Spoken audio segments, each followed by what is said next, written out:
Hello and welcome to Trial TV Live. I am the Squeegee of Justice. Thank you so much for joining us as we continue our episode of The Ego Takes the Stand, and we're looking at the Johnny Depp Amber Heard fiasco. That is a civil lawsuit, civil trial. So thank you for joining us. Appreciate everybody coming in. Shirley Roth, Pammy, Willow, good to see you. Lily Wayne, hello. Sherry M. Stowley, I don't know how you pronounce that, but welcome in. Good to see you. All right, you guys, let's get started. Aaron made this graphic yesterday, so thank you, Aaron, for doing this. This is date of the incident was 2015 to 2016, and it's a defamation lawsuit. Johnny is alleging that Amber wrote she did write an article that posted in the Washington Post in which Johnny felt like Amber defamed him, and then Amber countersued for his alleged DV on her. So let's get to it. We watched Direct yesterday and a little bit of Cross. We watched day 1 and 2 of Direct, and we watched a little bit of Cross because they still had some time. But now we're going to get into full-on Cross. Mr. Rottenborn is going to be doing full-on Cross. So let's get us over here, and let's get started.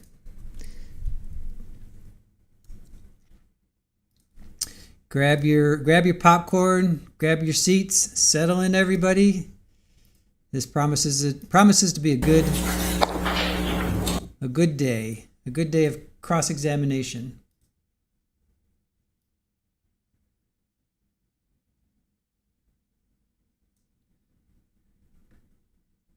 Now, let me get us set up here.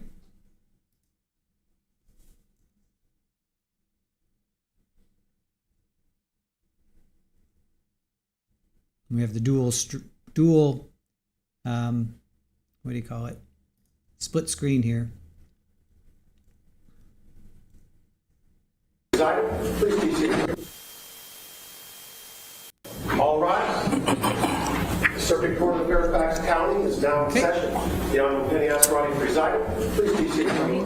Good morning. All right. Do we have any preliminary matters before the jury? Just one exhibit to hand up. Oh, perfect. Which exhibit? 1458, Your Honor. 1458. And it's with signatures redacted. All right. With redactions. All right. That's already been entered in evidence. We'll just take a copy of it. Thank you. Anything else? We have the thumb drive with the additional. With the knife pictures on it for me, 92 and 93. Great. Thank you. All right. I'll take any evidence you have. Perfect. All right. Anything further? All right. We're ready for the jury.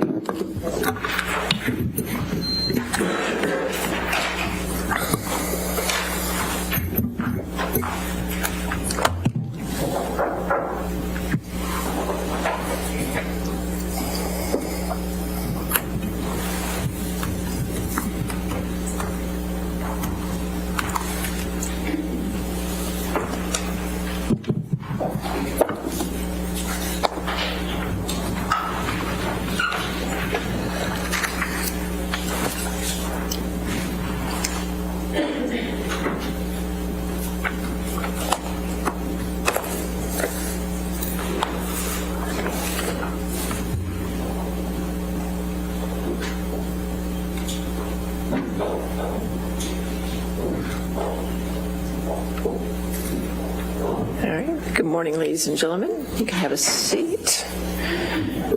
All right. Cross-examination. Thank you, Your Honor.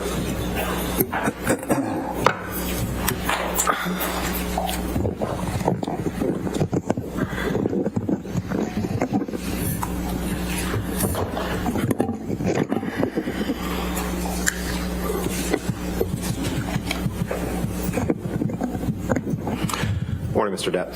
Morning, Mr. Rottenborn. Yes, 2 days ago, when you first took the stand, you discussed your upbringing and some of the abuse that you suffered at the hands of your mother. Do you remember that? Yes, I do. And you testified how she abused you physically, right? Yes, sir. Throwing things at you, hitting you. Yeah, there was quite various forms of physical abuse. And she abused you verbally by insulting you and your siblings, right? Yes, she did. And you testify that sometimes that verbal abuse, that emotional abuse was worse than the beatings, right? Do you remember that? As a child, it has more of an opportunity to plant itself in your head. Sure. Yes. So you'd agree that abuse can take many forms. It can be physical, can be verbal, can be emotional, right? Indeed. And you testified that your dad wasn't abusive, but that you saw him punch walls when he was in an argument with your mother sometimes, right? Excuse me. I witnessed my father, the only reaction that would be called a physical reaction from the abuse he was very stoically taking from my mother. I saw him maybe twice, 3 times, punch a wall. Once, as I said, once he punched the corner of the wall, and I watched his hand basically shatter. Right. Mr. Depp, your walls weren't the only thing that your father punched, were they? In fact, once he punched you in the face and knocked you down, didn't he? Yes, when I was 15 years old, this was just before I'd dropped out of high school. One morning, yes, in my mind I was done with school, so he had asked me to, I believe it was something, it was very, he asked me to take the dog for a walk or something, or take out the garbage, something menial, something strange, and I just said, no. And he just gave me a quick shot, pretty hefty, and it rattled my head, it rattled the cage, Sure. birds and stuff, sure. So the jury hadn't heard about that before. When he punched you in the face, it actually knocked you to the ground, and then when you got up, you were all too happy to take care of what he wanted you to take care of, right? I was excited to take care of it at that Right. point. And yesterday, I believe that you testified, why would you hit someone to make them agree with you? It doesn't work. You gave that testimony yesterday, didn't you? Yes. Now, you try to conduct yourself as a gentleman, right? Yes, sir. And you think that you live up to the standards of a Southern gentleman, right? That was essentially, when you have deep, deep roots in the South, in Kentucky and such, it's not just your parents, your father, your mother, it's your grandparents, it's your uncles, it's your aunts, it's this, it's that, yes, raised to be a Southern gentleman, that is to say, when chivalry was still alive and allowed. Right. And you think you live up to the standards of a Southern gentleman, correct? I believe I do. I certainly have done my best all my life. Paul Bettany's a good friend that you've done drugs with, right? That's a strange question. Paul Bettany is a good friend. Yes. You've done drugs with him? Yes, I have. Cocaine, right? Cocaine, yes. Alcohol? Alcohol, yes. Pills, including Xanax and Adderall, right?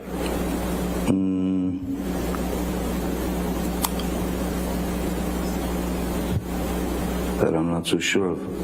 Okay.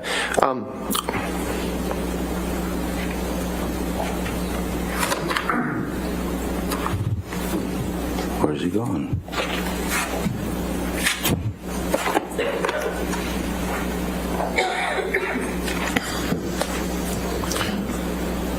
Your Honor, may we approach? All right. I just want to discuss one thing with you, Okay. Ms. Myers.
Mr. Depp, you remember giving testimony in the trial in the UK, correct? Yes. And you gave that testimony under oath, right? Yes. You gave quite a bit of testimony in that trial, right? I wouldn't be able to judge that myself. It felt like a lot. Okay, well, let's take a look at some of it. If you can turn to page 45, please, in front of you. It's page 12 of the document. There's 4 transcript I pages. see page 12 of the document, certainly. Yes, sir.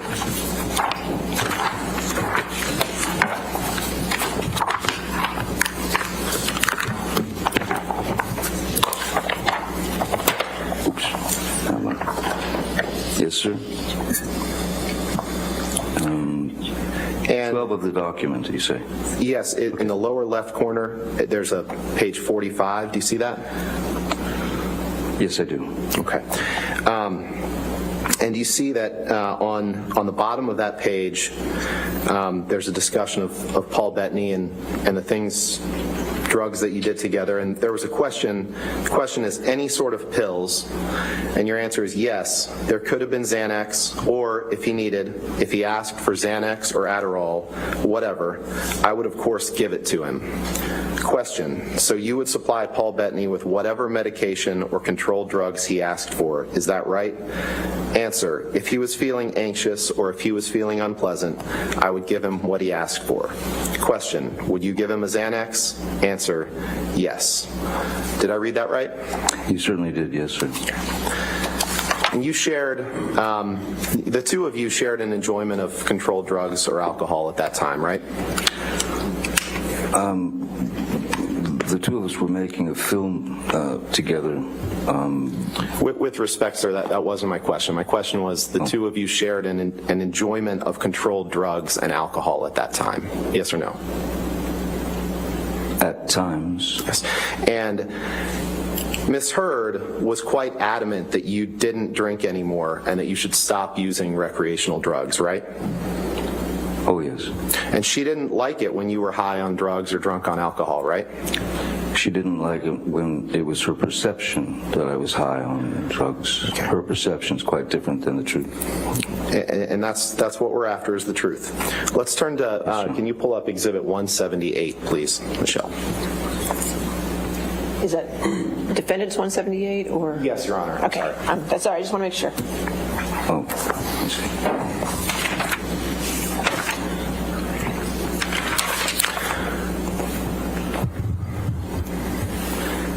Mr. Depp. Objection, Your Honor. All right. Can we approach, please? Okay, sure.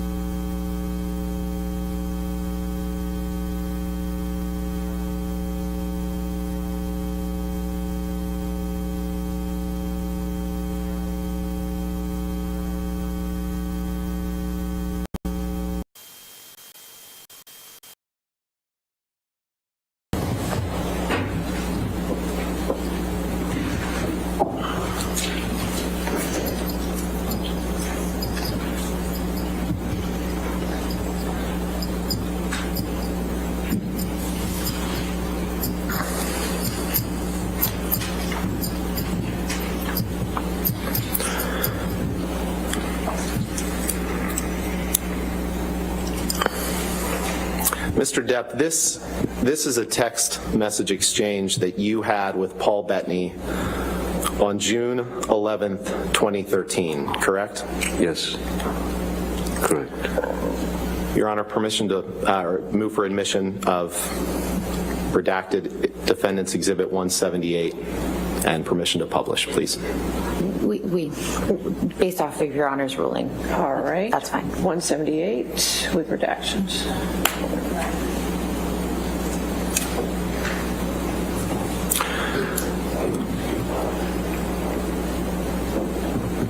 Michelle, could you please blow up the first text at the top?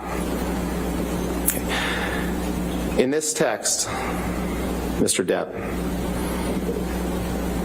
you text Mr. Bettany, "Let's burn Amber," 3 exclamation points, right? You see that? I do see that. And at this time, June 11, 2013, Amber is your girlfriend or perhaps even your fiance at this point, correct? Girlfriend, Yeah, for sure. And you didn't stop when you said, let's burn Amber. Because the next text down, you can move down and blow up the next text, please, Michelle. You say, let's drown her before we burn her. 3 exclamation points. Did I read that right?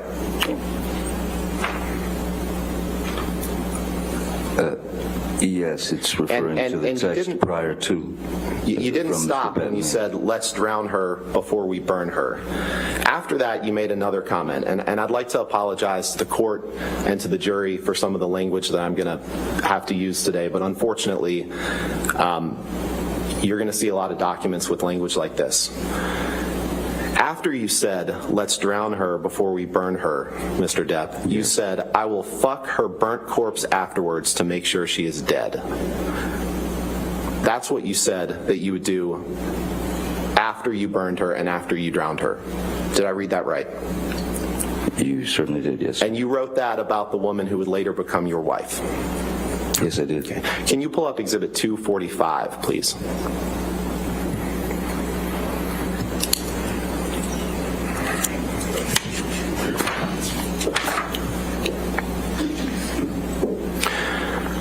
Your Honor, there's been no objection to this exhibit, and so I'd move for its admission and ask for permission to publish to the jury. We'll give them a moment to. There's no objection.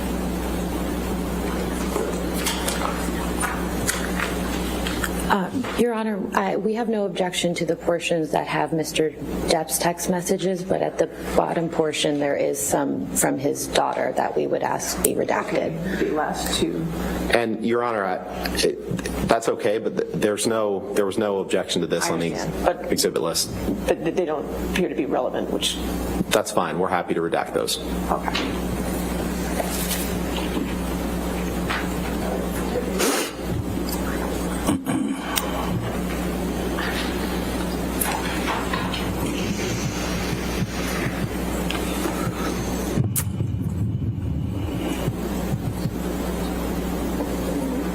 All right, so 245 in evidence with the redactions.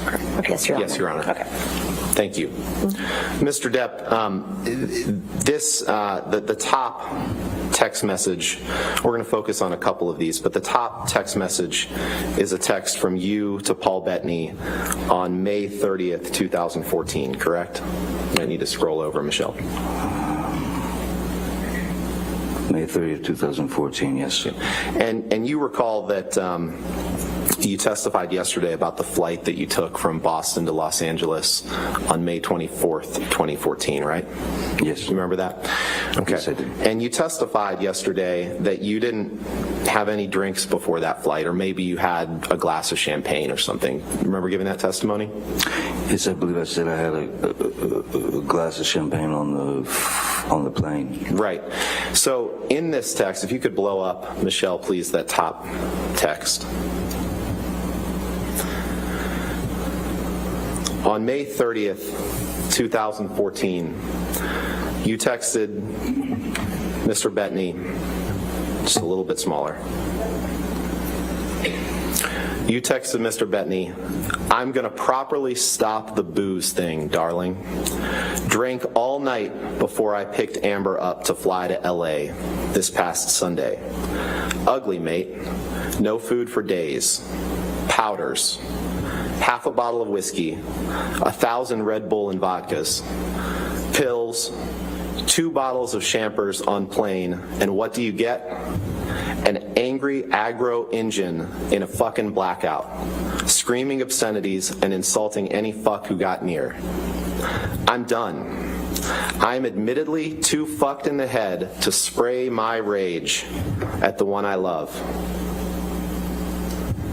Read that again. I'm admittedly too fucked in the head to spray my rage at the one I love. For little reason as well.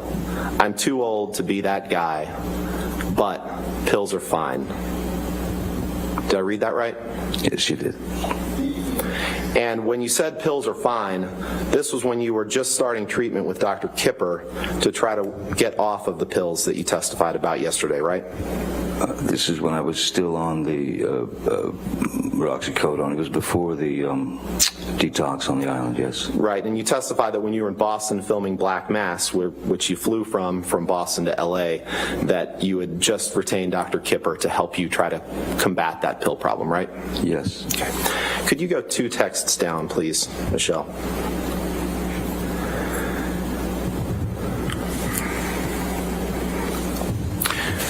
And this is a text that you sent on June 8th, 2014, just scroll over, to Patty Smith. You see that? Yes, I do. Okay, and in this text, I won't read all of it, but you say this, I'm going to just read the first paragraph. My darling Patty Lee, I miss you and worship you, and there is nothing wrong between us. Never, ever could that happen. I've just been so beyond busy with film here in Boston and then back to LA for kiddies. When I was in NYC, they were brief visits and fucked and charged by horrific fights with Amber. I fucked up and drank and got shitty. Was so disappointed in myself. Actually, almost walked to your place at about 3:30 a.m. the last time I was there, unable to stop pee tears. Did I read that right? You did. Michelle, can you please take that down and let's pull up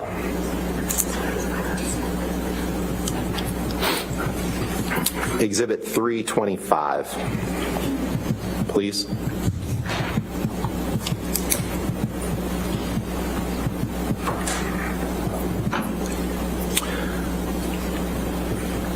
Mr. Depp, is this a text message exchange that you had with Ms. Heard on December 18th, 2014? I see that. Your Honor, I would move for admission of this exhibit and ask for permission to publish. All right, any objection? May I have a look at the... Of course. You can look at the Your bottom. Honor, may we approach real quick? Okay, sure.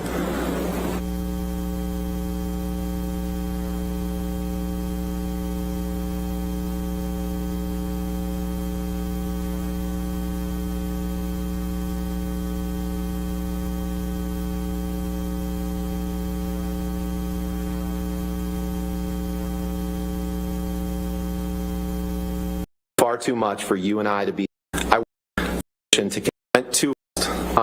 You can blow up. Version.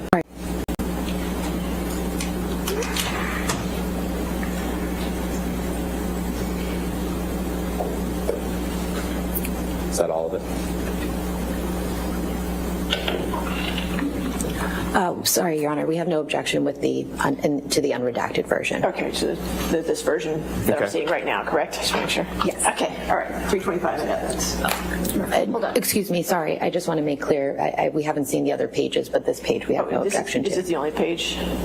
I believe this is the only page to the document, Your Honor, right? 325 is only one page? Just one page. Okay. Thank you. Yep. No redactions, other than identifiers, but yes, you can do this one. Go ahead. And Michelle, if you can blow up the large text at the top of the page.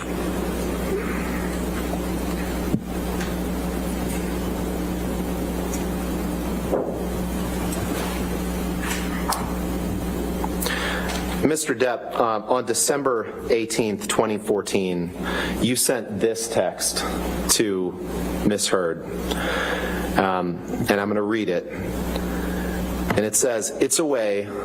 I've let it go. Went too far. We/I tend to do that. I always regret it when I jump, or worse, when you jump. I don't want to be conditioned to continue that behavior. Therefore, I'll put in heavy work with Shrank. I'm sorry for being less, for your disappointment in me, for my behavior. I'm a fucking savage.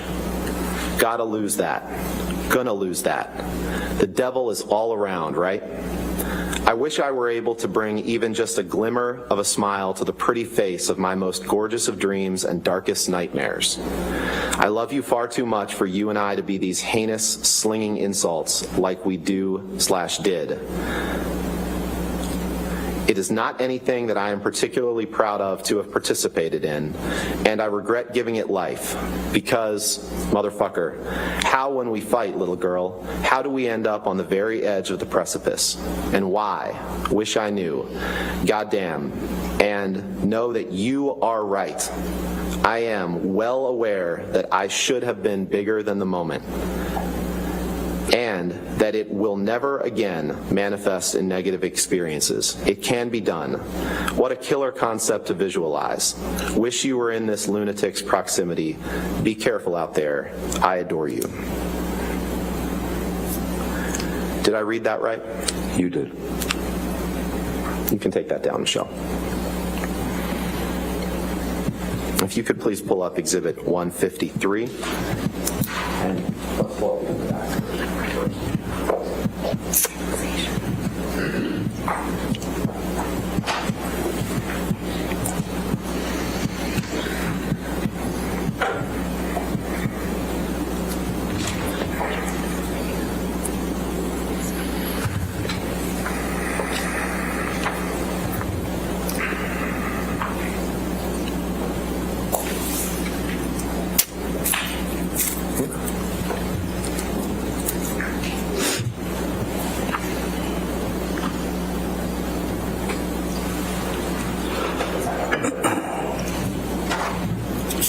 Your Honor, we have a redacted version of this, but we'll put up the fully unredacted right now. All right, just give counsel a moment to review. Of course. Your Honor, this has phone numbers in it, so. I know. Yeah, I know. Understood. Just so you can see it first. Okay.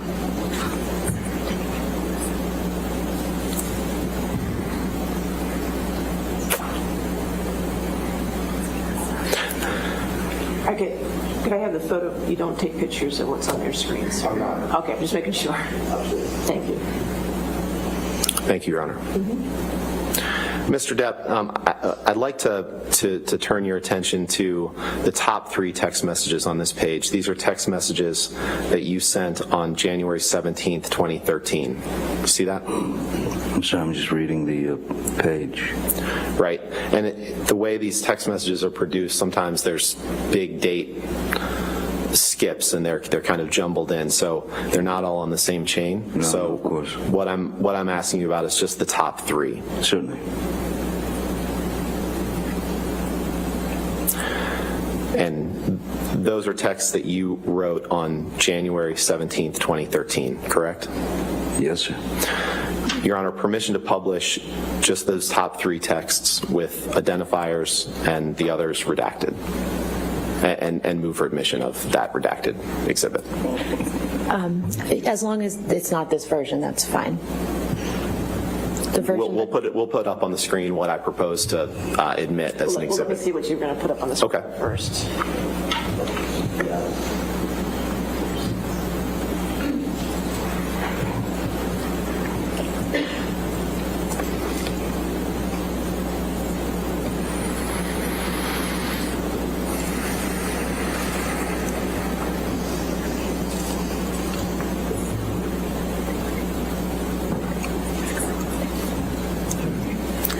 We have no objection to this version, Your All Honor. right, we'll do it as redacted.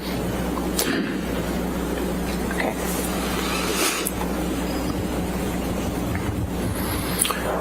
Michelle, can you blow up the text boxes, please?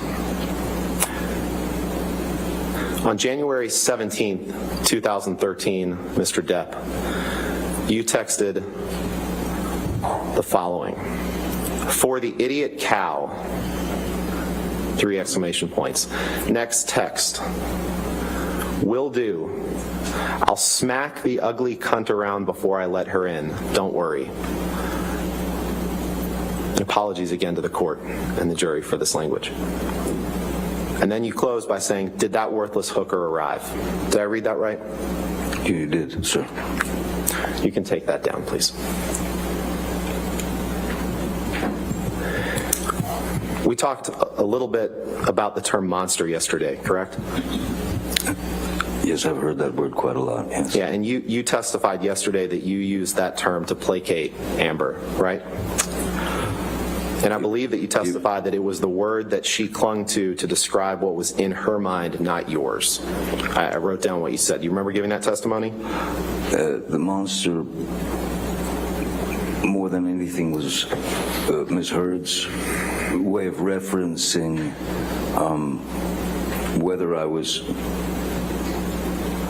whether she perceived that I was on substances or taking substances. So the word monster became, it represented for her the consumption of alcohol or any other substances, whether it was actually happening or not, her perception.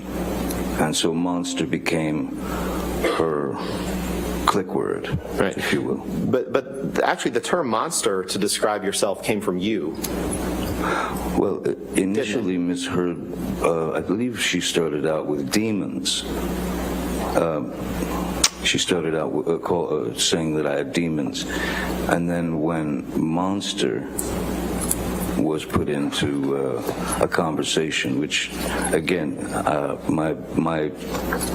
have a particular way of using words, vocabulary in my vernacular. So monster was something that which she stuck with, tried and true. I mean, she just stayed with that. Right, you'd have to accept it came from you. The term unless came you from wanted you. to argue. The term came from you, didn't it? It's very probable. It's possible. It's probable that I might have used that word. Certainly. Right, and in 2012, in fact, Elton John was one of your friends who was trying to help you get sober, correct? Yes, sir. And you sent him a message in 2012 where you thanked him for his help, and you said, quote, "I would have been swallowed up by the monster were it not for you. That is a simple fact." Isn't that true? Yes. Again, the monster referring to alcohol and substances. Correct. And you didn't send that message to Miss Heard. You sent that to Elton John. I would have been swallowed up by the monster were it not for you. Correct? Elton Can you pull up Exhibit 408, please? was a dear friend who has been sober for 40 years, 30 years. So he was. We'd had discussions, and he wanted me to get clean, sober. So Elton actually sent a fellow called Charlie Dunnett, who worked with Elton for years and years. And Mr. Depp, I appreciate that. My only question was just to confirm that you had sent that message to Elton John, nothing else. Thank you. So I'll just stop talking. Thank you. I appreciate it. I want to be respectful of the court's time and the jury's time. Sorry?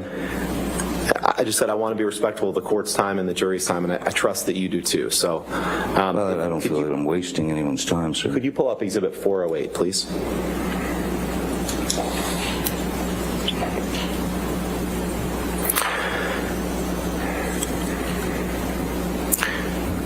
Mr. Depp, I'd like to turn your attention to the bottom text on this page. And can you confirm that this is a text message that you sent on April 9th, 2015, while you were married to Amber, to your sister? Do you see that? The last... the last text on the one on the bottom. Yes, I see that, yes. Your Honor, I'd move for admission of 408 with all the identifiers redacted and everything except the last text redacted. Just the last Yes, Your Honor. one text. We object, Your Honor. If we could approach it just very quickly.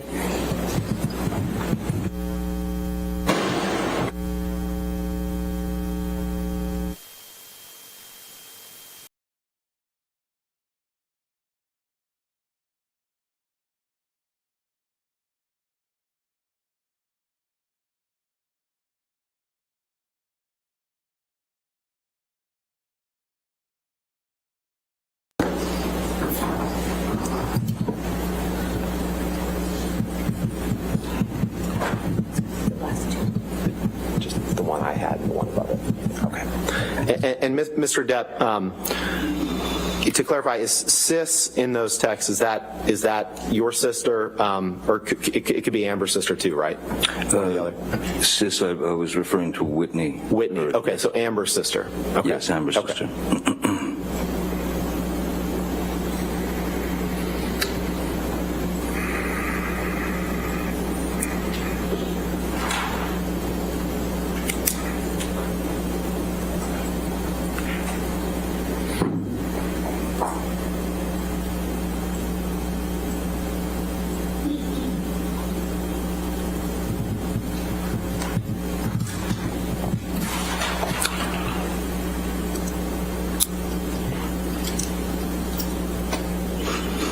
Your Honor, with those redactions, I'd ask for permission or move to admit Exhibit 408.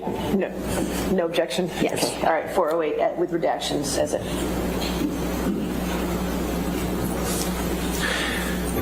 Mr. Depp, on April 9th, 2015, Yes. while you were married to Ms. Heard, you texted someone named Sis, which may be her sister, you testified. Yes. You said, "I'm all right. Though I never, ever want to lay eyes on that filthy whore, Amber A. Most embarrassing." Did I read that right? Yes, you did. And when you called Amber that filthy whore, she was your wife at the time, correct? Yes, sir. Let's pull up Exhibit 427, unredacted, please.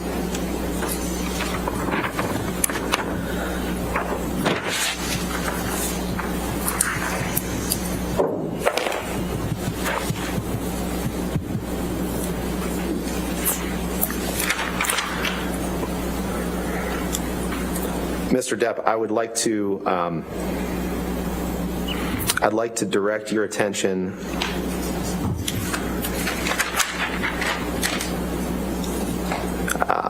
Okay. Is there another? Let's see. I'd like to direct your attention to the fourth text up from the bottom. 4 from the... Chat number 1616. You see that? Yes, I do. And that's a text message exchange between you and Jerry Judge on April 26th, 2015, just a couple of weeks after you referred to Amber as a filthy whore. Do you see that? Yes, I do, sir. Okay. Your Honor, permission I'd move for admission of this exhibit with the two text exchanges in that chat between him and Jerry Judge. All right, well, why don't you show me what it would look like redacted? Okay. Can we do that? Okay, sure. It's just Before we those two, publish it. Michelle?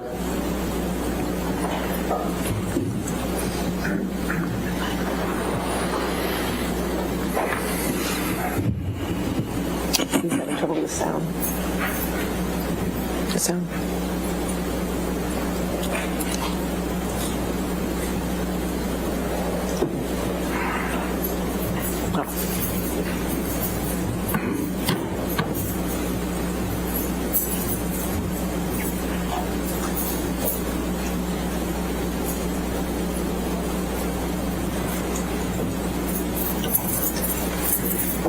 All right. Any objection to 427 No objection, with Your Honor. redactions? Okay, 427 with redactions. Thank you, Your Honor.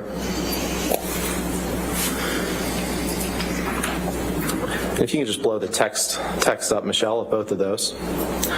Mr. Depp, on April 26th, 2015, Jerry Judge, and Jerry Judge is your former security guy who passed away a couple years ago, right? That's correct. And he writes you and says, "Hi, boss. Just wanted to say if you and Amber need anything, just let me know. I will be there in 20 minutes. Johnny, it is lovely to see how you and Amber are so happy. The other day, watching the two of you sitting on the bench by the sea was fantastic. The two of you need happiness, and it is really great to see that. Love to you and Amber. XOXO, Jerry." Did I read that right? You did. And beneath that, you texted him back and you said, "Thank you, my dear Jerry. Very, very kind, mate. We've been perfect. All I had to do was send the monster away and lock him up. We've been happier than ever." All caps. Love you, brother. JD. Did I read that right? You did, sir.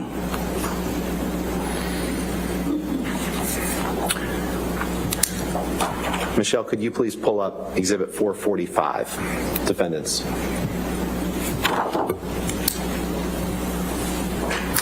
And in the text that we just saw, when you used the word monster, that Miss Heard wasn't on that text message, was she? No, that was between Jerry and myself. Okay, thank you.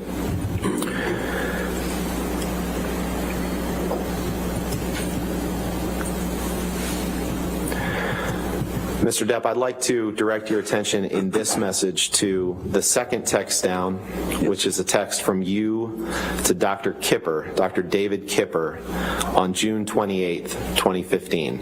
Okay. Is that right? Yes, 26/28/215, yes. Your Honor, I'd move for the admission of a redacted exhibit with simply that text. We're happy to redact the rest of it. Is that text 139 or 137? 137, Your Honor, I'm sorry. 137. No objection with the proper redactions. Get those redactions before we publish, or did you want to publish? Yes. We'll make the redactions right now and then Okay. Publish that. Okay. Thank you.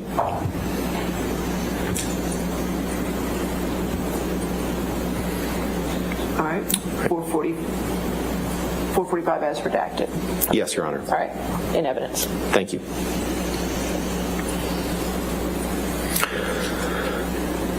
And you sent this text on June 28th, 2015, and it said, if you can blow up the text, Michelle, please.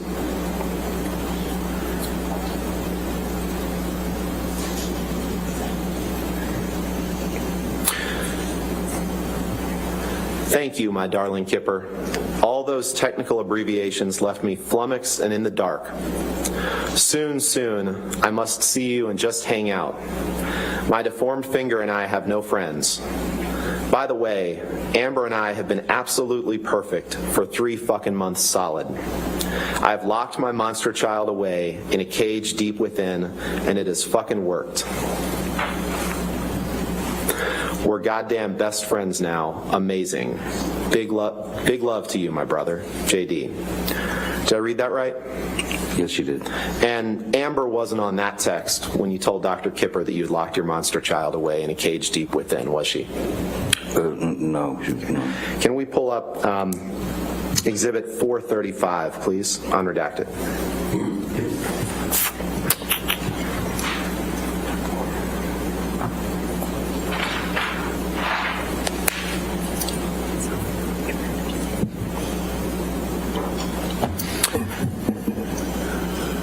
Just the bottom text that I'm going to direct your attention to, Mr. Depp. This is a text that you sent to Stephen Deuters on May 14th, 2015, right?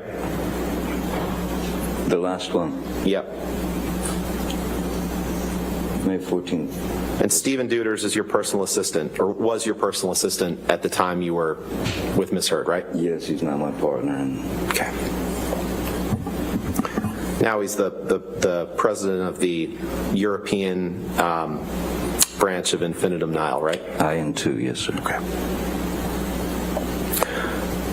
Move for admission of a redacted version of this document with just the bottom text, Your Honor. No objection. All right. If you could just redact it just to the bottom text. Thank you, Judge.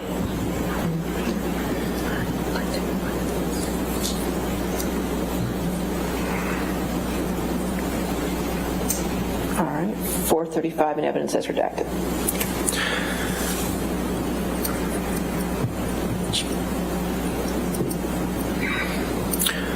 And on May 14th, 2015, you blow up that text, Michelle, please.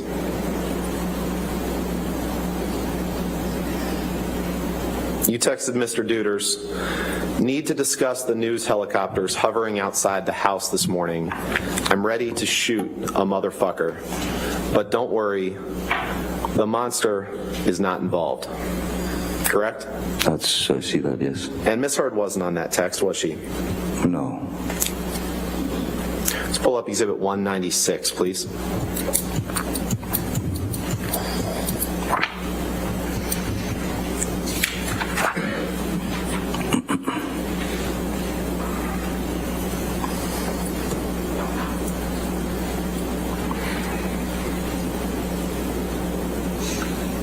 This is on page 2, please.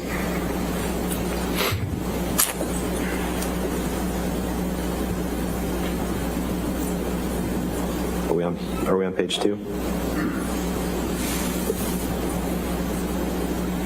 Yeah. So it's, Mr. Depp, I'd like to direct your attention to line 24 that you can see in that left-hand column there. And this is a text message from you to Stephen Deuters, your personal assistant at the time, on October 31st, 2013, correct? Yes, sir. Permission to publish or move for admission, Your Honor, of just this page of the exhibit with just that text. With the phone numbers redacted, we have no objection. You could do those redactions, so it would just be page 2 of Exhibit 196. Yes, Your Honor. Are you ever going to enter any other pages of this exhibit into evidence? I'd like to reserve the right to Then we'll call this do that. 196A. Okay, thank you. This makes it easier for the record. All right, thank you. Okay.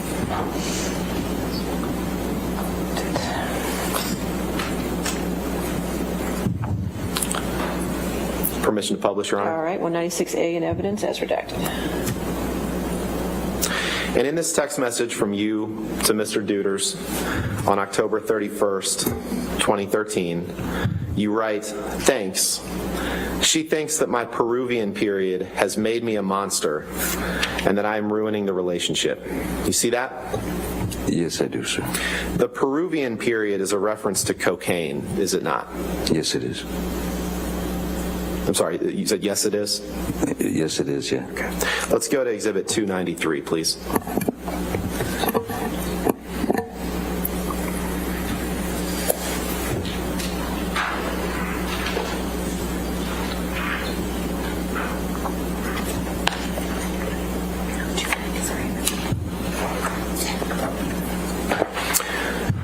Mr. Depp, I'd like to direct your attention to the bottom text, which is a text from you to an unknown number on October 4th, 2014. Do you see that? The last one. Yes. Yes, I see that. Yes, sir. Your Honor, I'd move for the admission of modified Exhibit 293 with just that redacted version. And we may use other parts of it, so I'd ask it to be 293A or 1. Okay, we can make it A. Let's keep consistent. After 293. I forgot what you had said. No objection, All Your right, Honor. 293A, we'll get the redactions done.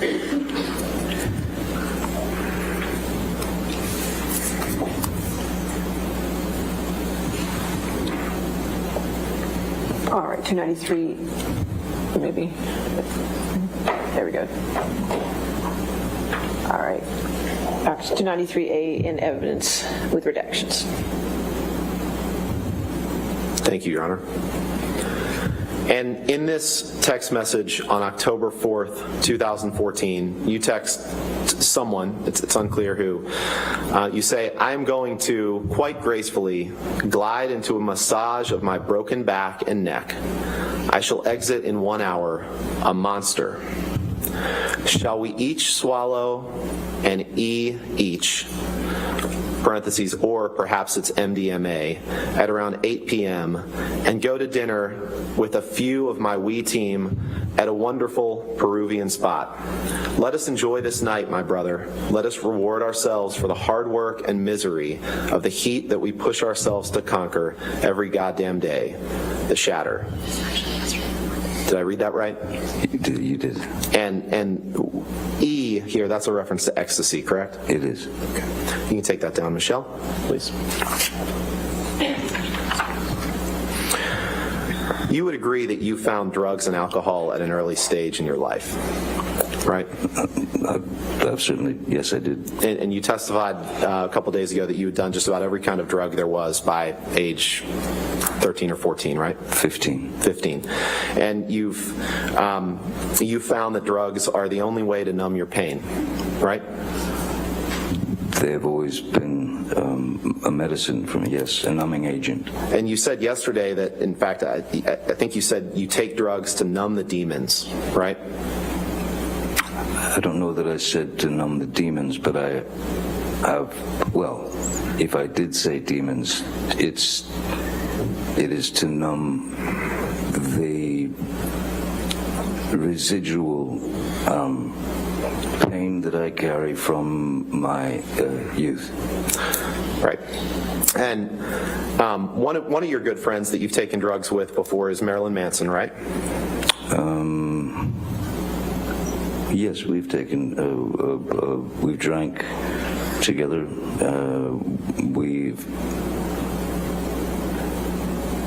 We've had cocaine together maybe a couple of times. Okay. Pills, right? With Marilyn Manson? I once gave Marilyn Manson a pill so that he would stop talking so much. Sorry. All right. I get it. You employ a lot of people that work for you, right? I employ a lot of people that You work employ a for me. lot of people that serve various roles in your life, right? Yes, yes. And at least some of those people will do anything you ask, including some of them supplying controlled drugs to you, correct? I would not characterize those people as doing anything I want or anything I said. They're not the yes men that you'd like them to be.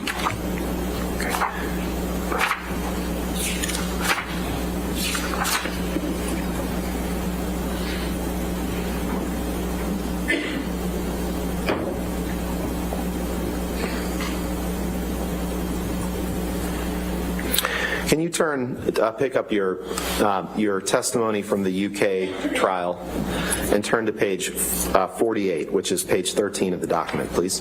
Yes, sir.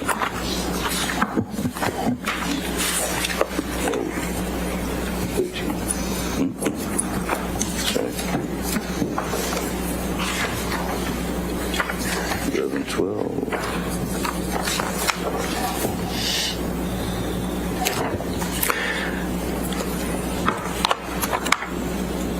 Yes, sorry. Yes, I've got it. You got it? Okay. Yes, sir. And if you could please take a look at page 48, line 15. Page 48, line 15. And you just testified that they're not yes men, right? That was the testimony you just gave, correct? Yes. Okay. On page 48, line 15 of your testimony in the UK, you were asked the question, they are people who will do what you ask. They will do anything you ask, including some of them supplying drugs to you, controlled drugs to you. Your answer was, there are people who work for me, work with me, who, yes, in the past, have been asked to provide whatever I have felt was necessary at the time. Question. Well, putting it bluntly, if you wanted illegal drugs, controlled drugs, and you asked one of your staff, and I am not going to name anybody particularly right now, that member of staff would provide you with those drugs if he could. Answer. At times, yes. Question. Despite the fact that it was illegal? Answer. Yes. Did I read that right? You did.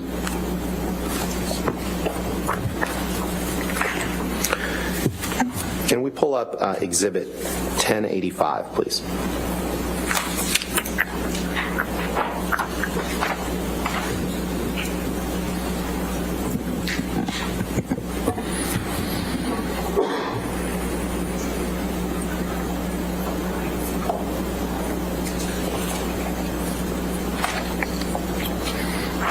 You've seen this picture before, Mr. Depp, right? Yes, I have. Yes. And this is a picture that was taken in Miss Heard's former house or apartment on Orange Avenue after you two began dating, correct? Yes, sir, and it's quite a composition. The composition of the photograph is very interesting. I think that's something we can agree on. Your Honor, move for admission of Exhibit 1085 and ask for permission. No to publish. objection, Your All Honor. right, 1085, published in evidence.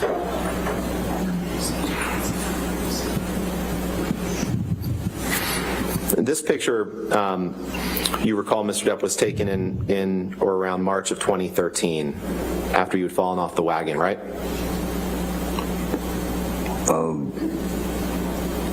I'm sorry, what date?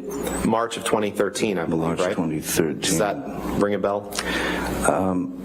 If March 23rd, I had fallen off the wagon from when I was doing Lone Ranger, when Mr. Harris was with me when I was sober. Okay.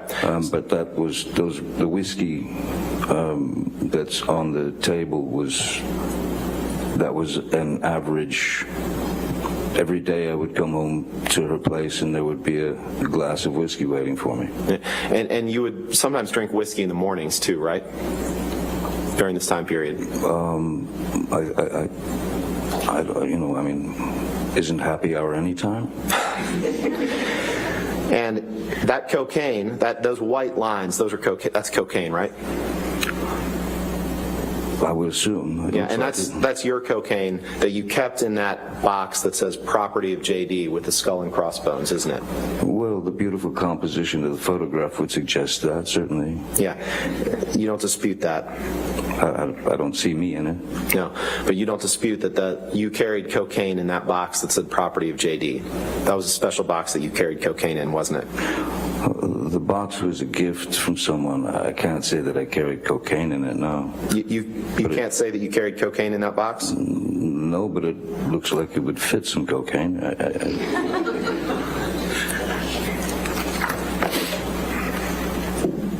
Cocaine is, in my experience, normally given in plastic bags. When you put it in a box like that,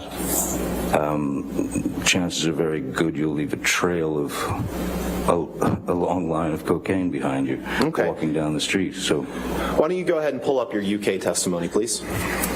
Let's look at page 202. 202.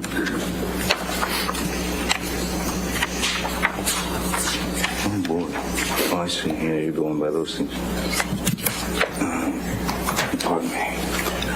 It's page 9 of the document. 169.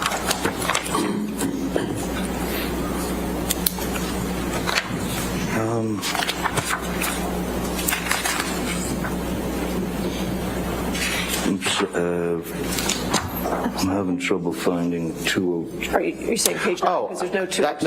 That's my fault. It's day 2, so I owe you another transcript. I'm sorry. My apologies. Oh. We're moving into another day now. Your Honor, permission to approach? Okay, yes, sir. Thank you.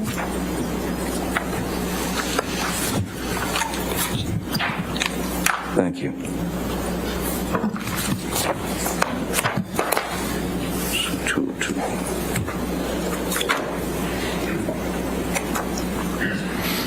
So this, and I apologize for that, Mr. Depp, this is page 9 of the document, page 202 of the transcript. This was day 2 of your testimony in the UK.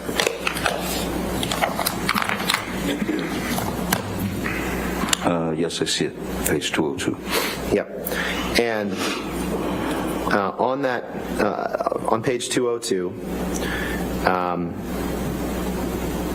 you were asked a question. We'll have to work out what that was at a later stage. Can you see in the front that there is a little box about 2 inches by 2 inches if we compare it to the size of the credit cards? Answer, yes. Property of JD with skull and crossbones on it.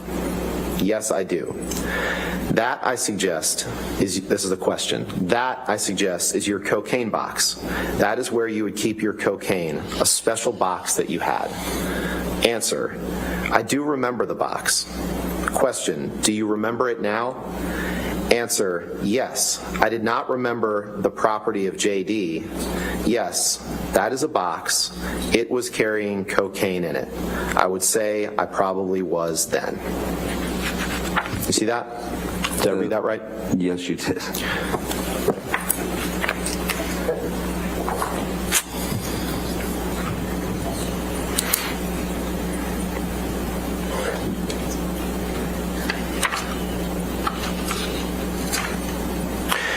the morning that this picture was taken, this was during the filming of a documentary about Keith Richards. You remember that? I'm sorry, could you repeat that? Yeah, sure. This picture was taken while you were filming a documentary about Keith Richards, correct? I'm sorry, the date again on this? Do you remember that? I believe it was March 2013, but you should know better than I do. That seems about. Okay.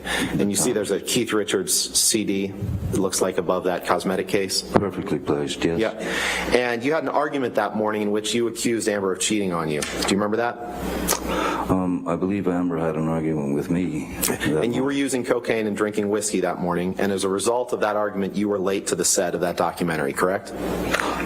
In fact, I was not late to the documentary. Well, I was late, but I had called my crew because it was a day of filming performance it was Keith Richards, Tom Waits, and some other very talented musicians.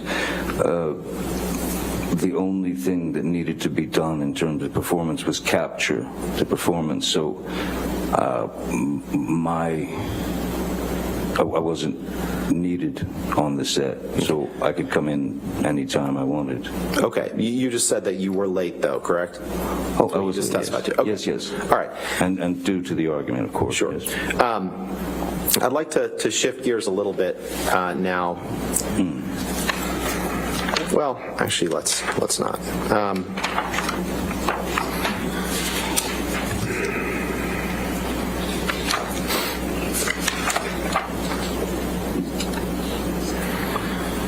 Michelle, could you please pull up Exhibit 152?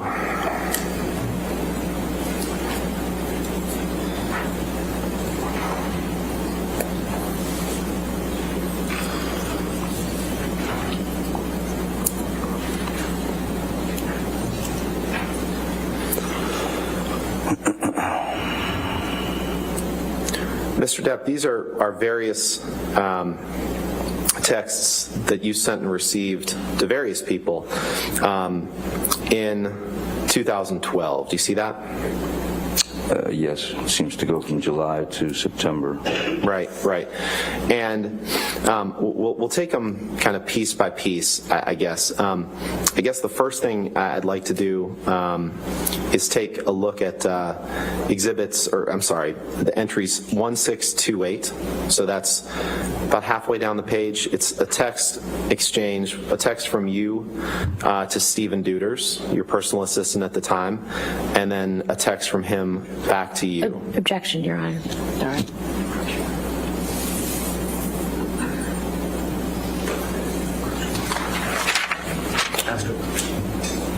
Are they?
You agree with that? That's fine, Your Honor. Thank you. 152 with redactions and evidence.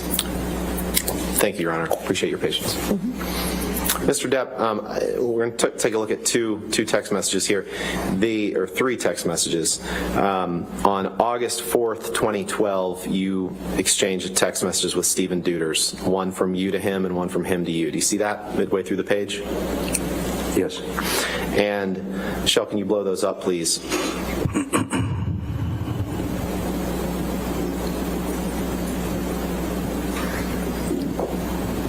In those text messages, you write to Mr. Deuters, your personal assistant, "Yay, where is the little baggie you built in LA?" And he says, "Special baggie? I gave you can in 1480 kitchen. Not sure where it went after that. Thought I heard you say something along the lines of, I know what to do with it, exclamation point." Did I read that right? You did, sir. All right. Can you scroll down to the text on the bottom, please?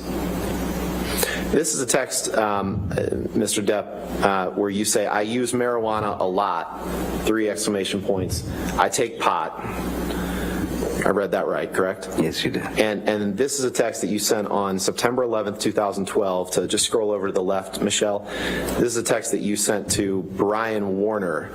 Brian Warner's Marilyn Manson, right? That's correct, sir. Okay. Let's pull up Exhibit 145, please.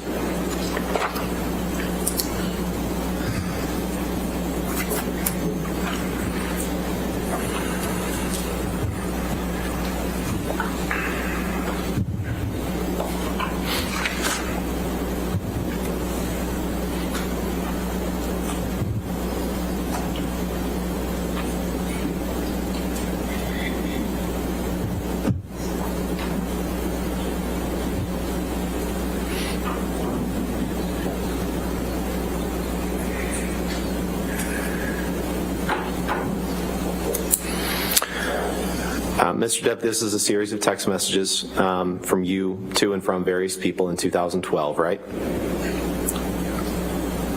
Yes, sir. And, Your Honor, the text messages that I'd like to ask the witness about are the first 2.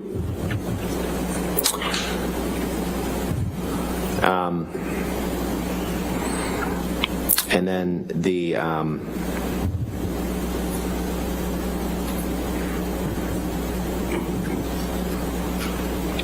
or just those first 2. All right. We have no objection to the omission with proper redactions. Okay, you could redact just those first 2. And I'd move for the admission of that document as redacted. Sure, as soon as we get it redacted.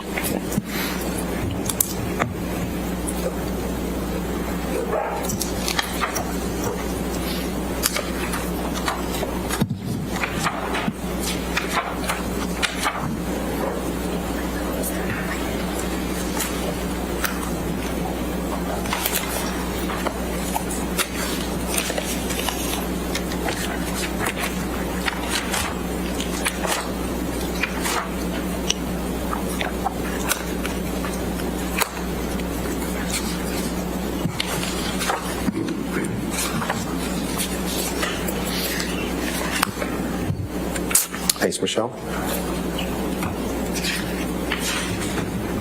That's fine. No objection. Okay, all right, 145 and evidence as redacted. Thank you, Your Honor. So this text exchange, Mr. Depp, between you and Marilyn Manson on September 11th, 2012, you text him, "The pill and the plant stuff keep me calm and detached."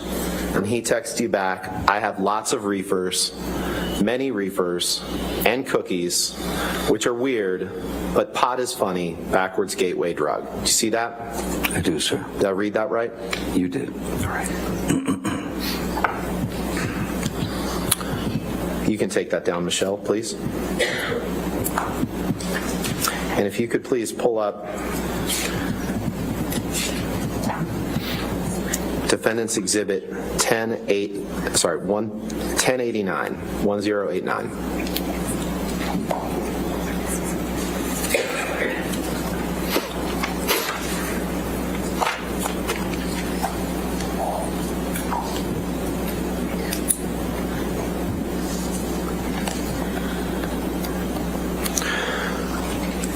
Mr. Depp, I'd like to ask you about this photo. This is a photo of 4 pretty huge bags of marijuana, correct? Yes, sir, that is a lot of marijuana. A lot of marijuana. Yes, sir. And the coffee cup that's right next to that, that's a coffee cup for your company, Infinitum Nile, right? That's correct. And the furniture, this is taken in one of your residences? It's taken in the studio, the recording studio. In the recording studio, okay. Your Honor, move for the admission of Exhibit 1089, Defendants Exhibit 1089, and No. permission to publish. No objection, Your Honor. 1089 evidence. You can publish.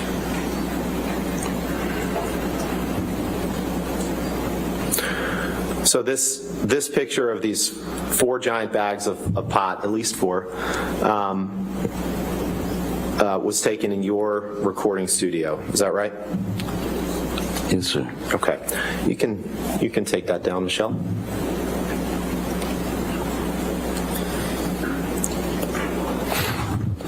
Are you at a good break point, Mr. Rottenborn? Just Sure. The break would be fine. okay. All right. Thank you, Your Honor. Let's go ahead and take our morning recess of 15 minutes.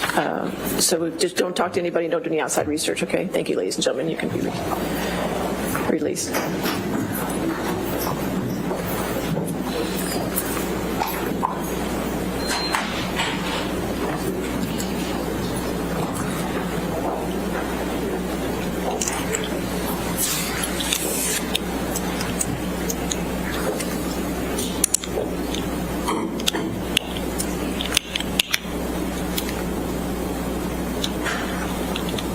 All right. Just we'll come back at, let's make it 11:33, okay? 11:33? Okay. All right, thank you. Thank you, Your Honor. Thank you.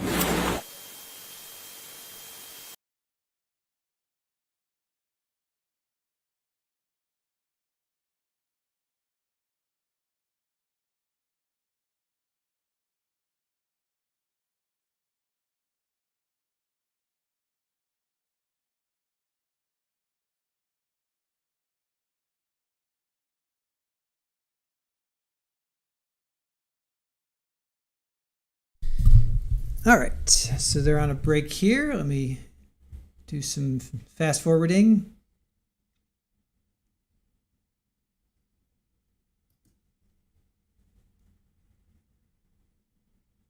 All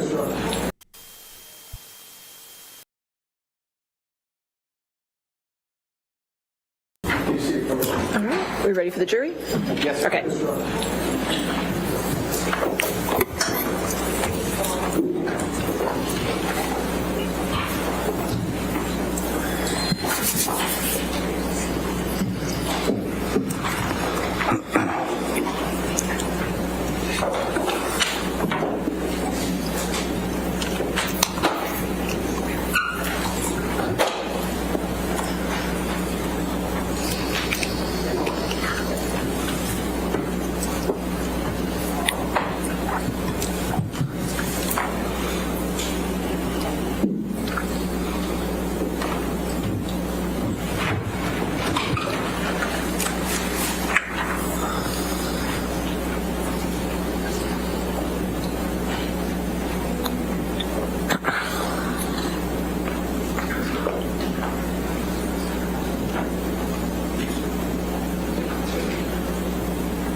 All right.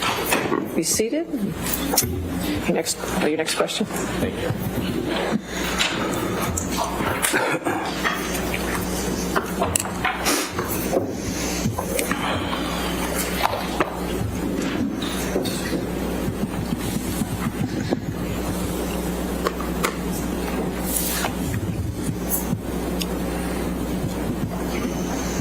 Mr. Depp, contrary to what maybe we've heard, the jury's heard earlier in this trial, you became aware many times over the course of your life about your sister Christy's concerns about your drug consumption, correct? Over many times in my life? Yes. I think you'd have to ask her that. I'm not aware that she was concerned for the period of my life. Well, in fact, your sister's had a number of worries about your drug consumption over many, many years since your youth that you've become aware of, correct? In my youth... Since your youth. Sorry. Since your youth.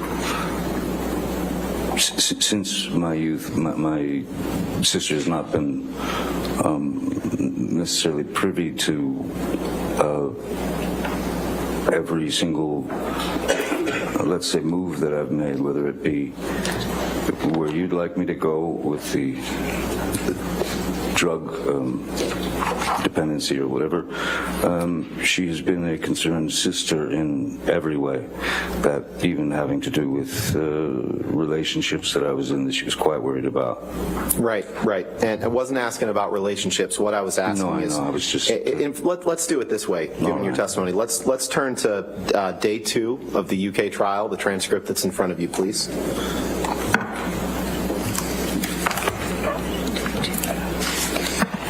Day 2. So where would you like me to? Page 279. It's on page 28 of the document, please. It's upper right. Thank you.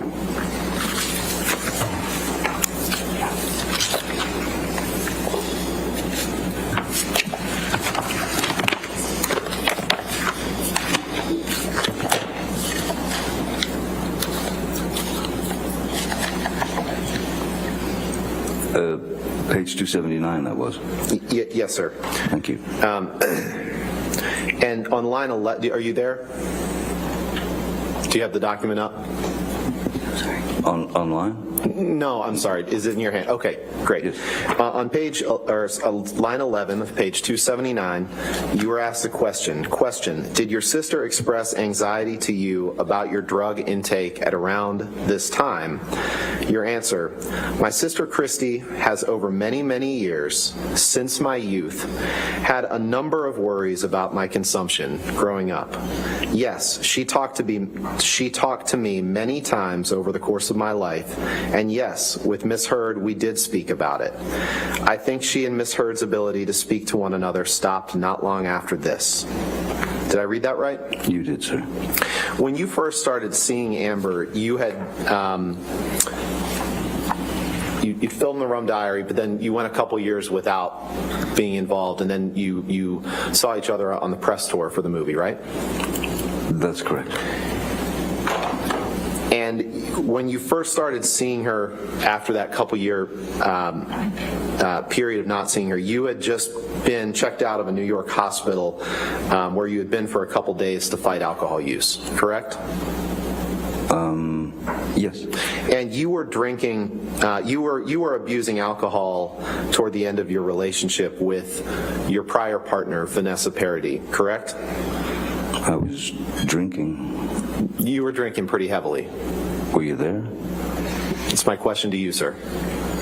No, I wasn't drinking that heavily. Let's turn to the UK It's 116, definition, please. what you define as heavily, sir. Let's just look at what you said before. Let's go to page 116 of the UK transcript, please. This would be in day 1. 116.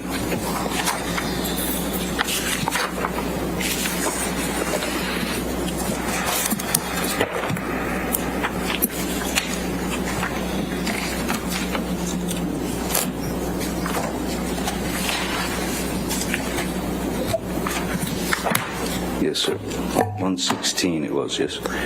Yeah, 116 down onto 117. Okay. On 116,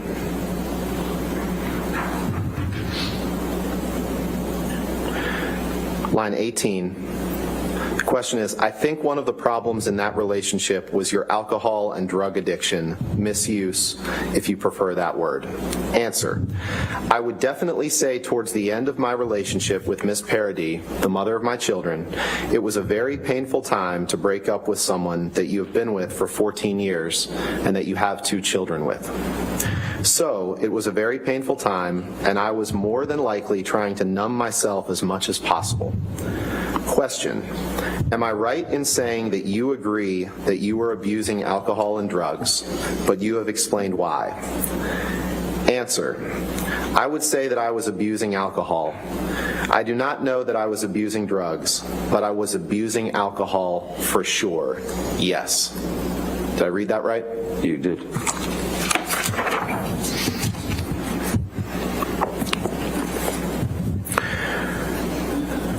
And there was a time in the early stages of your relationship with Amber when you explained to her that you weren't drinking alcohol at that time because you had a problem with your liver, correct? Yes, there was.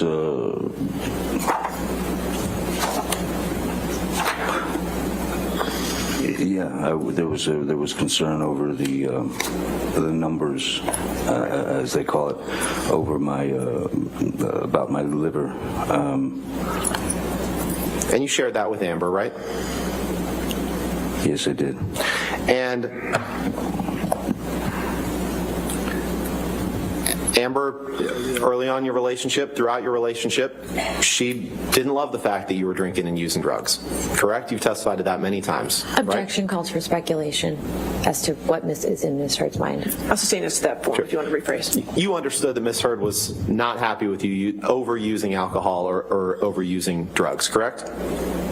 From the very beginning? Yeah, she was trying to be supportive of your sobriety, correct? No, sir. No. Okay. Let's look at Exhibit 182, please.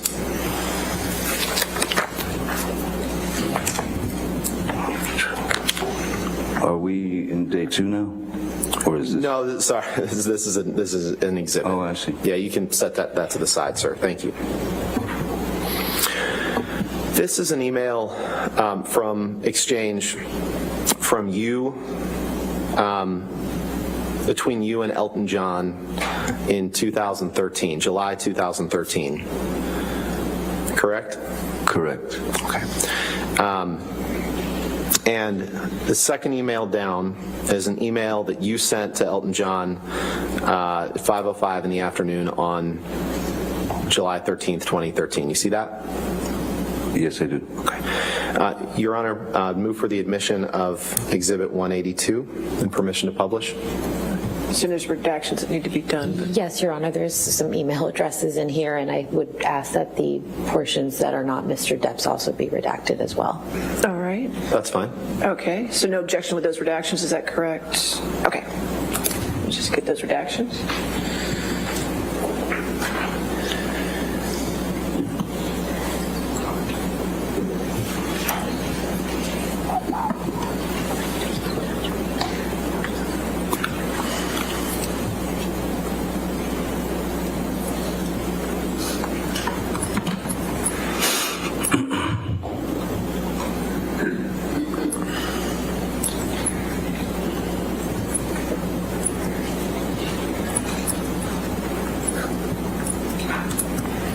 Is it just one page?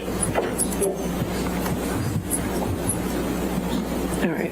I believe that covers the redactions, Your Honor. May I just Sure. have a moment to read through Absolutely. Of course.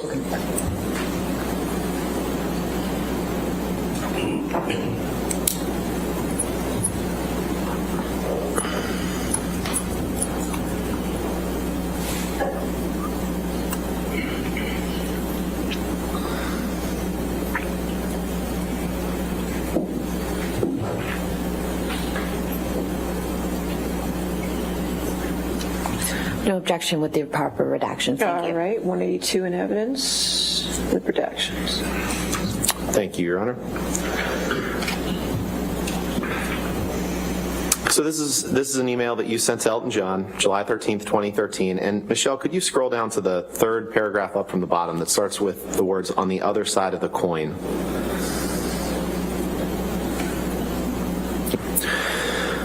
And in that paragraph, you write, "On the other side of the coin, my kids have fallen head over heels in deep love with Amber, my girl. And that pressure off my shoulders is fucking gone. That is, until the French extortionist, parentheses, ex-cunt, attempts to brainwash them against her, which I'm sure is imminent." I read that right, didn't I? You did read that very well. And when you referred to the French extortionist and called her an ex-cunt, you were referring to Vanessa Paradis, the mother of your children, correct? Yes, sir. Things got a little You can take tight that down. at that point between us, as they would. Can you pull up Exhibit 214, please? Defendants Exhibit 214.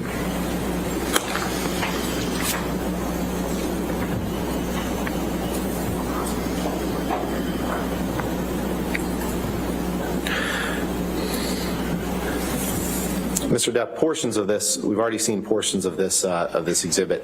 What I'm going to ask you about are the top 3 messages. These are messages to and from your daughter, Lily Rose, I believe, on February 4th, 2014, correct?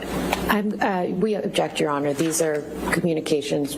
We object to the admission of any communications from his daughter. What's the legal objection? Hearsay. All right. First of all, I was just asking if that was what it was, but may we approach? Okay.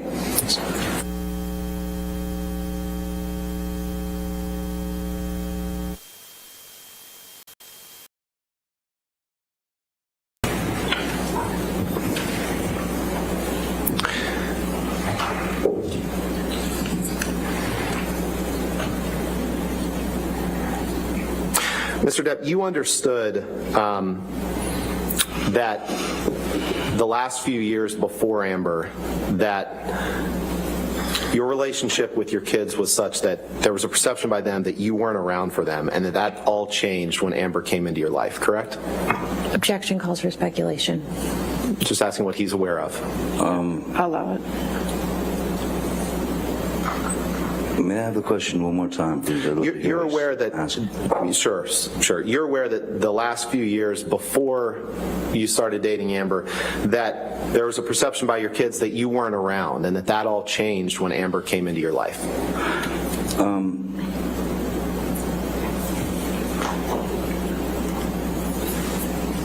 This is not exactly the truth, what you're trying to put forth. No, I'm just asking if you were aware of my question, that there was a perception that you weren't around for the last couple years before Amber, and that changed when Amber came into your life. That's all I'm asking. Asked and answered, Your Honor.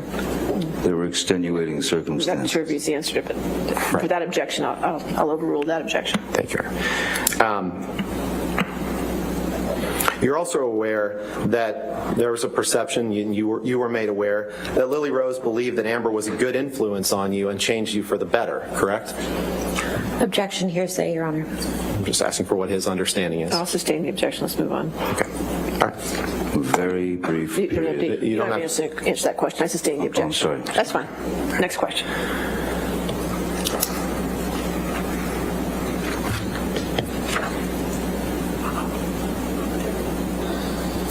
You're aware of the lengths that Ms. Heard went to care for you when you were impaired on drugs or alcohol, correct? You'd have to be specific, more Okay. specific, please. Let's be specific. Sorry. Can you please pull up Exhibit 839? Your Honor, this is a recording, and we plan to play 6 minutes and 55 seconds through 7 minutes and 29 seconds. Is this a recording we already have? No, this is a new recording. I don't believe so, but I'm not 100% sure if this has been 839. the defendant's 839. Is there any objection to that audio recording? I don't believe, assuming this is an audio recording between Mr. Depp and Ms. Heard, then we have no objection. All It right. is. Okay. Thank you, Your Honor. And so no objection to it being entered in evidence, correct? That's correct. And it's full content, but we're just playing a portion of it, is that That's correct? exactly right. All right, Yep. 839 in evidence then. Okay, thank you. And permission to play the clip mentioned to the jury? Okay, I assume there's no objection since it's in. That's fine, go ahead. By pounding on the door and waking up every 15 minutes and then falling asleep next to the door. If I could hear you snore in case that you vomited, I could call EMS if you ever stopped snoring. Because you were afraid I was going to die. I thought you would choke on your own vomit, which is very likely with you. Really? Yes, very But I likely. vomit a lot. Yes. Sure. Yes, you do vomit a lot. In your sleep, even more. Really? Oh, it's news to you? Then this is affecting you a lot more than I thought it was.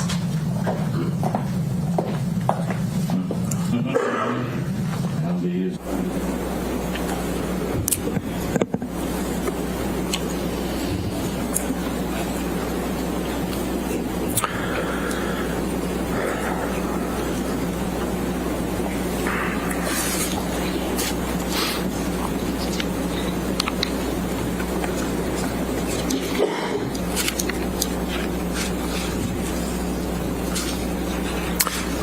Can you please pull up Defendants Exhibit 1094?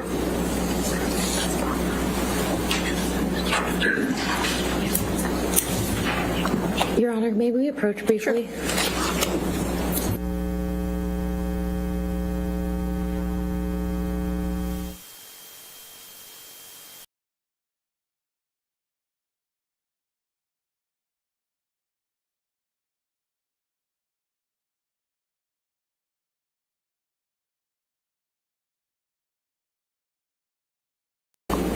Yes, Ms. Hurd kindly showed it to me the day after she took it, yes. Okay.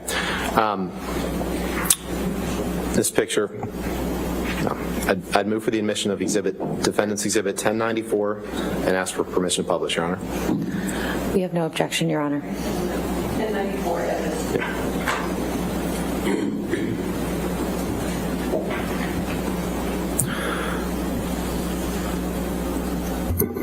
This is a picture of you on a black leather couch, passed out, correct? Passed out's an interesting way of putting it. Maybe asleep.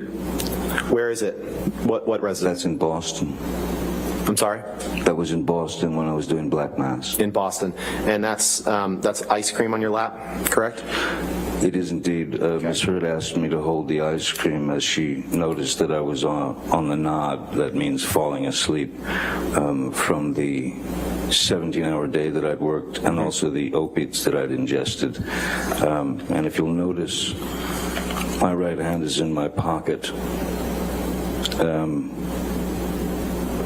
So I wasn't participating in the festival of ice cream. Okay. I was holding her ice cream, and because she knew what was going to happen, that I would fall asleep and it would drop, and that was a wonderful picture to take for her. Sure. I don't know why she took it. But Well, so it's Miss Hurd's fault that picture was taken. Is that what you're saying?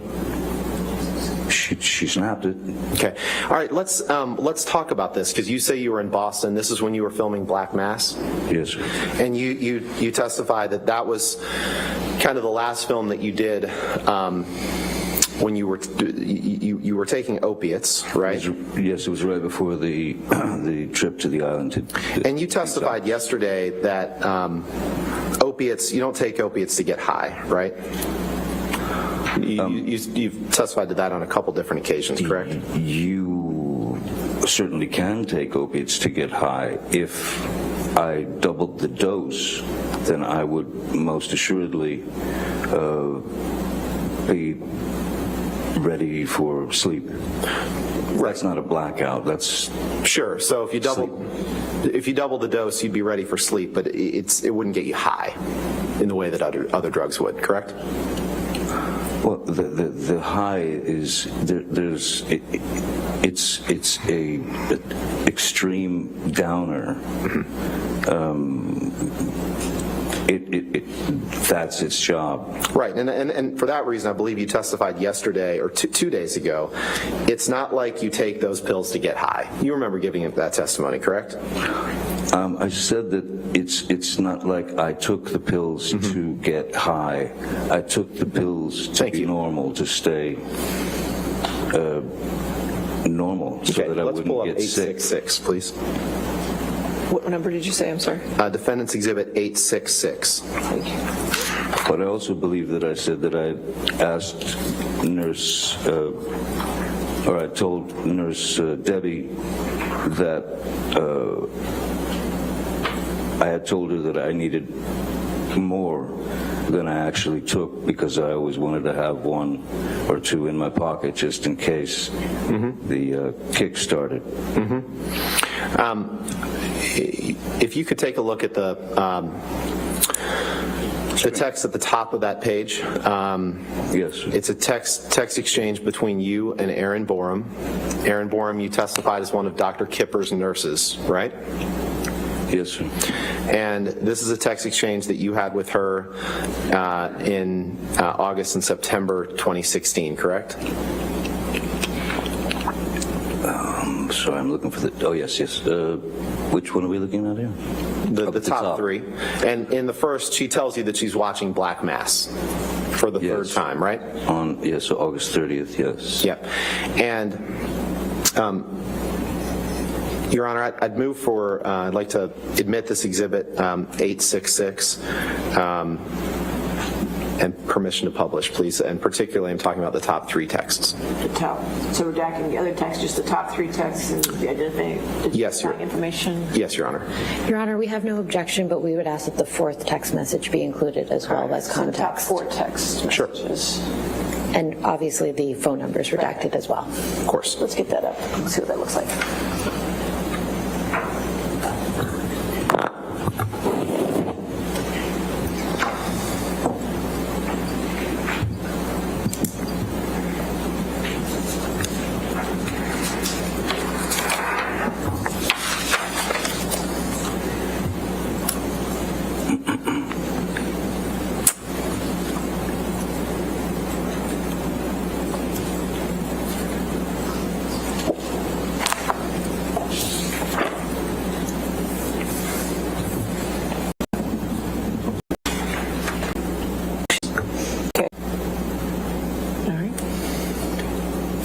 That's No fine? objection. Yeah. Okay, 866 in evidence with redactions.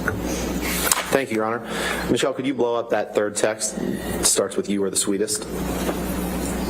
Please. And in this text to Ms. Borum, after she's telling you that she's watching Black Mass for the 3rd time in a row, you write, "I was high as a motherfucker when I made that film. Ha ha ha." You see that? Did I read that right? Yes, you did read that right. Okay. Now, you can take that down. You've trashed hotel rooms before simply because you've had a bad couple days and an unpleasant time, correct? I have assaulted a couch or 2, yes, sir. You'd agree that at times in your life you've expressed yourself through destructive behavior? Yes. And you'd agree that at times when you were angry, you smashed things up, right? More in my confused sort of youth, yes. And you said in an interview one time, you said the following quote, "You know, you have bad days, and you know, some guys go play golf, some guys, you know, smash hotel rooms." You've said that before, right? It was It's just a yes or no question. You've said that before, right? I've said it as a joke, And yes. you believe that if something feels stronger than you, that it's a human reflex to smash something or throw something against a wall or punch a door, correct? I don't believe that I'm the only human being that's ever punched a door or broken something in an internal bout with myself. No, You I don't believe that that's I'm unique in that way, sir. You believe that that's something that happens when you get frustrated, right? And that it's a mini explosion that comes and goes quickly. You agree with that, right? When I was younger, it was a little bit more accessible, if you will. Okay. Let's pull up Exhibit 143, please.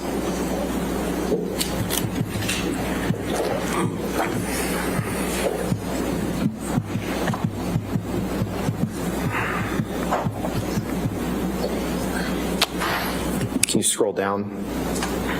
This is an email exchange between you and Stephen Duders, your personal assistant, in April of 2019. Do you see that? Yes. And it's 2 pages, I believe. So let's go to the 2nd page, please. Or the bottom of right there. And you see that on April 19th, 2012, you wrote him, "I got drunk and destroyed my room. There are hookers and animals in here." Did I read that right? Yes, you did.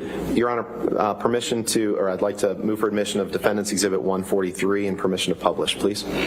As long as the email addresses are redacted, we have no objection, Your Honor. All right, just redacting the email addresses, but the full content comes in, is that correct? Yes, Your Okay, Honor. let's make sure I got it straight. Okay. Redact identifiers.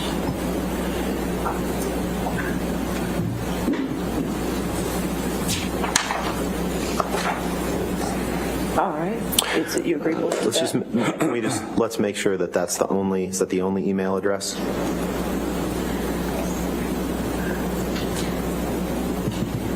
Okay. All right. Okay. Wait a minute. Could you go down to the 2nd page again for a second? Go down to the 2nd page, please. To the signature line. Okay. All right. Can we just see the top again? Let's go to the top.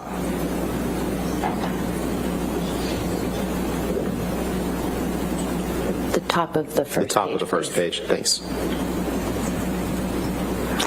Okay, In thank fact, you. is it- No objection? Okay. Do you mind if I read this, or are you going to Right. read this to me? We're gonna take a look at it. All right, 143 in evidence, you can, Okay. Thank you, Your Honor. Can you scroll down, Michelle? So you write to Mr. Duders, I got drunk and destroyed my room. There are hookers and animals in here. And then if you scroll up, he writes simply, watch out for Mike Tyson. Have you num-nummed? Correct. And then you write, don't want nummies, thank you. Is it okay to put on a condom after the fact? I mean, if I just wear it for the rest of the day, like, that works, doesn't it? I've had to kill a few of the animals for sustenance. I've made quite a mess. There's blood and animal tracks everywhere. Did I read that right? You did. Okay. And you are currently in a lawsuit for assaulting a crew member on the set of one of your movies in July 2018, correct? Yes, someone brought a case against me. Right. A man by the name of Greg Rocky Brooks is suing you for allegedly Objection, punching Your him Honor. twice Relevance in the rib. and 403 and 404.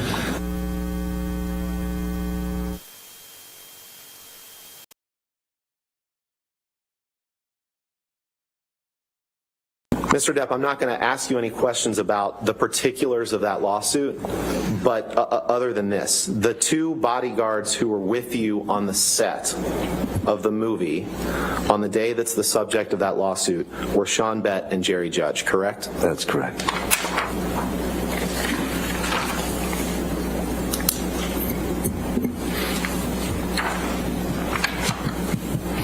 Your Honor, can we please take the exhibit? Sure, yeah, we can that's take that available down. Thank you.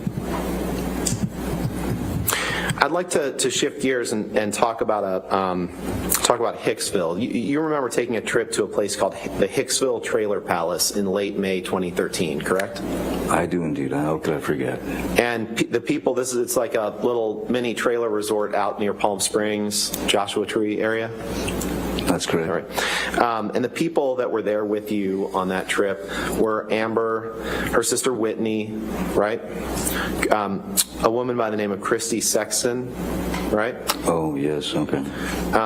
Rocky Pennington, Yes. right? Someone named Kelly Sue Milano or Kelly Sue Eater. You got me. You just remember Kelly Sue, right? I don't remember a Kelly Sue. Okay.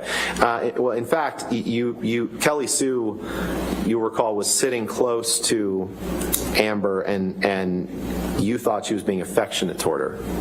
You'd agree with that, right? Sitting close is not the description I would give it myself. Well, you just testified you didn't remember someone named Kelly Sue, but I'm putting it to you. Well, I you remember remember someone named Kelly Sue who was sitting close to Amber and being affectionate, and you took exception to that, didn't you? I wasn't aware that her name was Kelly Sue. Terribly sorry about that. I didn't know her name, but it was someone I'd never seen before who had clearly taken some happy something and was very affectionate with my girlfriend. And so you removed Kelly Sue's hand from Amber, and you yelled at Kelly Sue and told her that Amber was your girl, right? That's not correct. That's not correct? No, sir. Not in the way that you're saying it.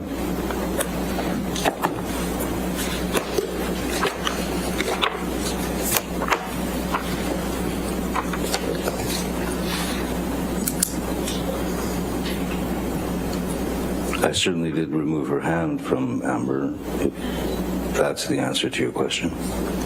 But I think it's not.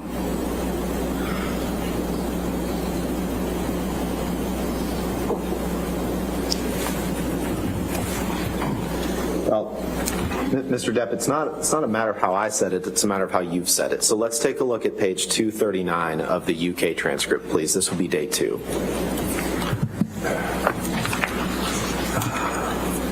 $229? 239. 239. Page 18.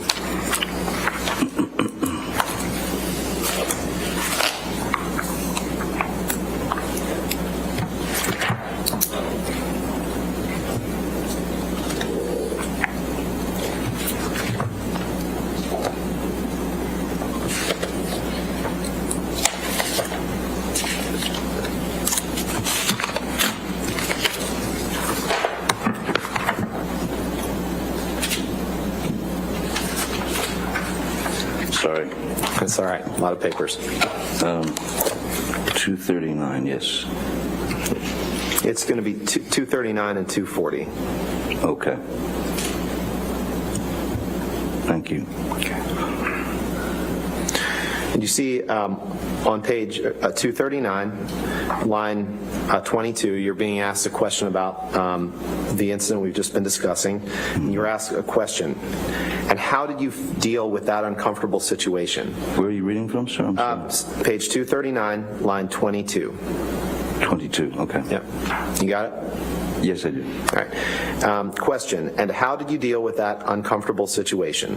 Answer, I removed Miss Kelly Sue's hand from Miss Heard's body, and I told her, do not do that. That, first of all, that is my girl. Second of all, it is rude and invasive. She was quite glassy-eyed, and she seemed pretty unsure of her surroundings. She seemed very unstable on her feet, and I remember saying to her, if you were going to take this drug, MDMA, you should know if you were able to handle it or not, correct? Did I read that right? That's correct. Okay. And after this incident, you went back into the trailer that you and Miss Heard were sharing, and you had a big argument, right? Yes, there was an argument. And the argument started about Kelly Sue, correct? I don't Amber was recall. unhappy with your reaction to her and what happened, correct? Objection calls for speculation. I'll sustain the objection, and you could rephrase. You had an argument with Miss Heard, and you understood her to be upset with the way that you had handled that situation with Kelly Sue, correct?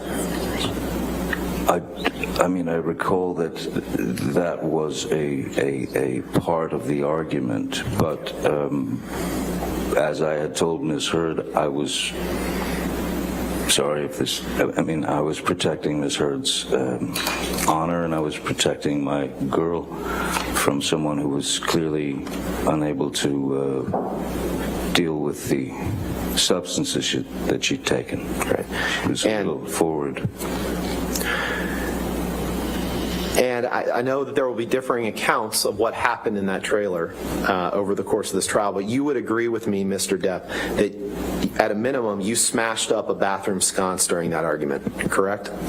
Yes, sir. I punched a bathroom sconce right by the mirror. And apologies if we've already covered this, but this trip was in late May 2013? I don't recall. Okay. If you could pull up Exhibit 181, Michelle, this has already been admitted into evidence this morning, Your Honor. All right. 181? No, I don't have 181 in evidence. Did we not? Oh, you know what? I forgot that this morning. I'm sorry. So 181.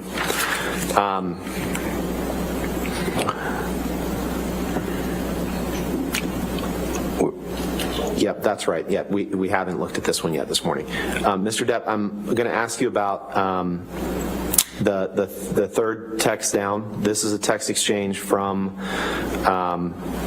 you,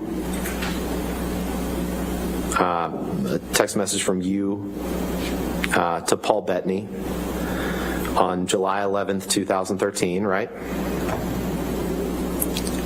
Yes. Okay, and then above that, there's a text message exchange between you and your sister, Christy, on July 10th, 2013. Correct? The text above it, yes. Yeah. Your Honor, I'd move for the admission of Exhibit 181 of just those three texts. No objection, Your Honor, with the proper redactions. All right, we could get those redactions then. Thank you, Your Honor.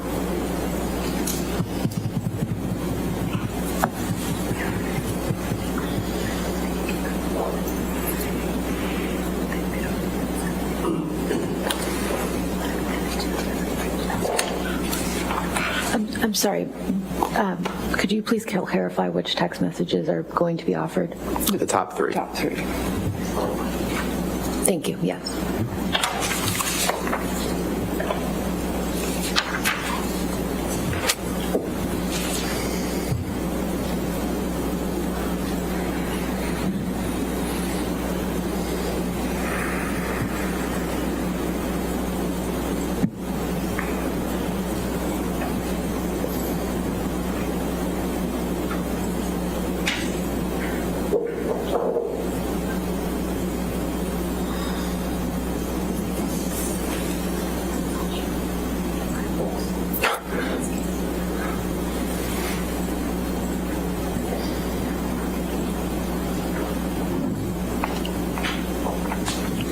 Franco.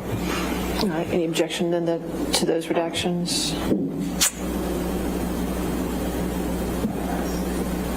All right. No objection. Okay, 181 in evidence with redactions.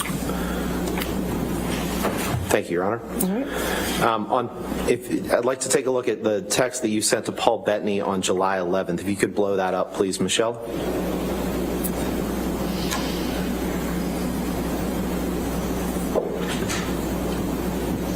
And we just talked about this trip to Hicksville. If you just, yeah, there we go. If you go to the second paragraph, or the kind of the fourth line down, you write to Mr. Bettany, missing you and yours, and await our dangle on the island.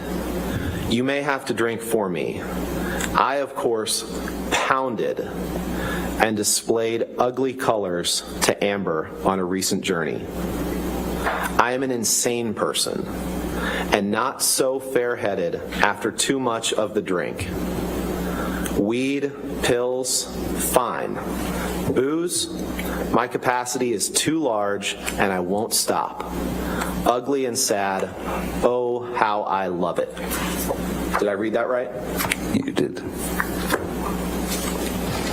If you go up, please, this is a text message from exchange between you and Christy, in which Christy texts you, she wants to talk to me, she doesn't know what to do, loves you, but doesn't know always what to do, she's worried about it all. And you write to her, it was not pleasant today. I wasn't aware she had another goddamn photo shoot tomorrow. That's really why she fucking left. I don't need actress bullshit and her fucking ambition. That's what you wrote to your sister about Amber on July 10th, 2013. Did I read that right? You did. All right. I'd like to turn to, you can take that down, Michelle. I'd like to turn to the Boston plane flight that we've talked about a little bit in the trial. Yes. The night before the flight, and sorry if we covered some of this, but just to orient the jury to the sequence of events, the night before the flight, Miss Heard was in New York, and you were picked up in Boston by private jet. So the jet that you chartered picked Miss Heard up along with Savannah McMillan, and then flew to Boston and picked you up along with some other people. Is that right? That's correct. And then all of you flew back to Los Angeles. That's correct. And the night before that you were due to meet up to take this plane flight, you and Miss Heard had a heated discussion on the phone about scenes that she was doing in a movie with James Franco, right? I don't recall what the argument was about. There are many to... Let's go to page 293 of your UK transcript, please. Yes.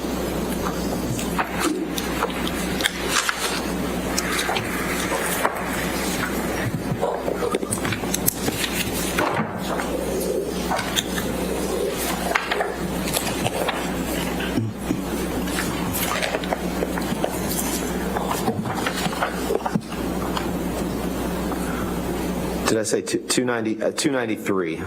Yes. Okay. And on line 22, you were asked a question, the night before you were due to meet up, did you have a heated discussion on the telephone with Miss Heard about what was happening with James Franco, the scene she was doing with James Franco? Answer, I do not recall, but it is highly likely. Did I read that right? In fact, I'm not sure where you are. Okay. Day 2, page 293. It's on page 32 of the document. Line 22, I think, is the issue. Page 32, line 22. Thank you, Your Honor.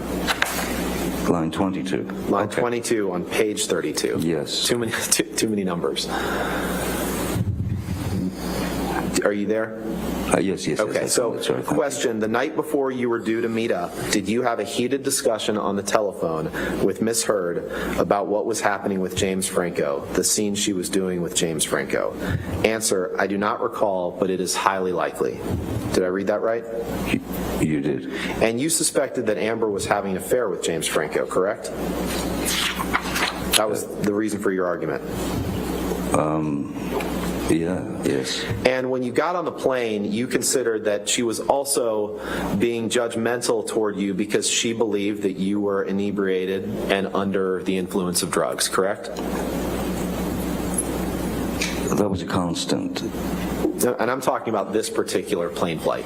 Well, You consider that she was being judgmental toward you because she believed you were inebriated and under the influence of drugs when you got on this plane, correct?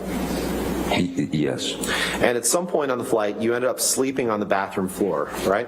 I did. You testified to that yesterday, I correct? did, yes, sir. And when you landed, you were quite ill when you landed in Los Angeles, correct? I don't recall being quite ill. It's possible. I don't know what you're referring to. Let's Maybe take you a could look take me at there. page. Yeah, sure. Let's take a look at page 313 of your UK transcript, please. 3:30.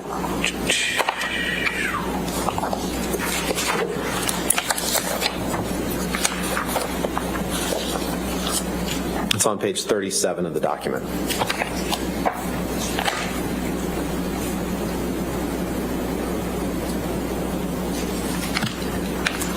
May we approach Your Honor? 3:30. All right, I'm please sorry. approach for a second.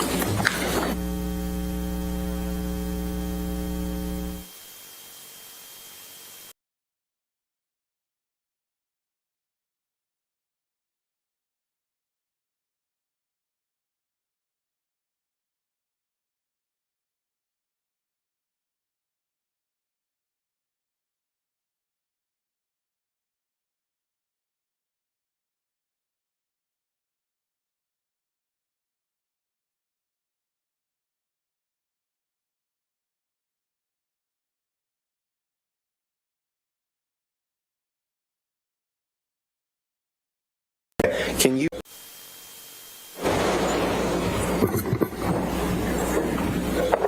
Mr. Depp, do you have page 313 in front of you? I do, sir. Okay. Can you just read, you can read to yourself, the page 313, line 14, that starts with the word were. Okay. And then read that question and answer.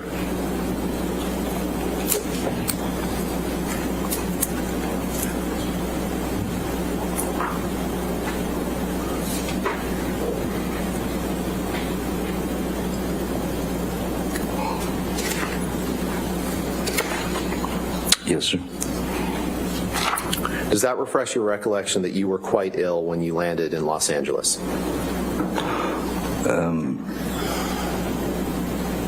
Yes, but it doesn't refer to me being ill on the plane. Sure. Okay. We'll get to the plane ride in a few minutes. Oh, I thought we just did. Let's turn to Exhibit 236, please. Defendant's Exhibit.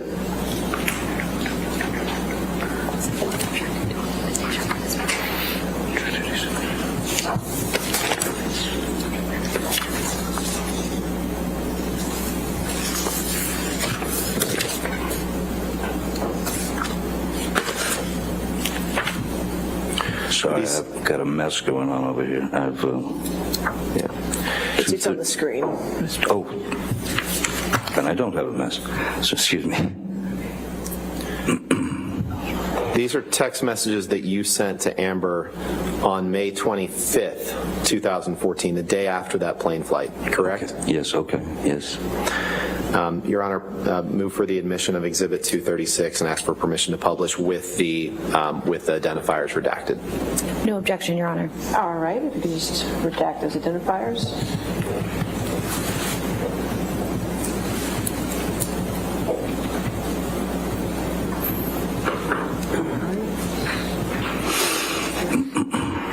All right, 236 in evidence with the redactions. You can And publish.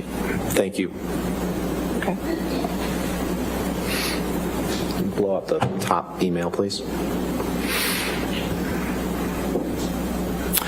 And in this email to Amber, the day after this plane flight, you write her and you say, once again, I find my place, start over. Once again, I find myself in a place of shame and regret.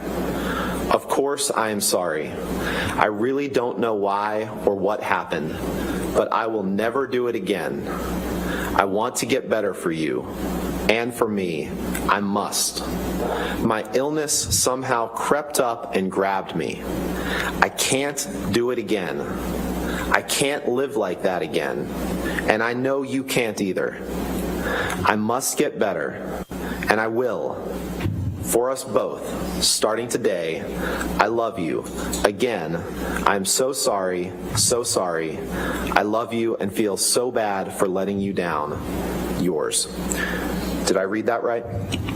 You did. And let's pull up Exhibit 245 one more time, which has been admitted into evidence this morning, Your Honor. Correct.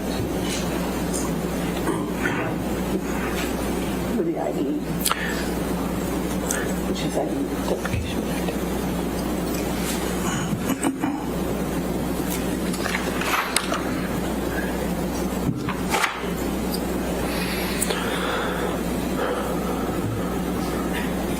And Mr. Depp, I know that we've seen this before this morning,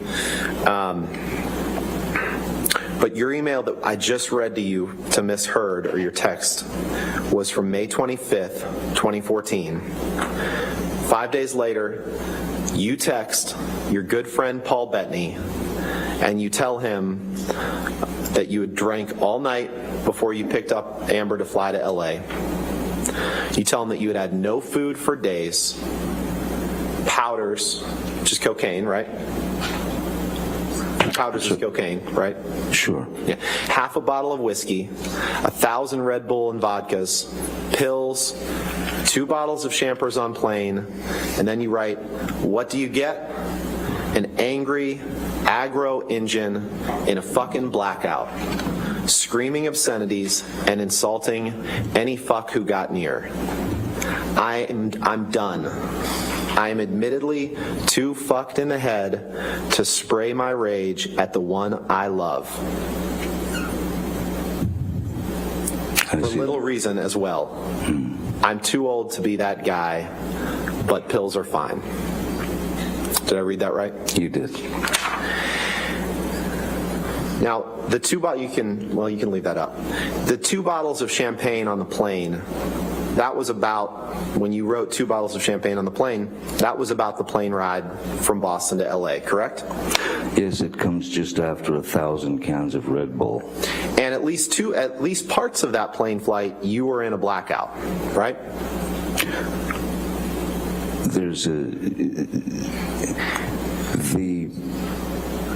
There's no reason you'd tell Paul Bettany that you were in a blackout if it wasn't true, correct?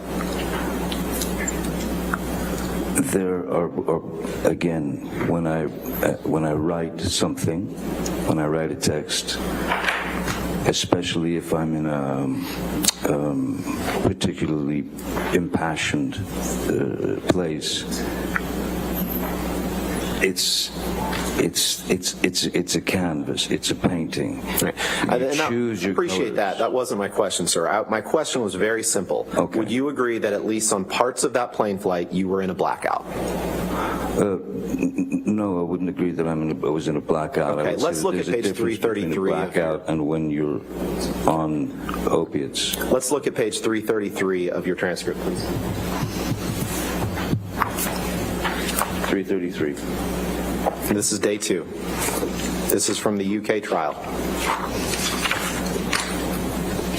Yes, we seem to be there a lot. 333. Your Honor, may we approach, please? Okay.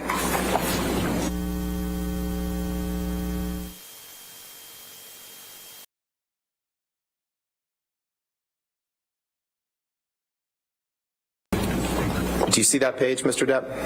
333, yes, I do. Okay. And you see on line 8, you were asked a question, but parts of that flight are blacked out. Answer, apparently, but yes, apparently that is what I am saying to Mr. Bettany. Question, yes. Is there any reason why you would say that to Mr. Bettany if it were not true? Answer, probably not. Did I read that right? You did. And you would agree that on that flight you were very drunk and that you had taken drugs either before or during the flight, correct?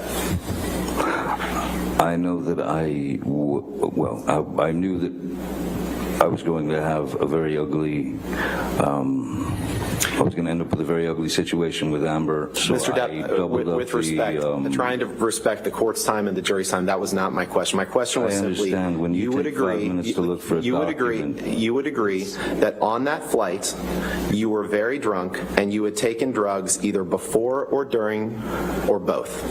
Objection compound. All right, sustained. You would agree that you were very drunk on that flight, correct? I do not agree that I was very drunk on that flight. And you would agree that you had taken drugs either before or during that flight, correct? I had taken a double dose of the roxycodone, which is different than a blackout. But you don't agree that you were very drunk? I don't recall drinking a whole. You don't need to drink a whole lot when you're on those things. You don't have time. You just testified you weren't drunk on the flight, okay? I don't recall being drunk. No. All right, let's look at page 335 of your UK testimony. Okay, Mr. Roddenberry. Where would you like to start? Line 11, please.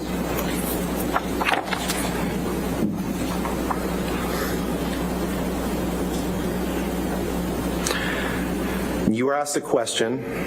I want to make sure it is quite clear what you were saying about the Boston plane incident. You were very drunk. You had taken drugs either before or during or both. Do you agree with that? Answer, sure. For the purposes of getting through this, let's say yes. Everything you have said, I agree. Did I read that right? You did. I was caving in from... My question was simply, did I read that correctly, yes, Mr. Depp? I understand. Now, can we pull up Exhibit 243, please? Actually, you know what? Let's go to Exhibit 221. Your Honor, this is a recording, and I'd be happy to read. We're going to play three excerpts from it. Okay, and there's no objections to the entire audio recording coming in, is that correct? May we approach? I would just like to know what it is first. Okay.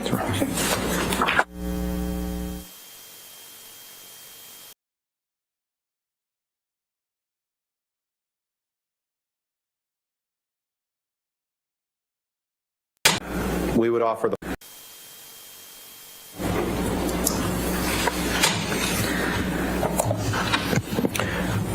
Your Honor, we would offer the full Exhibit 221 into evidence with the following three excerpts to be played. The first is the start of the audio through 1 minute. Just the first full minute, and then 2:50 through 3:20, 2 minutes and 50 seconds through 3:20, and then 9:30 through 10 minutes. All right. Please. So 221 in its entirety in evidence, but you play those excerpts, got it.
That's your voice making those moaning sounds sound like an animal in pain, right, Mr. Depp? That's exactly what I said before. Yes, that is sounds like a pained animal, and Let's it go is to my voice. 250, please.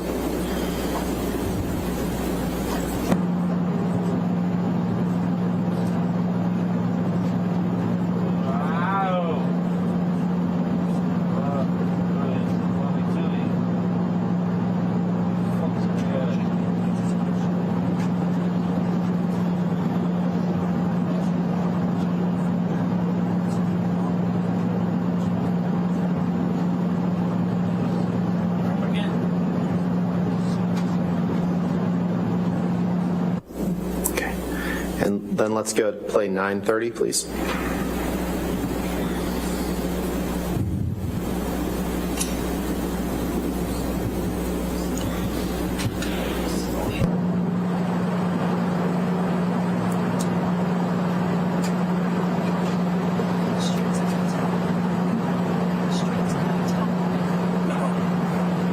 Stay with this fucking idiot in case she gets sick.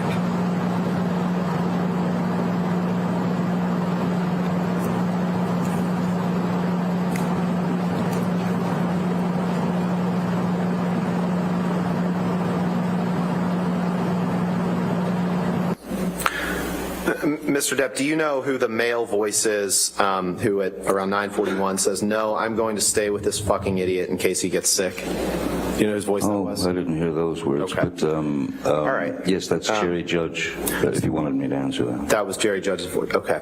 So you finish this flight. You send the text that we've seen to Amber. You send the text to Paul Bettany. And at some point after this, you decide that you want to go to detox. And you went to detox. You testified a little bit about it yesterday in August of 2014 in the Bahamas, correct? The recording of the pain noises is not from that flight, sir. Not my question. My question is, you went to detox in August 2014, right? Don't recall exactly. And you were there on the island with... Oh, on the island, yes, Yeah, of course. you were there on the island with Amber and Debbie Lloyd and Dr. Kipper, correct? That's correct, yes. You and Amber were on one side of the island, right? Yes. And Amber was effectively dedicating herself to your well-being during this detox process, correct? You could describe it as that, as at the beginning, yes, certainly. She was trying to help you get through it, right? One would think. And as far as you know, she's never been in any sort of detox in her life, right? Certainly not when you were together, correct? No, I don't think so. Okay. And we all heard your testimony yesterday. Detox, it sounds painful. It sounds tough. Fair? Yes, that's... And you testified yesterday about her not giving you medications at a certain time, but you, sir, have no personal knowledge of whether or when Amber had been in touch with Dr. Kipper or Debbie Lloyd about when to give you medicine, correct?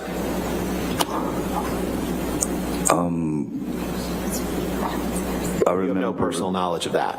Yes, I do. I remember Amber calling them on the radio, and when I was complaining that I needed the meds when I was in agony and went to the shower, she called them up because she had said that I was in a manic state or it was in some mania, and they came up there.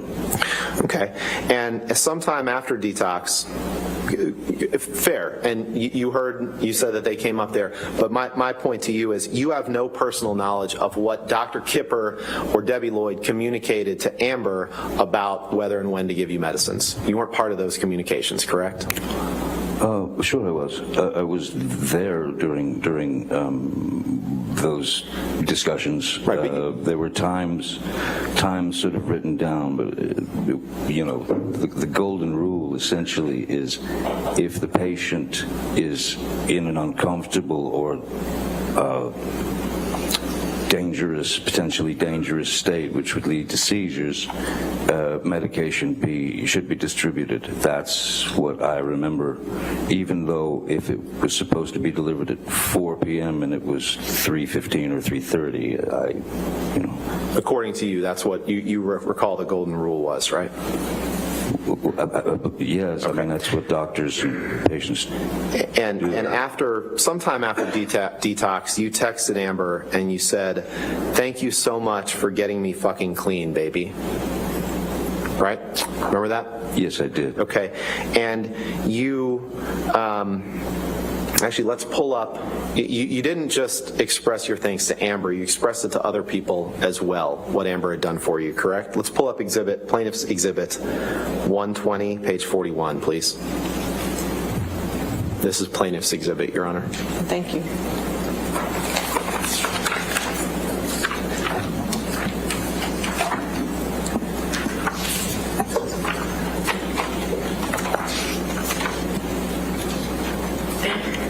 Is this a screen thing, or am I searching for something? This is a screen thing. Okay, thank you.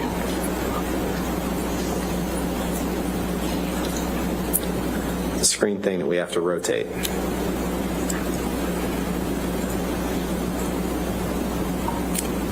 And the only question I have for you is the question on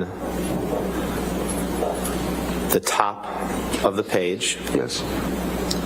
Sent on August 19th, 2014, from you to Paige. Now, Paige is Amber's mom, right?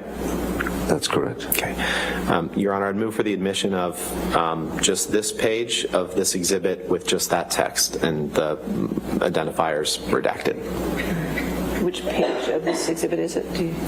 I'm sorry? Which page of the exhibit is It's it? at page 41. Page 41. So Or it's listed as exhibit 120_0041. okay, 120. Let's make it A, page 41. Do it that way. That sounds good, Your Honor. Okay, Thank you. Page 41.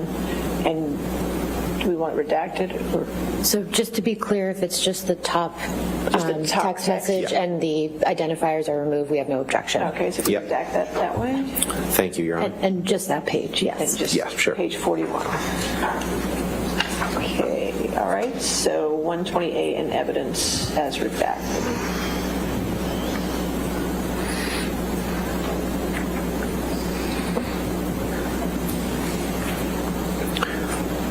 Permission to publish, Your Honor? Yes, sir. Thank you. Mr. Depp, this is in this text that you send to Paige Heard, Amber's mom, on August 19th, 2014.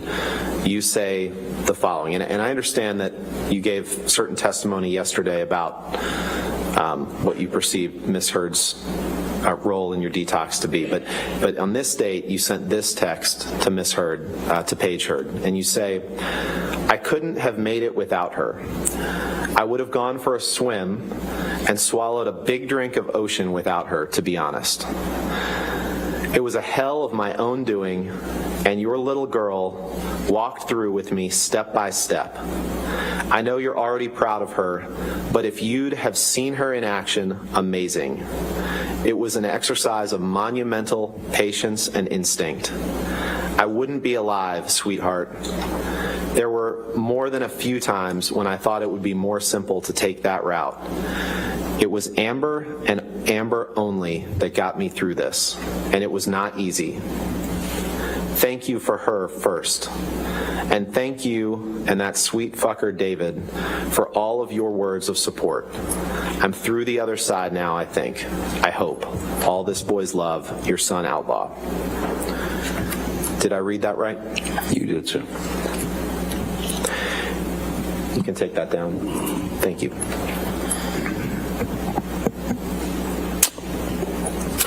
Now, you flew, you got married to Amber on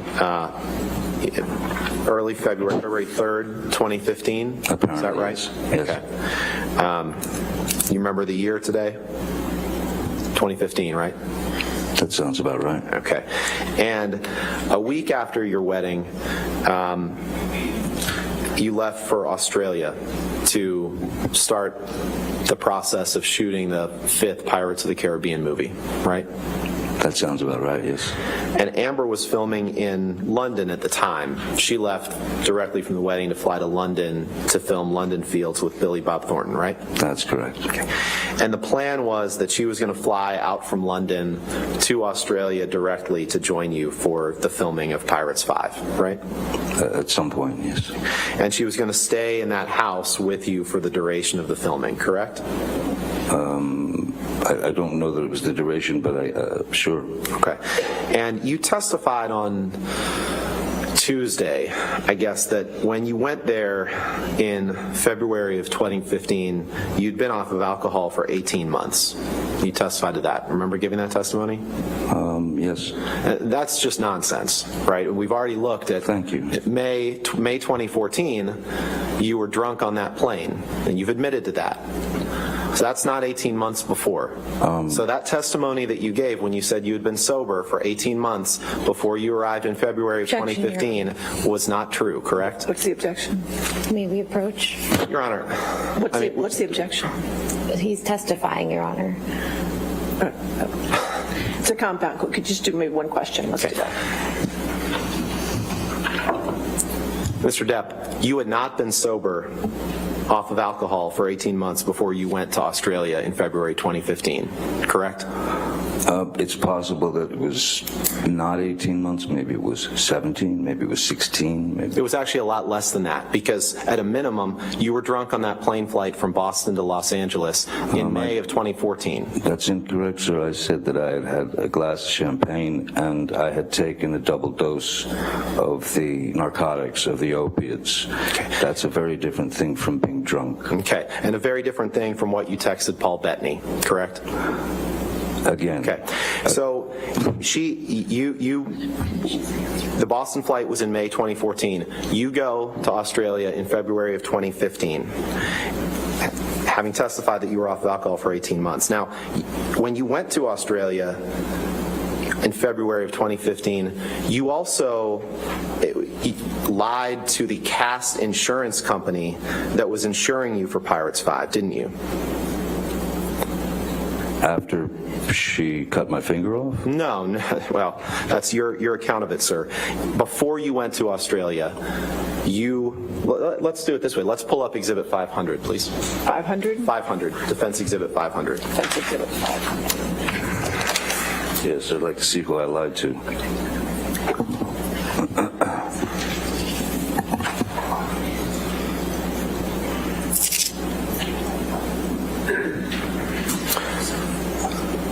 Mr. Depp, you see this as it's called a cast insurance medical certificate, correct? Yes, I see that, yes. Okay.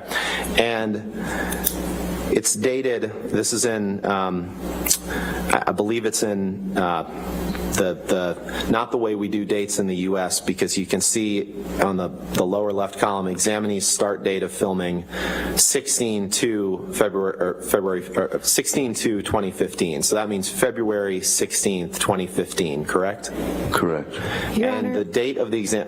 before we go any further, we'd ask to be able to see this entire document. I'm just asking about the top of it. I'm happy if we want. There's specific parts I'm going to ask him about, but if they want to scroll through it, that's fine. It's unclear whether Mr. Depp has ever even seen this, so we just appreciate the courtesy of being able to see the entire document. That's fine, Your Honor. I mean, right. I'm going to direct him to certain parts of it, but that's fine if they want to.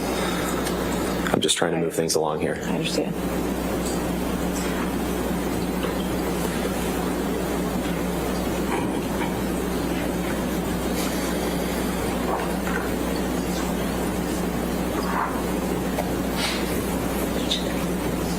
I'm sorry? I have a hard copy if you'd like to look at that. They'd like to see page 3. Oh. If I may approach, Your Honor, that would be. It's. I'm confused. What? They just scrolled to the last page, so we can just view it here. Thank you. Okay. Thank you. Sorry. I appreciate that. Go, Mr. Rottenborn. Your question? Yes, I do. Mr. Depp, this is your signature on the page of the document being displayed here, correct? That is And it's dated February 11th, 2015? correct. Your Honor, with the understanding that the exhibit for the court will have to redact signatures, I'd move for admission of this document and permission to publish. Any objection? Your Honor, may have some medical information, so at this time, we'd like an opportunity to ensure.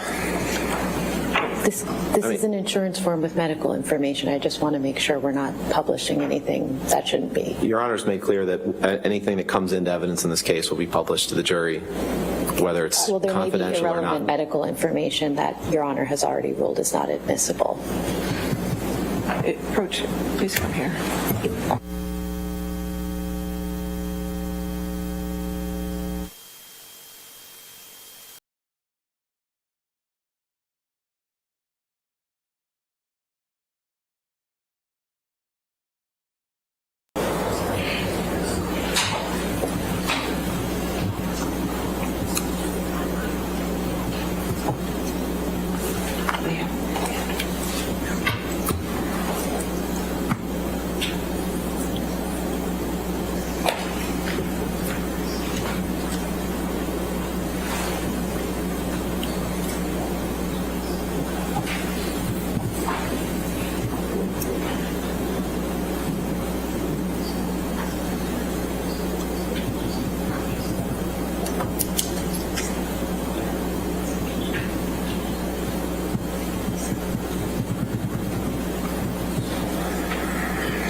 And then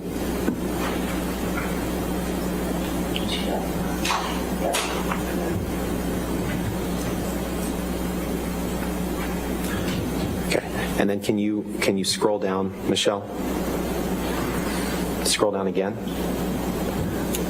Okay. Your Honor, these redactions were on here before we, I'm told, before we got the document, so no issue there. And then we would propose to just redact the, if you go up one page, I don't, that's the proposed redaction. And if you want us to redact the first three lines, M, N, and 2, that's fine too. Why don't you go ahead and redact those, Michelle? That's fine with those redactions. I'm just trying to move this along as quickly as we can, Your Honor.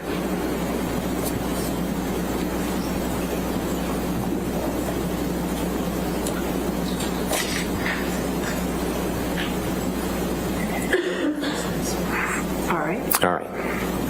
500 in evidence with the redactions? When you have agreed redactions? Okay. Yes. Thank you, Your Honor. So we looked at your signature, Mr. Depp. If scroll down, please, Michelle. 2 more pages. There's your signature, and then this is it's an insurance form for your that the studio Disney took out for your for you filming Pirates 5, correct? I guess so, yes. Okay. And you see the role here, it's listed as Captain Jack Sparrow, Johnny Depp, coverage status, full coverage, effective date, February 11th, 2015, right? I see that. And you're aware it's not uncommon for studios to want to insure actors that are playing in a movie in case something happens, right? It's happened for 30 plus years for me. Correct. So if you can scroll up, please. And in order to do that, you have to provide certain information to see if you're insurable, right? Correct. Okay.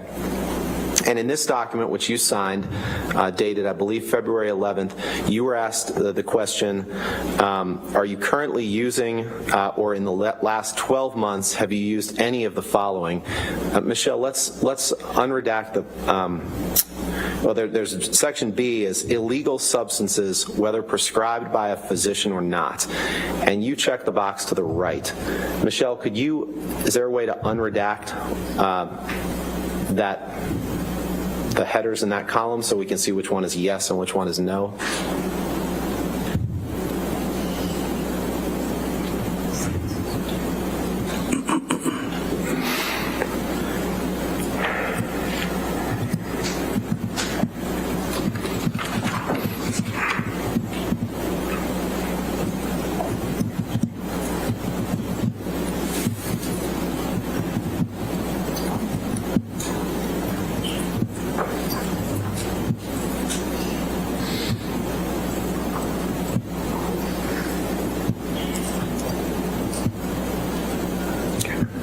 Thank you. So, Mr. Depp, when you were asked the question in this CAST insurance form, are you currently using, or in the last 12 months, have you used any of the following? You say yes, that you've used some prescription drugs, and when in the question that says illegal substances, whether prescribed by a physician or not, you check no, correct? Yes, sir.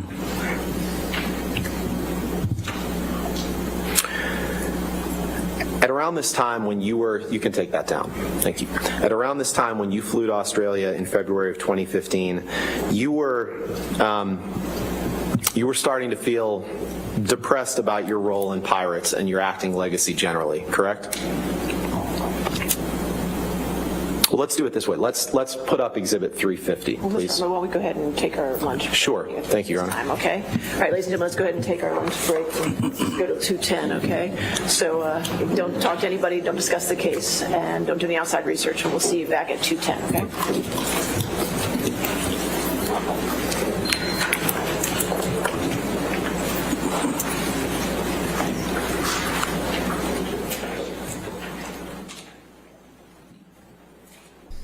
All right, while they take their lunch break, we are going to fast forward so we can get to the afternoon session.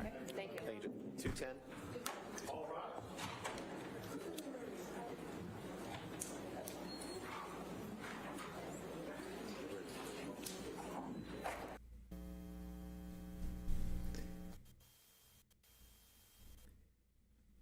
So Johnny's on the stand for the rest of this day and then part of the next day.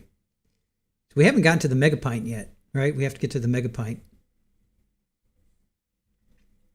That's when he had the argument with Amber.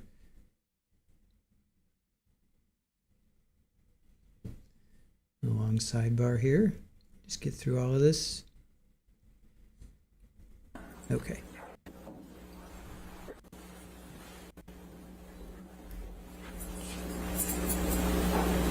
All right. Afternoon session, cross-examination.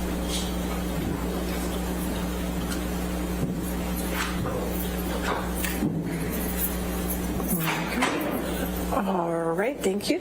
See. All right, your next question, Mr. Rottenberg. Thank you, Your Honor.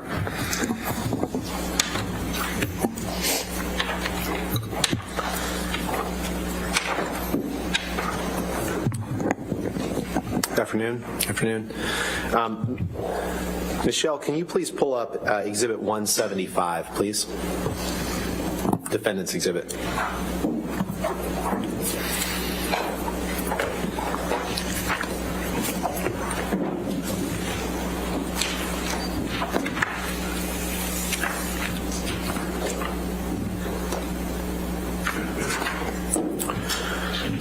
Mr. Depp, is this an email exchange you had with Bruce Witkin on June 6th, June 7th, 2013? It's June 7th, 2013. Okay. And if you scroll down to the bottom, I'm not going to read it aloud, but that email address is your email address. Is that right?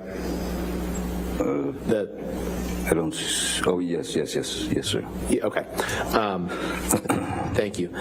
So this email is an email that you sent to Mr. Witkin on June 6th, 2013 at 7:05 a.m., the one that starts with "seriously, be woozy." Is that right? That's correct. Okay. And Bruce Witkin was a longtime friend of yours, right? Yes, sir. Quite a long time. You met in Florida many years ago, right? Yes. And then he lived in Los Angeles, and you all were very close friends until a few years ago, correct? That's correct. Okay. Your Honor, permission to publish or move for admission of this and permission to publish with the email addresses redacted. And if they want me to redact Mr. Witkin's responses, that's fine. We have no objection to that, Your Honor, and I don't think we need to have Mr. Witkin's response redacted. All right, so you just want to have just the identifiers redacted and that's all? That's correct, Your Honor. Okay, if we could do that.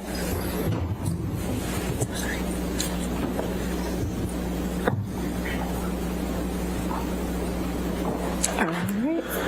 Okay, now I know this is a few years before Australia in 2015, which we stopped with right before lunch. But I want to just, if you can scroll down, Michelle, please, to the paragraph that starts, brain is on full tilt. And maybe just blow up the first couple sentences there. Okay, yeah, perfect. So in this email to Mr. Witkin in June of 2013, you write to him, brain is on full tilt. The circus never stops. Feel physically fucked constantly. I'm wired up so tight that I'm barely able to deal with people on any level that is remotely enjoyable. You see that? Did I read that right? Yes, I see, yeah. Now, Michelle, can you please pull up Exhibit 350, Defendants Exhibit 350?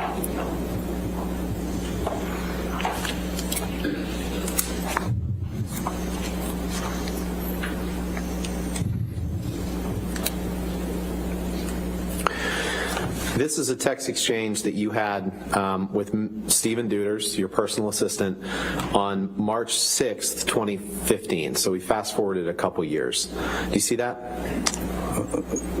Is that 1628? Is it the third one down? Yes, sir. 1628. Third one down.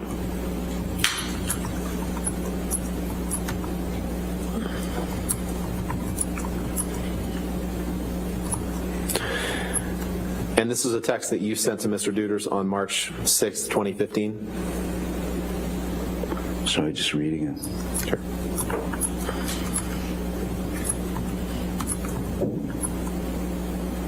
Yes. And by this point, you had been in Australia since about the week after your wedding, right? So for 3 weeks or so? Is that about right? Seems right, yes. Okay. And Amber didn't arrive until around this time, correct? Beginning of March? Yes, I recall that Amber arrived around the 6th, 7th. The 6th or 7th of March, right? Okay. So you'd been outside of her presence for the last 3 or 4 weeks prior to this, right? I believe so, yes. Okay. Can you, Your Honor, I would move for admission of Defendants Exhibit 350 with identifiers redacted. Your Honor, we would ask that the top email to Mr. Holmes and the last email from Mr. Deuters be redacted. So just the two in the middle? Yes. Sure, and honestly, Your Honor, then if we're going to do that, we can just redact the, actually, we can redact the second one too, so we just do the third. Your Honor, we believe that's necessary for context. Okay, for context, all right, so just get rid of the first one and the last one and the identifiers. So it should be the two middle texts.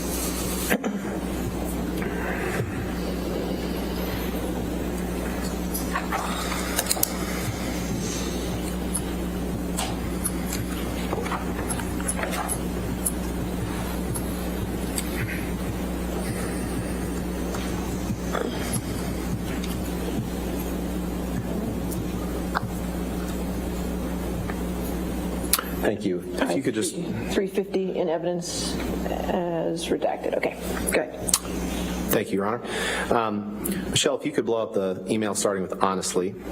So this is an email. You've been in pre-production and shooting in Pirates 5 for the last couple of weeks, correct? By March 6, 2015?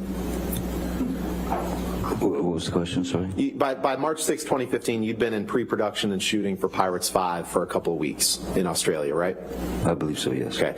So your email to him, to Mr. Deuters, your personal assistant, reads, honestly, I will not again be doing anything that involves the discussion of furthering my embarrassment of having whored for all these fucking wasted pieces of shit, nothing, years on characters that I so ignorantly started to think of as my legacy.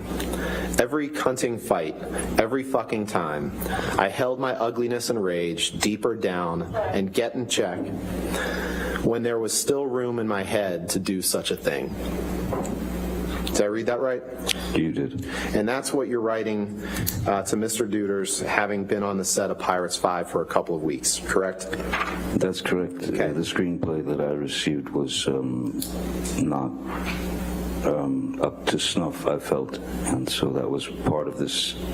Was my anger was that the screenplay was very lazily written, and I had to do a lot of rewriting. And with you in Australia, I think we covered this, was Debbie Lloyd. You testified to that before lunch, right?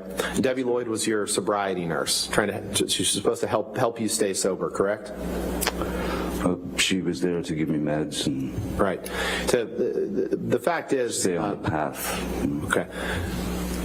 The fact is, Mr. Depp, you had been using a fair amount of drugs during those 3 or 4 week period before Miss Heard arrived in Australia, hadn't you? Marijuana was what I was using. And not just that, other drugs too, correct? No, not that I recall, no. Okay. Let's take a look at Exhibit 346, please.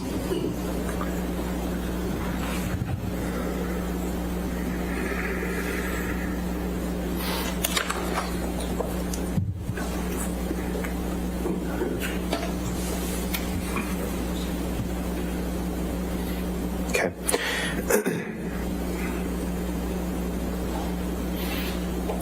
This is a text message exchange between you and Nathan Holmes on February 25th, 2015.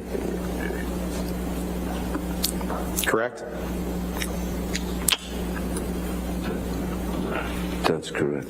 Mr. Holmes was another one of your personal assistants, wasn't he?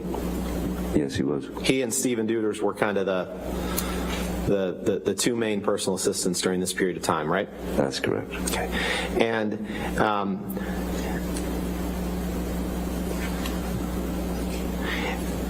at the top of the page, the second one down, do you see where Mr. Holmes tells you... Objection, hearsay. He just testified that he was only using marijuana, and this is clearly impeachment to that, Your Honor. This is Mr. Holmes' words. We're gonna go text by text, and before I ask for permission to publish and for motion for admission, we'll go through it. But I'll sustain as Mr. Holmes. So. Okay, Mr. Depp. Why don't you take a moment to read this text from the top down? Thank you. Please.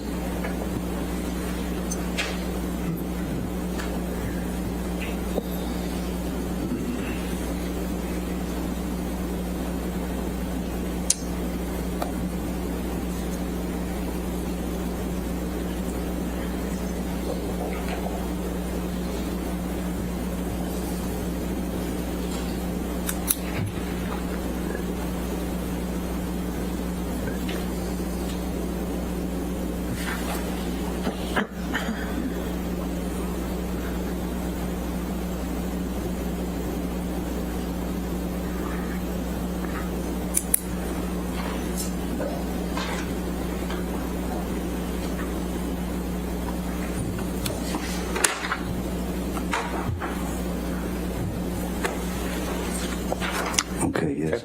So, Mr. Depp, does this refresh your recollection that, in fact, you weren't doing just marijuana in late February 2015? In fact, you were doing cocaine that Nathan Holmes was supplying to you? In fact, there's nothing in there that says I'd been doing cocaine. Does this refresh your recollection, Mr. Depp, that you were given cocaine by Nathan Holmes in late February 2015? Even if I were given cocaine by Nathan Holmes, there's there's nothing here that says I was doing the cocaine. And Nathan Holmes was upset, or you understood that Nathan Holmes thought that you might be upset with him for taking some of your cocaine. Isn't that right? I think Objection, Your that's, Honor, hearsay and speculation. excuse me. I said, what was his understanding? I'll sustain as a speculation. Next question. Okay. And in fact, Mr. Depp, you also were going to see Marilyn Manson in Australia around this time, correct? Correct, he was coming to play a show in Melbourne. Okay. Your Honor, I would move for admission of this document with the following text messages. We can redact whatever else they want, although I think, well, the ones that, of the witness's own words that I'd like to show are 80039, 80041, 80086.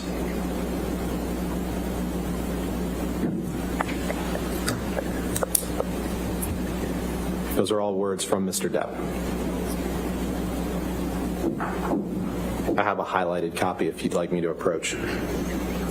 Yeah, we have no objection as long as everything else is You just want to redacted. look at his highlighted copy and make sure that's... Oops, I touched the screen horribly. No, that Pardon was me. you. It's okay. You're good. All set. Okay. So no objection to the redactions? No objection to 346 admitting those with redactions, yes. Okay, thank you. Get those redactions.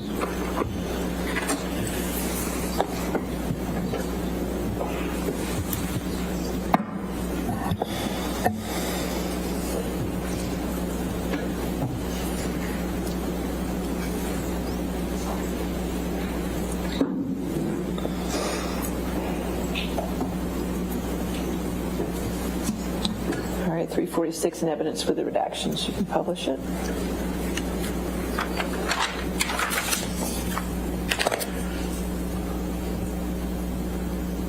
So you can see these texts were sent on February 26th and February 27th, 2015. And if you scroll over, Michelle, and can you just blow up the text portion of it?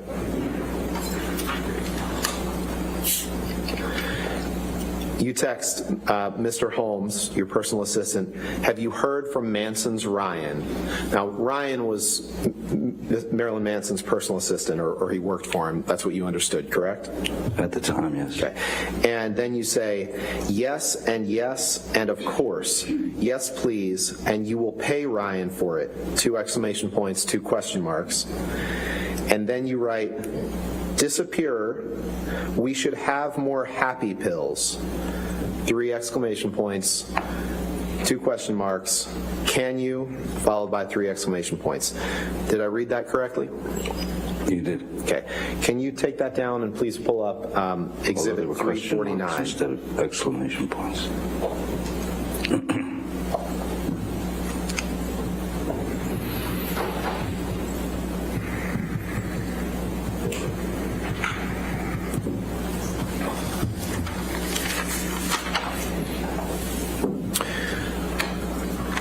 And Mr. Depp, this text exchange that I'm going to ask you about is from just 2 days later, after February 26th.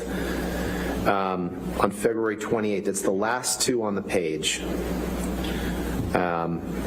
February 28th, 2015, there's a text from you to Mr. Duders. I would object to the, as hearsay with respect to the text from Mr. Duders. That's fine. Okay, you're just, So just the second to last one is all we would seek to admit.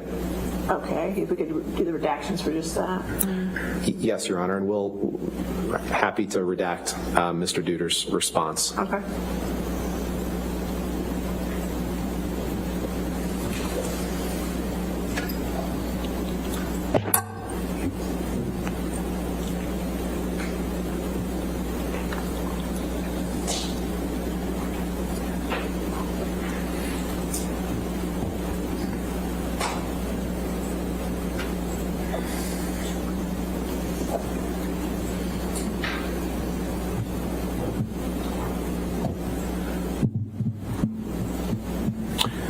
All right, so 349 in evidence with redactions. Okay.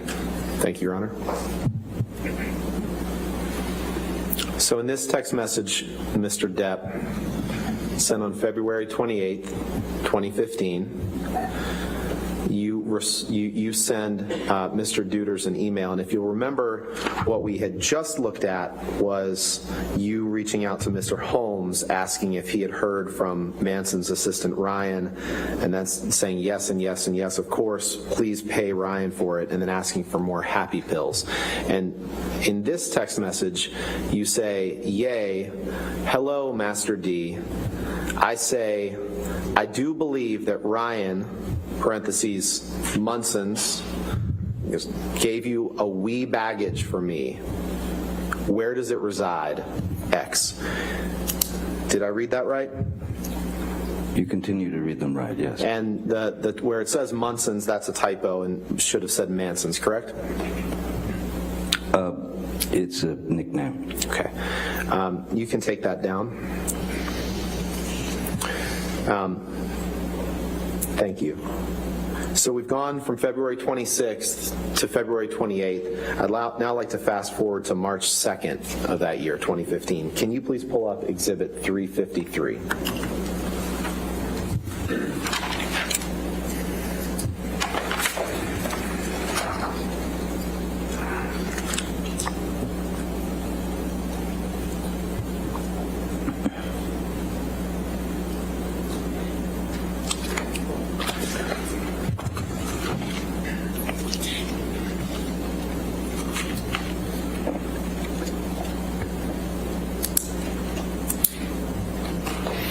Your Honor,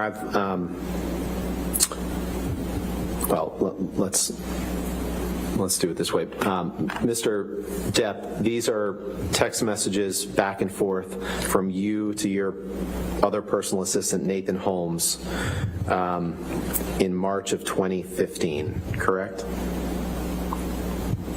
Appears to be, yes. Yes. Your Honor, I know that the whole thing is going to draw an objection, but I would like to move to admit Mr. Depp's text, which I have here highlighted, and I think we can redact pretty quickly through this document. And I'm happy to have them highlighted if you'd like me to approach. Well, if you could just Sure. show it to counsel, the highlighted portions. Is this a one-page document or? It's actually three. 3 pages. And we may not do all of them now, but I think it's Okay. easier to just. Is this the forms we were going to show?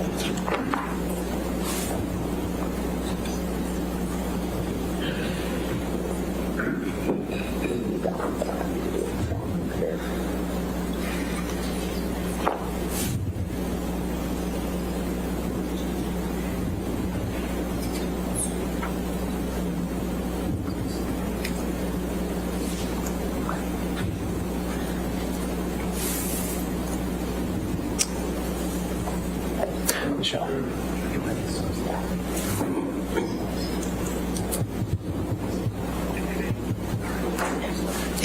We have no objection with just admitting Mr. Depp's Okay, so messages. 353 with the redactions. Yes, and I think we can, if you'll just indulge us for a minute, I think right, we can that's get all of that done. Thank you. Okay.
All right, so 353 in evidence with redactions.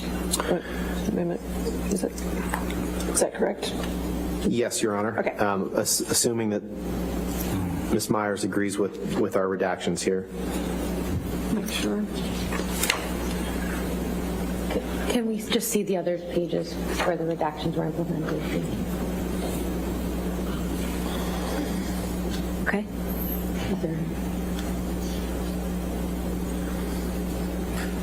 Yes, all set, thank you. 353 in evidence with the redactions. Thank you, Your Honor. To the jury. Can you please go to the first page of that document?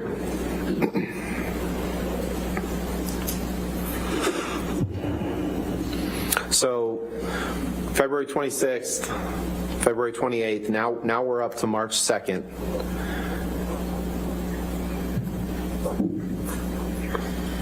And on March 2nd, a few days before Ms. Heard arrives in Australia, you text Nathan Holmes, and this is going to take a little bit just to kind of get through this, so appreciate the court and the jury's patience here.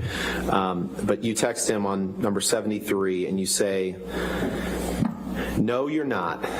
Why? That is not a part of the job description. And I'm telling you now, any of you guys start to lecture me, I just do not want to hear it. No stupid bullshit about sappy bollocks. I am a grown fucking man, and I will not be judged." Did I read that right? You did. Keep going, please. "And I will never, ever live in this world cage any longer. I'll do whatever I damn well please. Okay." Did I read that right? You did. Then if we go on to the next page, please. You continue and say, "I don't want to depend on others for things like that. I'm not unhappy. I am insane." Big difference. Did I read that right? You did. "No system." Then you say, "I don't want to risk it for you or anyone. So I can get what I need. Also, may I be ecstatic again? Helps. Color me deceased." By ecstatic, you're referring to taking ecstasy, correct? It's very likely. Before Ms. Heard arrived, she had asked me to score either MDMA or ecstasy tablets before her arrival. Okay. So once again, Ms. Heard's at fault for these texts. I'm not blaming her for the text. I'm just stating the facts. Okay. Well, let's talk about those facts. So, Okay. Ms. Heard arrives in March in 2015. You can go ahead and actually, you know what? Let's go down one, Michelle, because we're going to fast forward a few days and we're going to come back to this. Actually, just one day. This is when you text Mr. I don't even remember if it was Holmes or Duders at this point. Mr. Holmes, correct?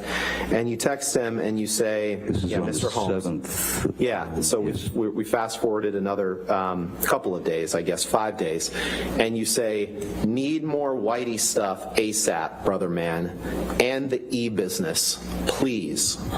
I'm in bad shape. Say nothing to nobody." Did I read that right? You did, sir. Okay.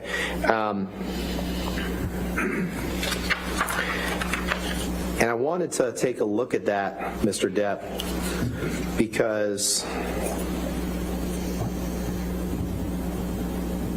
you just testified that Ms. Heard was the one who wanted ecstasy, but in fact, when you sent this text on March 7th, 2015, this was right after you cut your finger off. And right after you told the doctor that you cut your finger off, you were asking for cocaine and ecstasy. That's entirely possible, correct? I'm not sure that you have the date correct about when my finger was chopped off. Okay. Okay. Let's take a look. I'm pretty sure that the date was the 8th.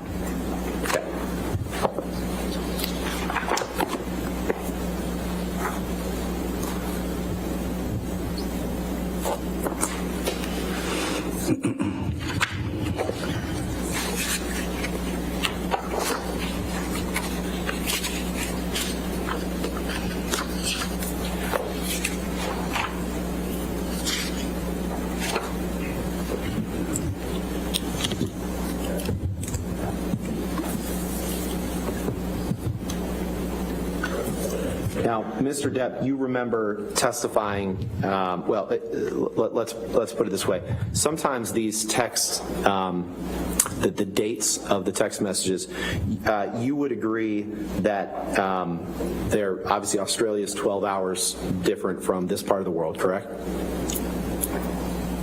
Or something like that. Something like that, sure, I'll agree with you on that. So the text, the date stamps and time stamps that are reflected on these texts may be reflecting a different time than when they were actually sent. Objection foundation calls for speculation. You'd agree with that, right? I'll sustain the objection. Okay. Okay. Well, then let's do this. So is it your testimony that right after you cut your finger off, that you, or right after, I won't give you anything to argue with me yet, right after you sustained an injury to your finger, that you, right after you sustained an injury to your finger, is it your testimony that you did not ask for cocaine and ecstasy right after you told the doctor about your finger injury? Is that your testimony?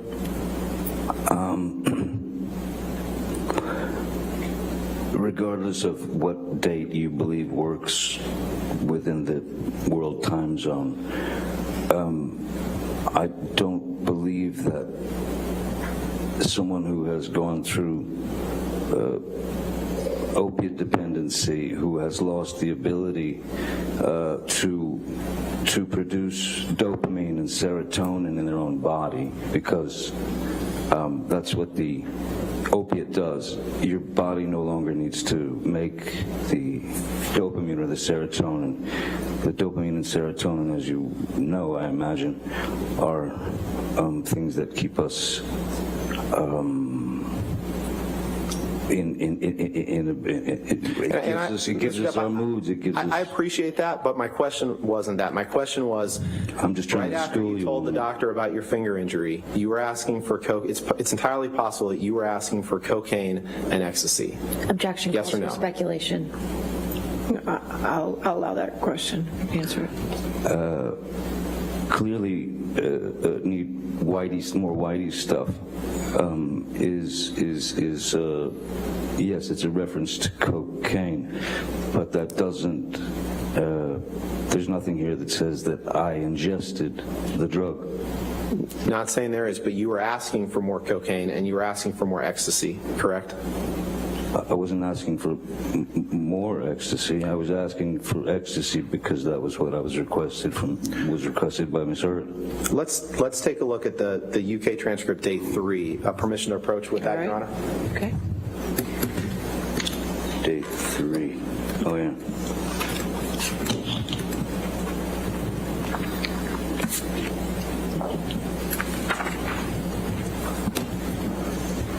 Thank you, sir.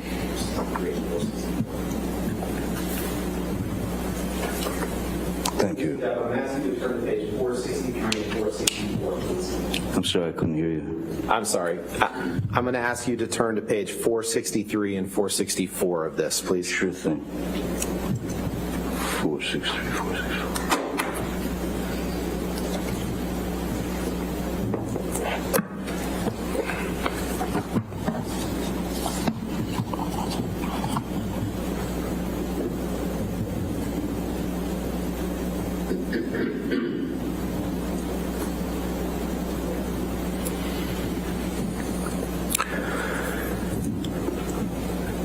Are you there?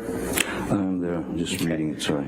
And on page 463, line 20, you're asked the question, Mr. Depp, what I am asking you about, and I think your barrister, Mr. Sherborne, agrees, the times we have to factor in, it may be we can put in an agreed local Australian time, but what is important, do you see, is the order that you have cut your finger off, and straight away, after telling your doctor that you cut your finger off, you are asking for cocaine and ecstasy.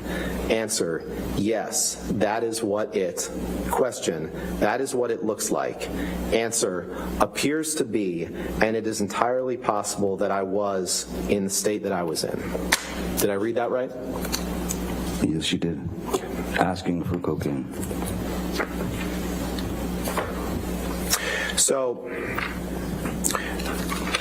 we talked about the cocaine and the ecstasy. Let's talk about the altercation that you and Ms. Heard had in Australia. You testified that you were sitting on a bar stool, right? In Australia. This is before. So you're fast forwarding to the end of that argument. Yeah, we've heard your account of the argument, and the jury will hear Ms. Heard's account of the argument. What I want to ask you is some specific questions about you're sitting on a bar stool. You've had 3 or 4, I think you said 3 shots of vodka. I did 2 or 3 shots of vodka, yes. Yeah. And you're resting with your hands kind of hanging over the edge like that, right? Well, after the first bottle whizzed past my head and shattered, as I said, I walked around the bar, grabbed the larger, there was another bottle of vodka, the only one there. The larger bottle, brought it back and poured another shot and did it. And right, and that was like a what we call a handle of vodka. Is that right? Well, yeah, it's one of the larger bottles with it's got a handle on it. Yes. Right. And it was full at the time, other than the shot that you poured. No, it wasn't. It wasn't a full bottle. No. Okay, and at some point before you claim you sustained an injury to your finger, I believe you demonstrated to the jury yesterday, but you were resting with your 3 fingers, your middle 3 fingers, kind of hanging over the edge. Is that fair? Is that right? Yes, I just had a bottle thrown at me, so I was. When she grabbed the second bottle. Right, I'm just asking where your fingers were, sir, at that point. Your palm was facing down and your 3 middle fingers were hanging over the edge of the bar, correct? Basically, that's correct.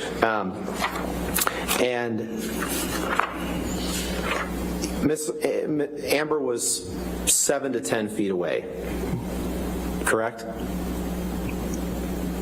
Once she walked, yes. Once she grabbed the bottle, yes. Okay, and your testimony, and we've heard it yesterday, but your testimony is that somehow she wound up with this handle of vodka and threw it, and it damaged part of your middle finger. But what we didn't talk about, what I want to ask you about, is it didn't. If it happened the way you said, it didn't damage any other part of your hand, correct? No other part of your fingers, none of the other middle fingers that were hanging over the edge of the bar were injured, correct? Objection compound. We can take it piece by piece. None of the 3 fingers that were hanging over the edge of the bar were sustained any injury other than your middle finger. Is correct? The middle finger certainly took the brunt of it as the tip. And there's cut off. There's no record of any glass being found in that middle finger. Correct? Objection calls for speculation. I'll allow it if you can answer it.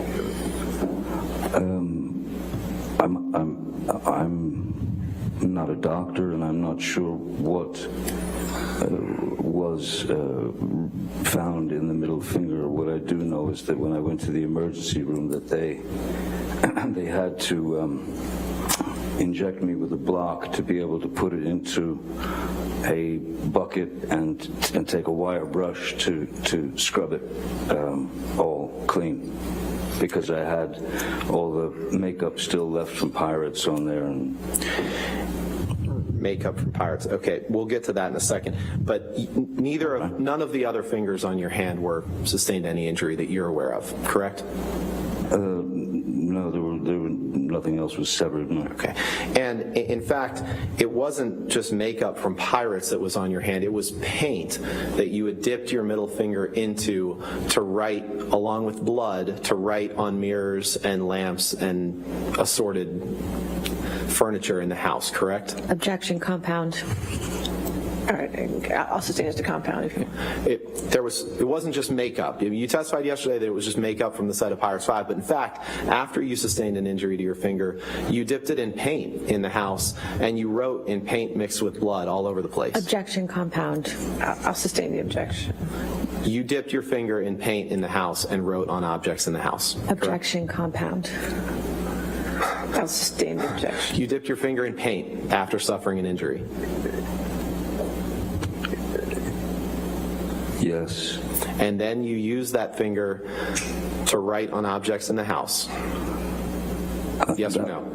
Yes, that was after after writing on the walls, the blood had kind of dried, as it were, and so I stuck my finger into a can of paint and also, excuse me, mineral spirits to put my verbal messages onto the wall. And you used your finger as a paintbrush, right? Essentially, yes. And can we put up Exhibit 369, please?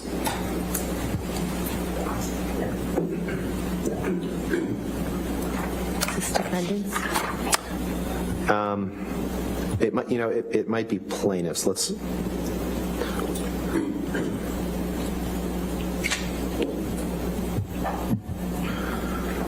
we have?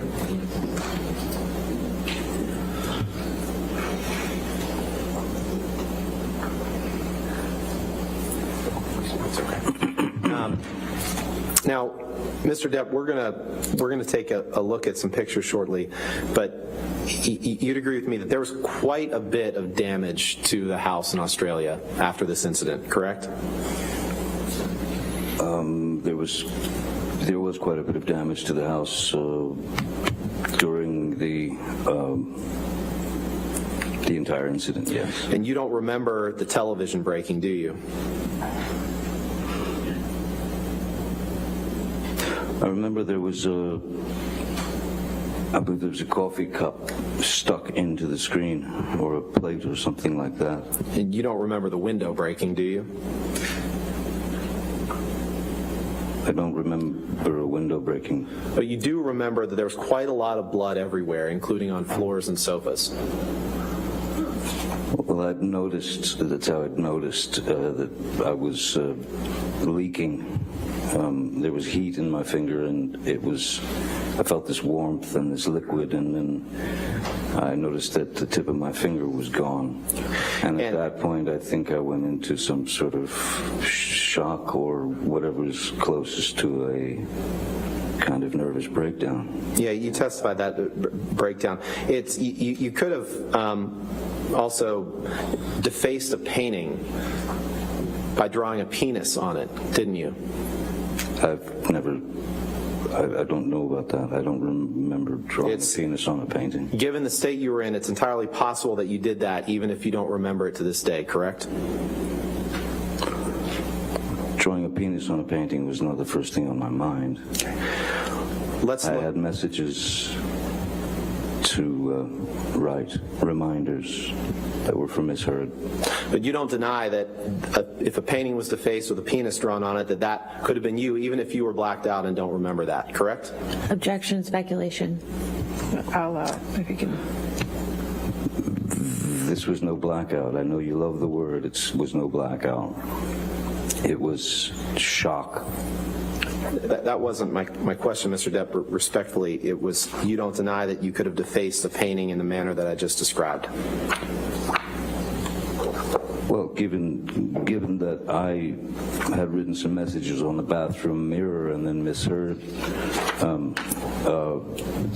added to them, it's also not impossible that Miss Heard may have drawn a penis on a painting somewhere.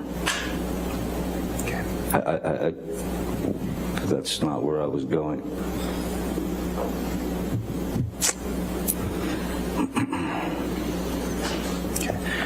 Let's take a look at page 451 of your testimony in the UK trial, please.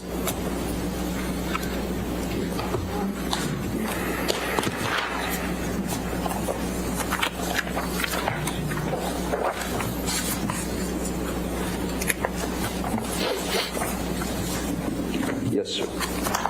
And if you look at page 451, line 21, please, You were asked the question, let me ask you, is defacing a painting something that you are likely to have forgotten?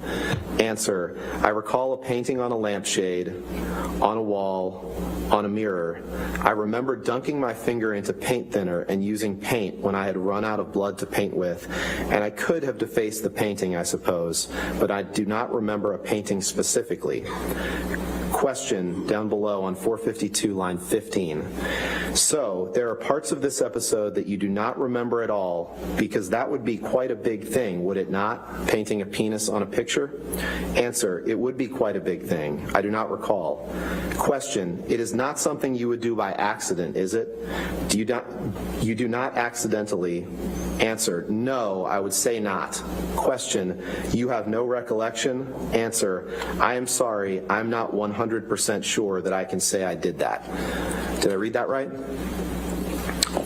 You did read it right, sir. Thank you. Let's take a look at Exhibit 374, please. Is it Defendants Exhibit 374? Yes, Your Honor. Okay.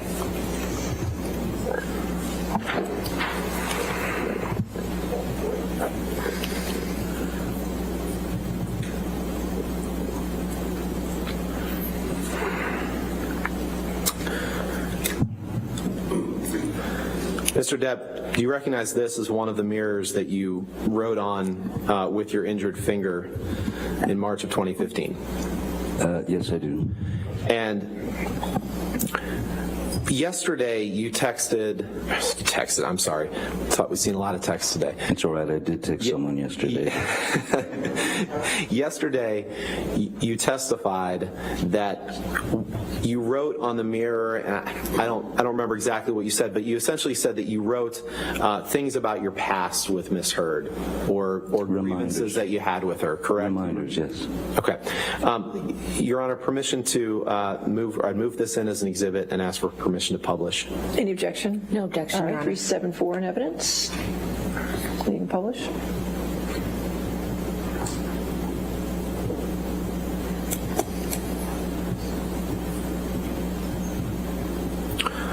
You could just blow that up a little bit. Is it possible? So, on this, which you wrote on with your severed finger, you wrote in some mix of paint or blood, starring Billy Bob and Easy Amber. Yes, sir. Miss Heard arrived directly in Australia from filming the film London Fields in England with Billy Bob Thornton, correct? That's correct. And you hadn't seen your new bride in 3 or 4 weeks, and she arrives. You're not happy about her filming with Billy Bob Thornton, and so as part of this altercation incident, after your finger is injured, you write starring Billy Bob and Easy Amber on the mirror, correct? Objection, compound. I'll sustain the objection. I'll move on. Okay. Let's pull up Exhibit 375, please.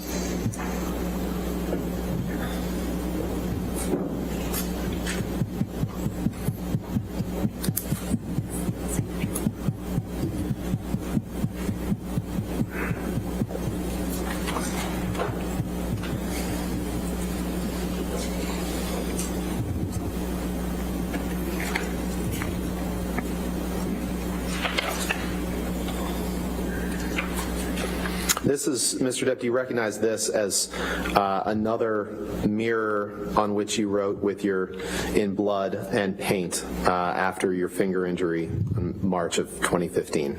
Yes, sir. That's in the same bathroom. Okay.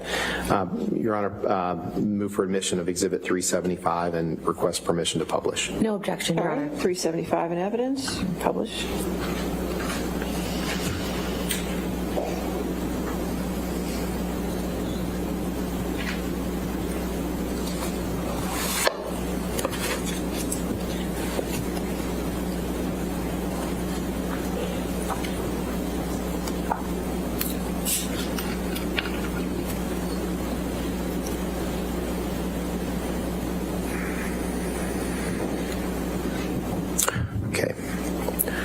Can we please pull up Exhibit 377, please?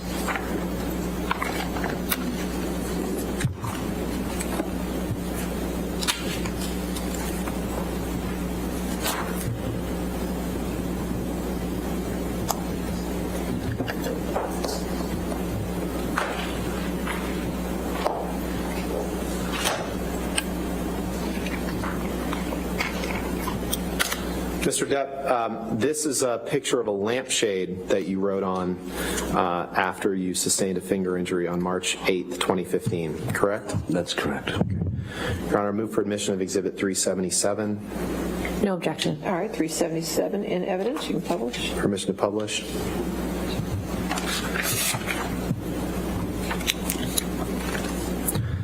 And on this lampshade, which appears to be sitting on the ground, you write some mixture of blood or paint, "Good luck and be careful at top." Yes, correct. Correct? Yes. I thought it was good advice. Okay.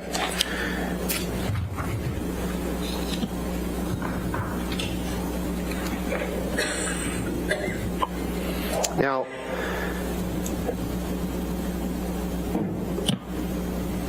you have never, and I know Ms. Hurd will give her account of this incident later in the trial. Just to be clear, you have never seen Amber inflict harm on herself or on her arms or anything like that, correct? Objection compound. Sustain. You've never seen Amber inflict harm on herself. That depends on your definition of harm, sir. That's quite a broad word. Can you please pull up your UK testimony at page 434?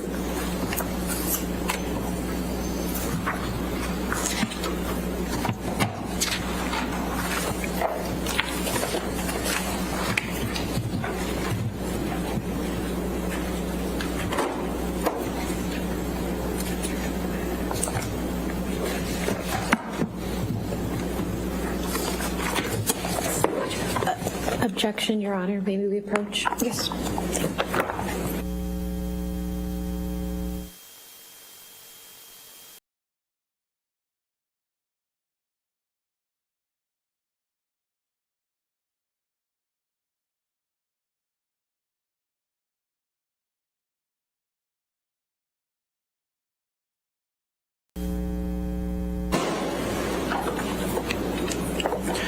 Mr. Depp, are you there on page 434, line 25? 434, okay. Yes. And in the UK trial, were you asked this question and did you give this answer? Question, you have never seen her inflict harm on herself, on her arms, or anything like that during the time you were with her? Answer, no, no. Did I read that right? I don't see it on page 434. Can you You got to go to the top of page 435, so sorry if I wasn't clear. Let's go. 435, okay. Yeah, so the bottom of page 34, question, you have never seen her inflict harm on herself, on her arms, or anything like that during the time you were with her, and then the answer at the top of page 435 is no, no. Did I read that correctly? You did. Thank you. Now, you testified yesterday that when you went to the hospital that you told them that you had injured your finger in an accordion door. You remember giving that testimony? Yes, I do. That's actually not true, is it? You actually told the hospital that you had cut it off with a kitchen knife. Isn't that right? No, that's not true. Okay. Can you pull up Exhibit 360, please? I believe there was one of my team who might have said that to the doctor, but that was not my, those were not my words. At any rate, we were looking to keep Amber's name out of it.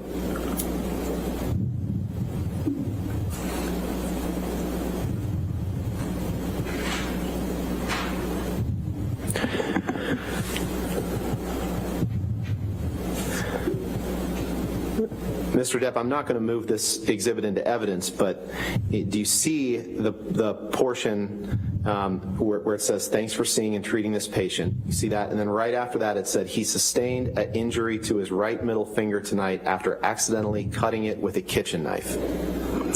You see that? I do see that. And there's no mention of an accordion door in that document, is there?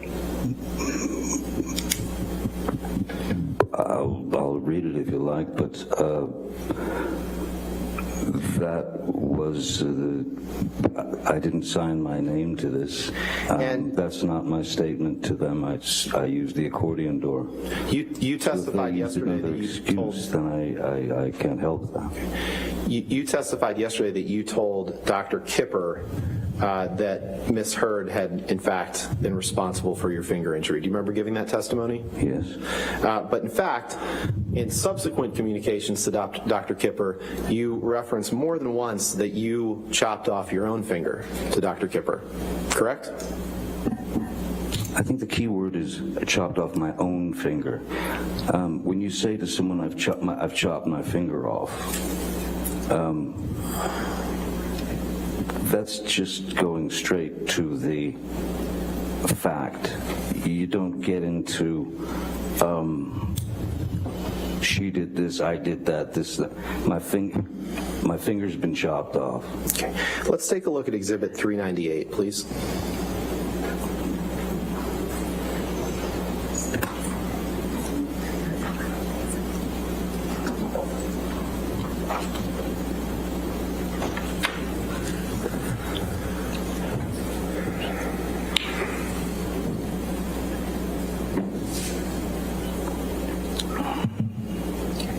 I'd like to direct your attention, sir, to the text message number 94, which is a text message from you to Dr. David Kipper on March 19th, 2015. Do you see that? I will in a second. Sure. 94. This is, yes, March 19th, so I was in Los Angeles, yes.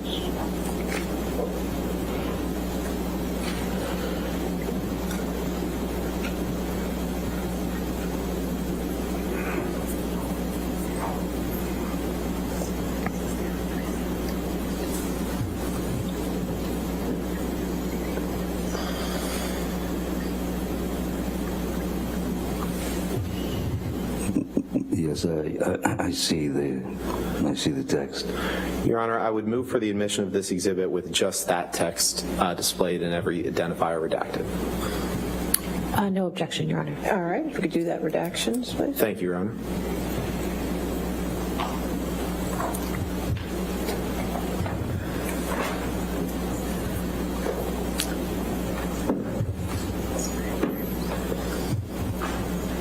It was a pathetic attempt at humor. My apologies.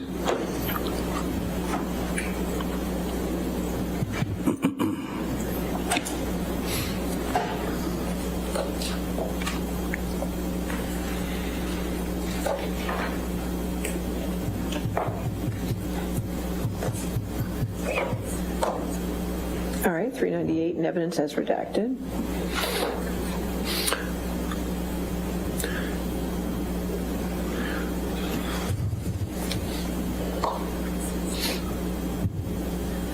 Just blow that up if you can a little bit more. Thank you. So in this text message from you to Dr. Kipper on March 19th, 2015, you text him, "My most sincere apologies to you, Doc. I understand your decision based on my immunity to do the right thing, and I truly do thank you for your concern. I must apologize for not having had the presence of mind to respect the man who has been the most kind and who has done more for me than anyone ever. There was no call for my spineless and base behavior toward you. I honestly understand the reasons for your concerns in your letter and can say to you now they no longer are an issue. Thank you for everything. I have chopped off my left middle finger as a reminder that I should never cut my finger off again. I love you, brother, Johnny." Did I read that right? You did. And Ms. Hurd was not on that text message, was she? No, she was not. Can you take that down and put up Exhibit 499, please?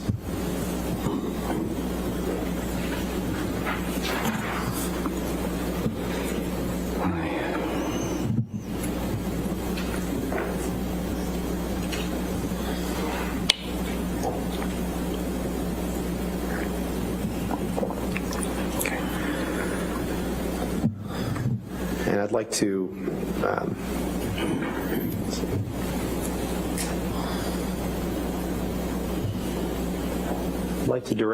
direct your attention to item 39. The second text down, which is a text message exchange between you and Aaron Borum, Dr. Kipper's nurse, on October 31st, 2015. You see that? Yes, I did. Your Honor, I'd move for admission of this exhibit with just that text message No objection. All right, if we could redact it. and the appropriate redactions. Thank you.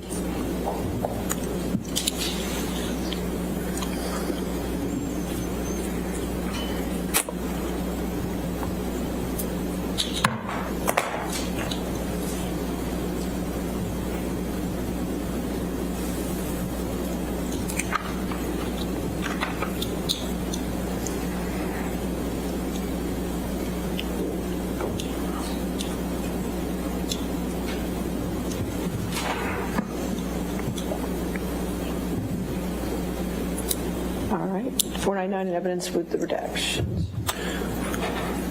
And in this text message from you to Dr. Kipper's nurse, Aaron Borum, in October of 2015, you say, and I'll just try to read the relevant parts, sent huge text to Kipper, no response. He's an odd duck, old Kipper. This is the second time that he's held off giving me meds by blackmailing me into seeing him. The first time, I had just chopped my finger off. Oh well, I want off of the majority of the stuff anyway. I guess that's a new way to stop. X. Did I read that right? You did, sir. And Amber is not on that text exchange, correct? No, she's not. Okay. I'd like to, if we can pull up Exhibit 343. I believe it's Plaintiff's Exhibit 343, and this is where you tell Amber in a recording that you mentioned the day I chopped my finger off. So let's listen to that, please. Are you entering in 343 into evidence? Yeah, I think it's Plaintiff's. It's the same one that was played yesterday. I believe that was Plaintiff's 343. It's 343 already in evidence. And just for the record, which portions are you playing? Sure. Okay. Which portion are you playing against? I'm playing 2:02:15 to 2:02:19. Is that right?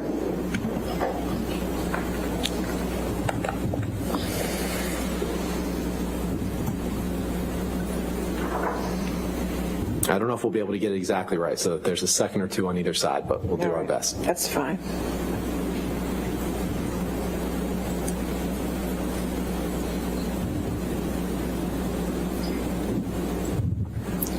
Do we have the date of this recording?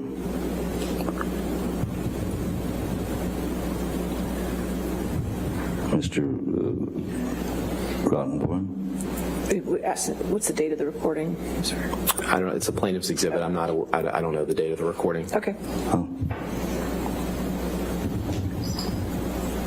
Fight you're talking about, I don't know. I'm talking about Australia, the day that Now we're talking about Australia. Okay, yeah.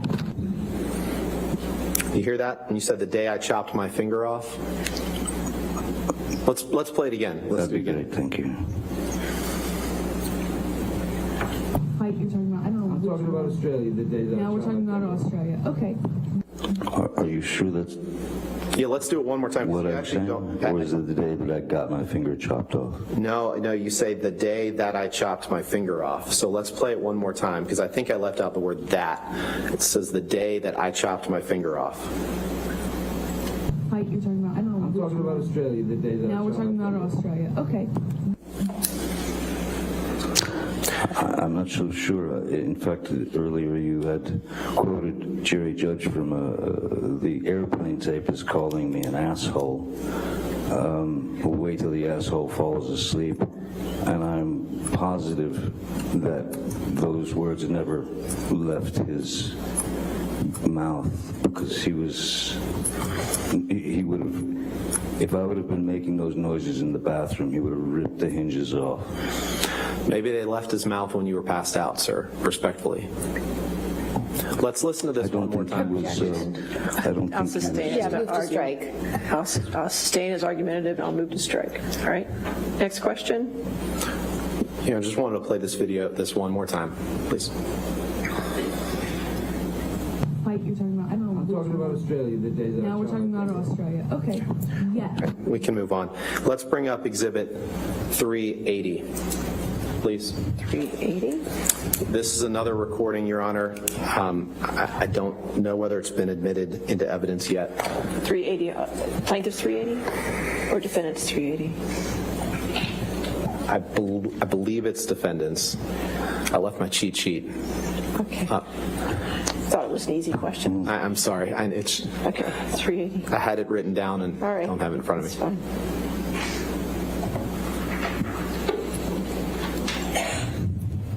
Is it? They're both 380. Plaintiff's 380. Plaintiff's 380. Okay. Yes. All right. I don't know if that's in evidence or not. Is plaintiff's 380 in evidence? No. So you're offering 380 before we hear it. Can we put it in evidence? Yes, Your Honor. I'd move it into evidence, and the portions that I'd like to play are 3333 through 3410. I assume no objections. This is the audio. As long as this is an audio recording of just Mr. Depp and Ms. Heard, we have no objection. This portion is. This portion is. Yes, I believe that there's other portions that involve other people, but as best I'm aware, well, actually, no. May we approach? Because I think.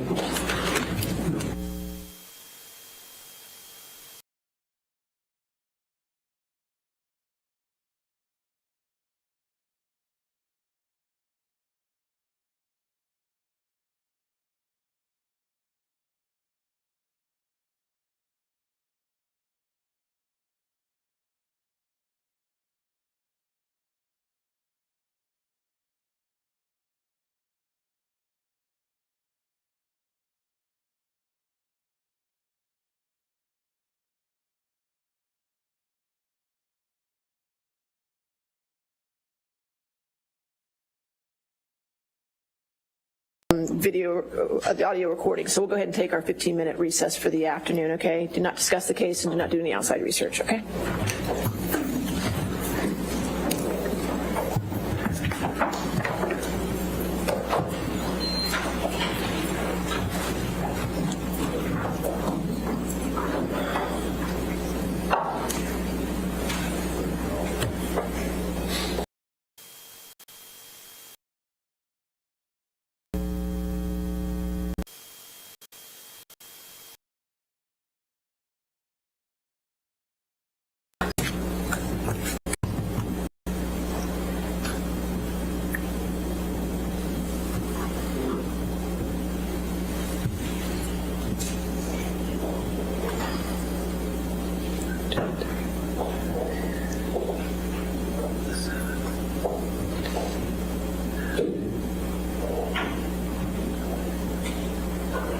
All right, thank you. You can be seated. And your next question, sir.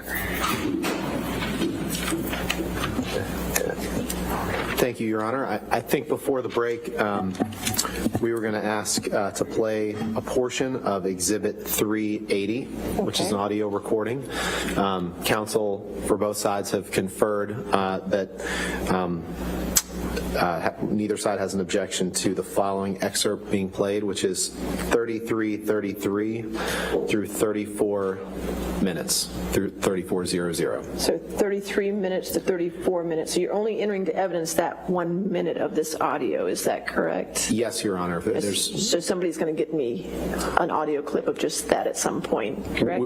Sure, we're happy to take care of that. Okay, so I'll make that 380A. We can fight over the rest of it later, but for now, this will be It's just plaintiff's this. 380A. 380A. Plaintiff's 380A. Would you Okay. like, we're happy to take care of that if, That's fine, somebody just gives me that 1 minute. oh, I'm told it's actually defendants, so, oh, they're both 380, so take your pick. So we'll get it to you. How about that? Oh, joy, okay. All right, we're going to go with plaintiff's 380 right now, okay? Try to keep the record clear. 380A and 234. Okay, go ahead.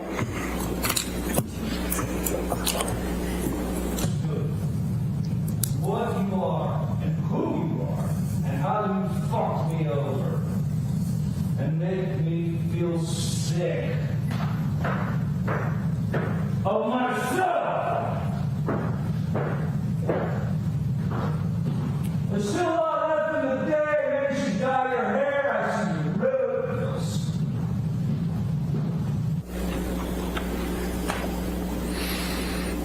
That's your voice in that audio recording, Mr. Depp, correct? It is indeed, sir. Now, we talked a little bit about what you wrote on the one mirror when you said Billy Bob Thornton and Easy Amber. Remember seeing that picture a few minutes ago? I do. And we talked about how Amber had just been in London filming a film with Billy Bob Thornton, correct? That's correct. Now, when you were apart from her, she would want to socialize with other people, and that made you feel insecure, right?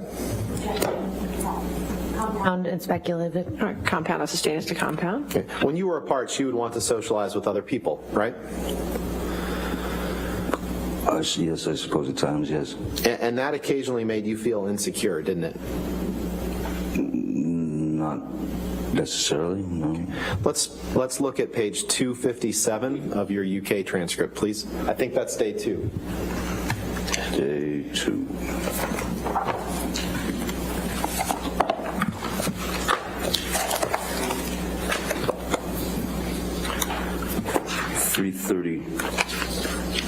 What was the number again? I'm sorry. Sure, no problem. It's day 2, page 257. 257. So it's page 23 of the document. Oh boy.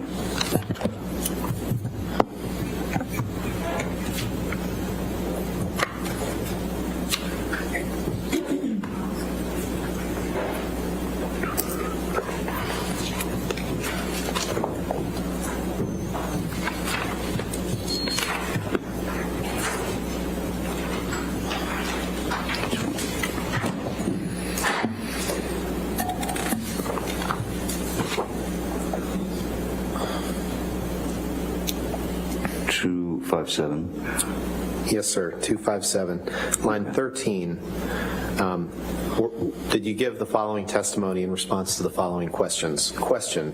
And when you were apart, she would want to do things with other people, see other people, go out with other people, socialize. Yes? Answer. Yes. Sure. Question. And did this occasionally make you feel insecure? Answer. Occasionally, yes, it did. Did I read that right? You did. Can we please pull up Plaintiff's Exhibit 343, which is a recording. It's been admitted, and we propose to play seconds 30 through 45.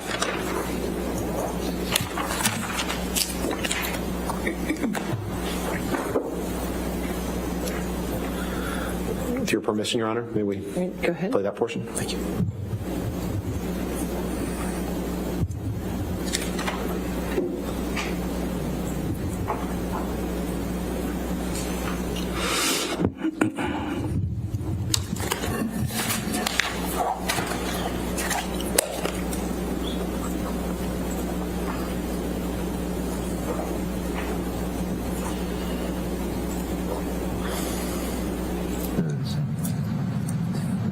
If you look at the bigger picture, what is it? I become irrational when you're doing movies. I become jealous and fucking crazy and weird, and we fight a lot more.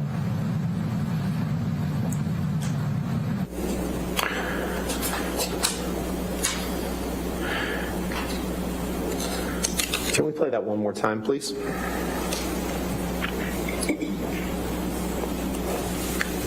Actually, before we do, so this is, you tell her you become irrational when you're doing movies, and you say you become weird. You heard those, right? I'd like to hear it. Yeah, let's play it again. Thank you. If you look at the bigger picture, I become irrational when you're doing movies. I become jealous and fucking crazy and weird, and you know, we fight a lot more.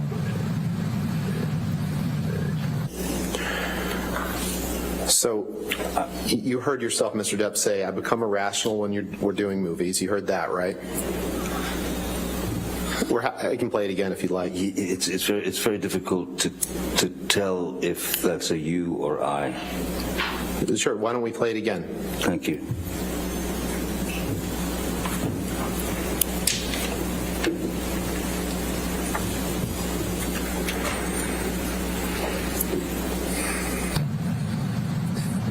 If you look at the bigger picture, I become irrational when you're doing movies. I become jealous and fucking crazy and weird, and you know, we fight a lot more. Mr. Depp, in that audio, you say, I become irrational when you're doing movies. I become jealous, fucking crazy, and weird, and we fight a lot more. You heard that, right? Yeah, something to that effect, yeah. You can take that down. I'd like to fast forward, Mr. Depp, to December 15th, 2015. I know there's been some testimony on that day for the jury. And you and Ms. Heard, you gave some testimony yesterday about an altercation that you had that evening. Do you remember giving that testimony? Yes. Okay. And do you remember this evening? I'm not sure. Yeah. And okay. And you would agree that after this altercation that you had, that you wrote on the countertop in your penthouse at the ECB in like a gold Sharpie. Remember that? Very well, yes. Okay.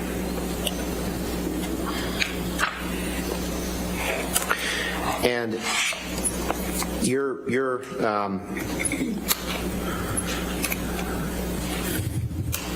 counsel has showed a picture to you that allegedly was taken that day. I'd like to pull up Plaintiff's Exhibit 409, which was shown to the witness yesterday, I believe, Your Honor. Okay.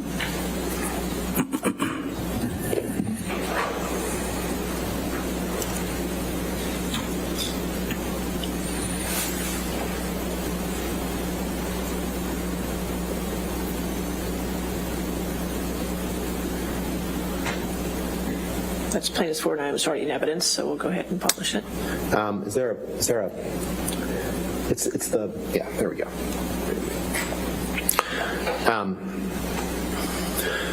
Mr. Depp, and the jury will hear more about this as the case goes on, but do you recognize this picture of Ms. Heard as a picture that was taken directly after the December 15th, 2015 incident?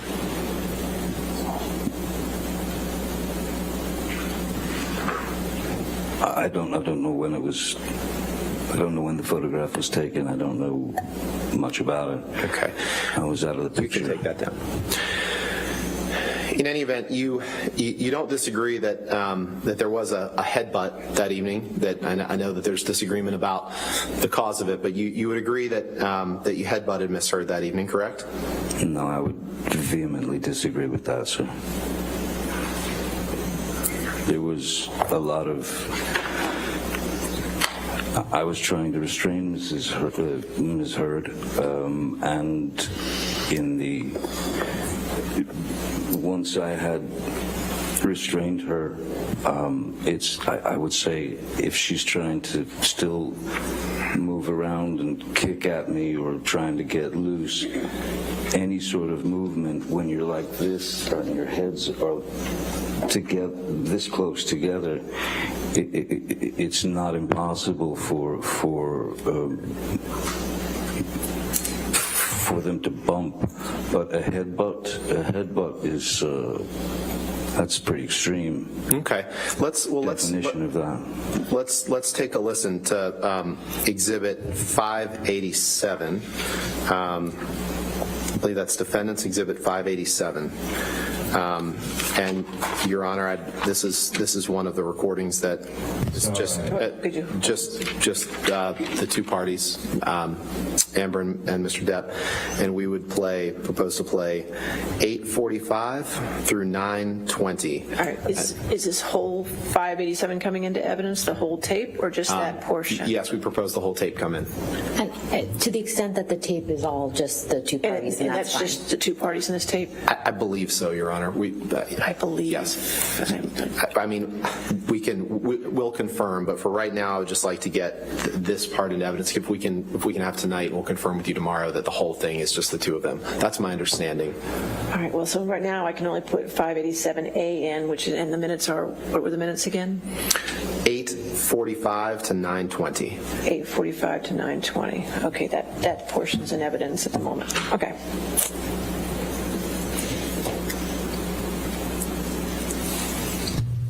What you did? Thanks for your sorry. He had me screaming. It's like, somehow, the end all be all. Very sort of offensive thing. You can throw a punch, yeah, screaming is okay. You can headbutt somebody screaming, but don't scream. Headbutt you in the fucking Couldn't believe you did that. forehead. That doesn't break me out. I don't know if you were. Why don't we play that one more time, please? Because, Mr. Depp, my question for you is, did you say I headbutted you in the forehead? That doesn't break a nose. So let's take another listen. Certainly. But I didn't. But you did. Yeah, like, Thanks for your sorry. he had me screaming. It's like, somehow, the end all be all. Very sort of offensive thing. You can throw a punch, yeah, screaming is okay. You can headbutt somebody screaming, but don't scream. Headbutt you in the fucking Couldn't believe you did that. forehead. That doesn't break me out. I don't know if you. Mr. Depp, you said I headbutted you in the fucking forehead. That doesn't break a nose. Correct? I did say those Okay, words, but all right, I didn't. I said I was using the words that Ms. Heard was using. Okay. But there was not an intentional headbutt. Okay. And if you want to have a peaceful conversation with Ms. Heard, you might have to placate just a little bit. Okay. Let's listen to Exhibit 598, please, Your Honor. This is another recording that I believe is just between the two. I just want to confirm with my team, but for now, we just asked to play minutes 6:05 through 7:36 of 598. So 598A and evidence of 6:05 to 7:36. Okay. Thank you, Your Honor.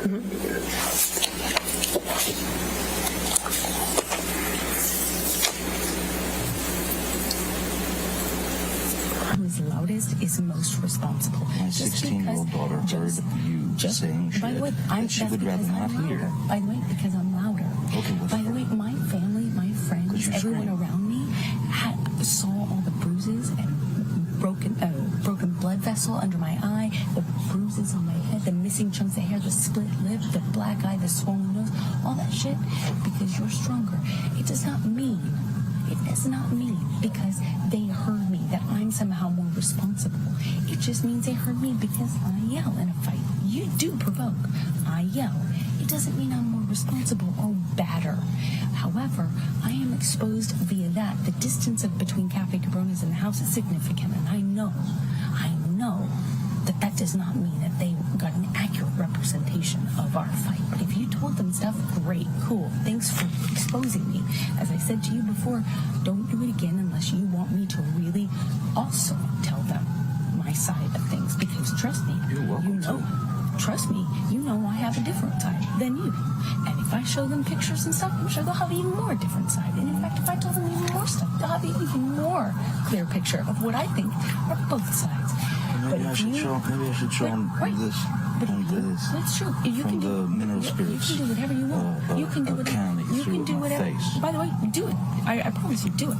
Do whatever you You don't want. want me to do that. No, you I'll do never whatever speak to you want. again. You do whatever you want.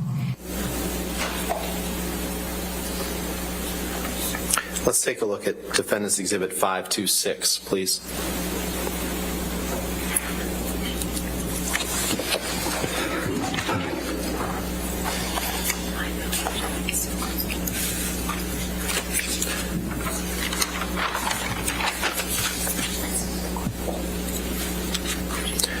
After the incident on December 15th, you wrote these words on the countertop at ECB, the Eastern Columbia building, correct? That is correct.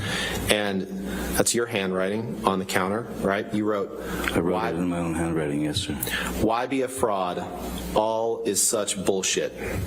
You see that? Very well, yes. And that's in Penthouse 3? I meant it. Okay. Why be a fraud? Okay. Why lie? Well, let's take a look at this. Let's take a look at Exhibit 580.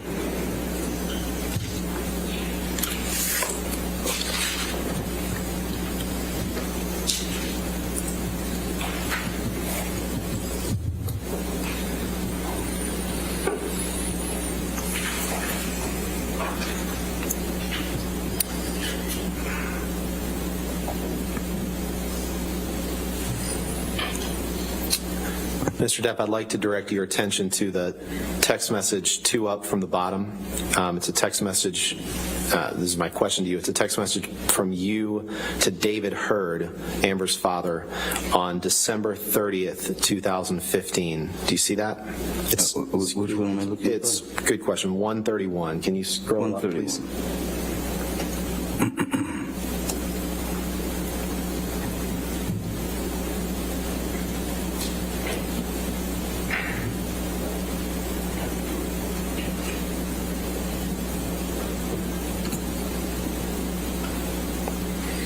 And my only question for you now is that's a text message from you to David Hurd on December 30th, 2015, correct? I was just reading it, sir. Sorry.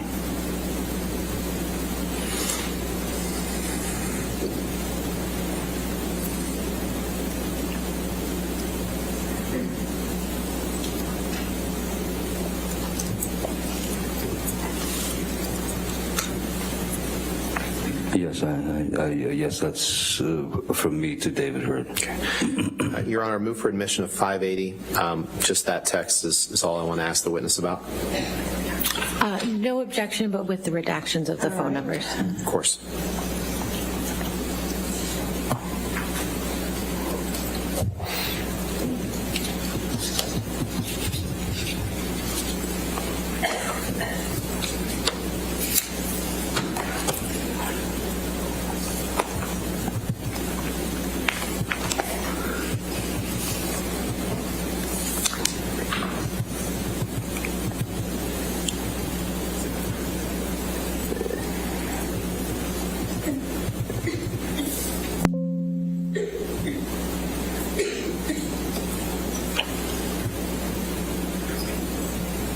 All right.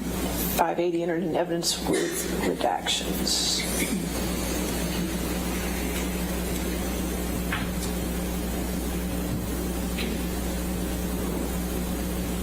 Thank you, Your Honor. So in this text message, Mr. Depp, that you sent on December 30th, 2015, you tell him, Amber's father, "Below is a text that I never hit send on from a week or so again. It was in response to you.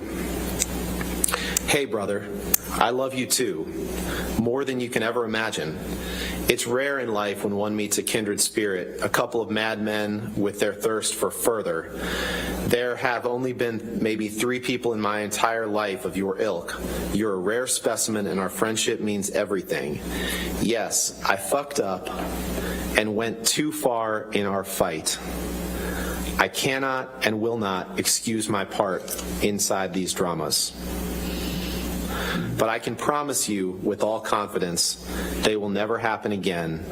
My most sincere apologies if I've let you down. Love you, brother. Did I read that right? You did read that right, yes. And so, in this text, sent on December 30th, you're telling David Hurd that you messed up and went too far in a fight. It doesn't say physical fight. And in the audio... Fights can be arguments. Sure. And in the audio that we just heard, Amber's talking to you about people seeing her injuries from December 15th and how she hid them from your kids during Christmas. Objection, hearsay. Is that right? We just listened to... I know, but I'll sustain the objection to that question. Next question. Okay.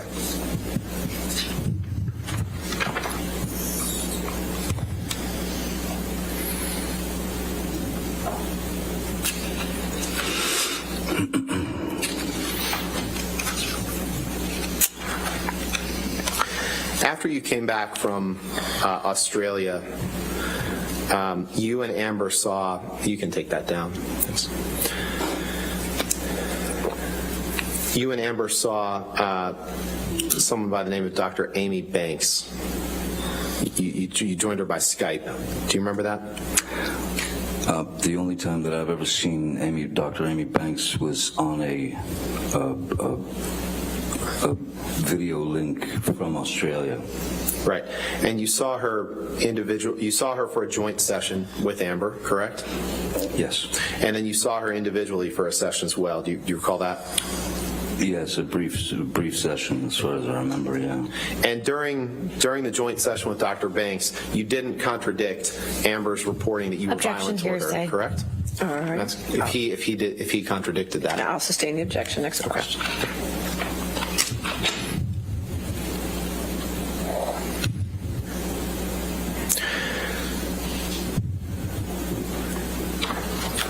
We're going to jump around a little bit in time here, Mr. Depp. Earlier today, you recall that we talked about March of 2013, and you saw the picture with the cocaine box that said property of JD. You remember that? Oh, yes. Okay. I'd like to show you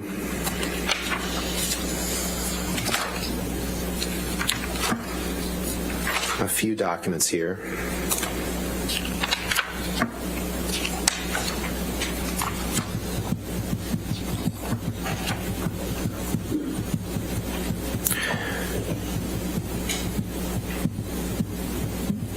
Michelle, can you pull up defendant's exhibit 159, please, 159.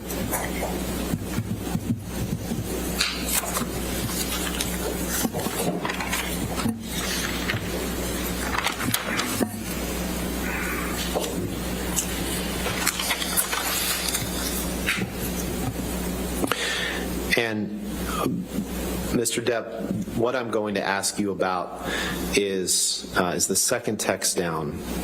It's the text from you to someone named Sis, who I think you testified was, you said at first it was Christy, but I think you then testified that it was Whitney.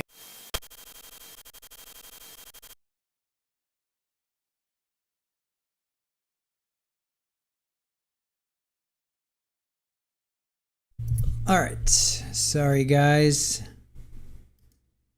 What happened here? Did Super Ball did something. Sorry, guys. Doggone it. I don't know where we were. Where were we, you guys? Was it over?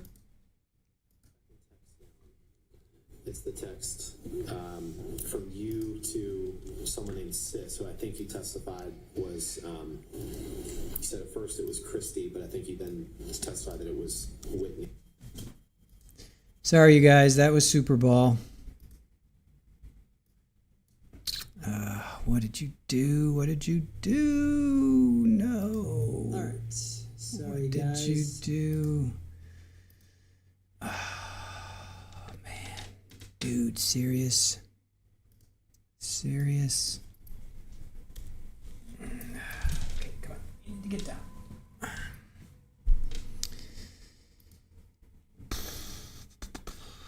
I have no idea where.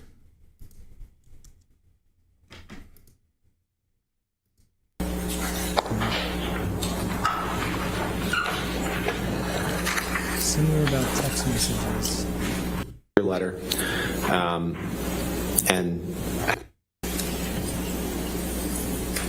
All right, we'll right, just go so here. this I have would be no one idea where we evidence for were, redaction. so we'll just go here. And on May 22nd, 2016, you wrote the text that we just saw. You also texted Ms. Heard, sorry if was a bit. Please know that my hurt toward you is over. My apologies are eternal and belong to you. Solid X. Did I read that right? You did. Can we please pull up Exhibit 587? And Your Honor, this is an audio recording that it will take about 5 or 6 minutes, so it might be take us toward the end of the day. All right, 587, and is that an audio recording that's agreed? Is this plaintiffs or defendants? It's defendants. Again, I'm 99% sure it's just them. Okay. But if I'll confirm this evening. Any objections? That's fine. Can you please just let us know which portions you're playing? Of course. This will be 3210 to 3805. Okay. And Mr. Depp, before we move on, you and Ms. Heard saw each other in July of 2016, one final time, correct? You testified to that, right? You saw each other in San Francisco. Yes, we did. All right. I'm still not sure if that was the final time. I believe the last time I saw her was in her divorce attorney's office when the agreement was signed. I'm sorry. I believe. I believe I misspoke, Your Honor. I'm sorry. It's 586. Sorry. It's the Same video that you were discussing, just the wrong number? yes, Okay, yes, so- Your Honor. And what I would propose to play is 3210 to 3805. So we'll make it 586A, Yes. section 3210 through 3805. All right, that's in Yes, evidence. Okay, thank you. And with your permission, I'd ask for us to play this to Okay, the jury. go ahead. Thank you.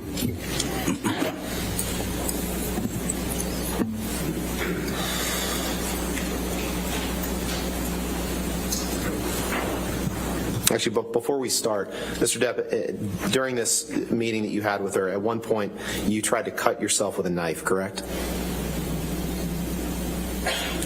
I don't recall that, no. Okay, let's play this. I mean, I might have made a move. Just fine. But that was the problem. It's my fault.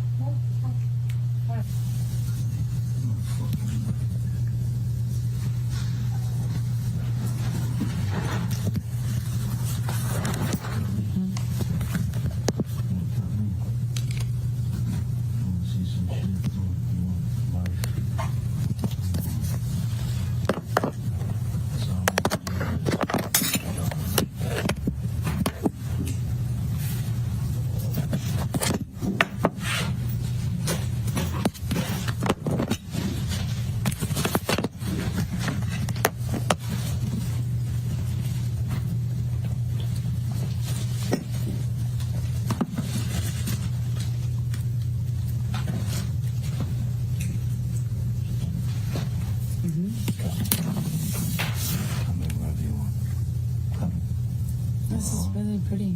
Thanks. You want to cut me somewhere? Do I want to cut you? Yeah, you want an arm? You want chest? You want... What do you want the scar? What do you want? Cut me. Just don't cut your skin. Please do not cut your skin. Please don't. Cut me. Why would I do that? It's easy. Don't. Please do not do that. Please do not do that. Please don't. Please don't cut yourself. You don't need to cut yourself. I need to do what I want. I know it hurts. Please.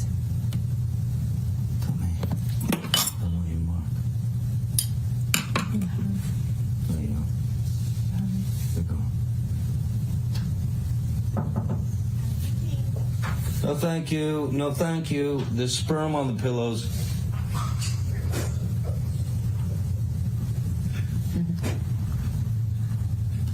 Come here. You know I will. Come here. Well, he spits one out for this because he's a fucking conservative prick. Don't. Please don't. Don't cut yourself. Please don't cut yourself. Cut. Please don't cut yourself. Please, I know it You hurts. do it. I would never cut you. Come here. I would never do that to you. Please don't. Come on, pussy. Yeah, you fucking hate me. Come on. Come here. Tell me. Not a problem. Hey,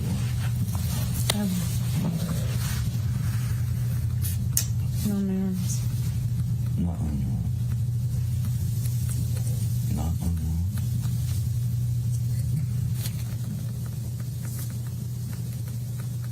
I'll be cut. Do you? Just gonna go to court.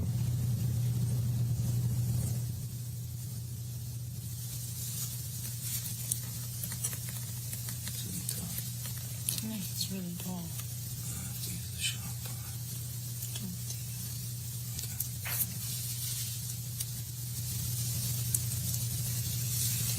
Don't. Don't you tell me.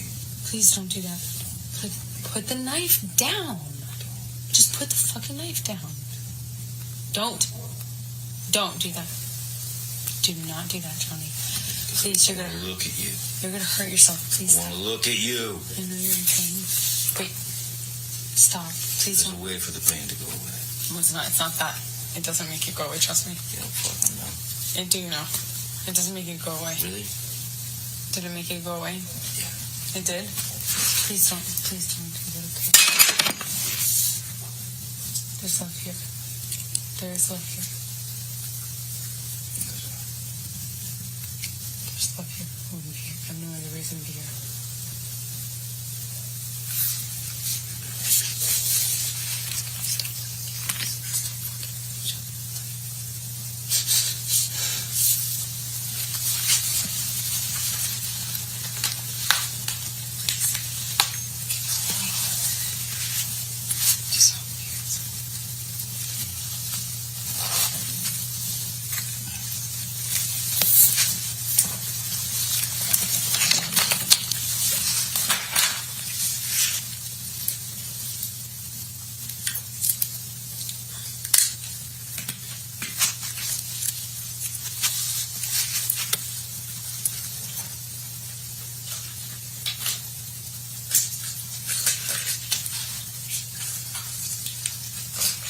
Is really dull, and it would be the worst thing in the world to use to cut me with. It would be too painful and dull and dirty to use to.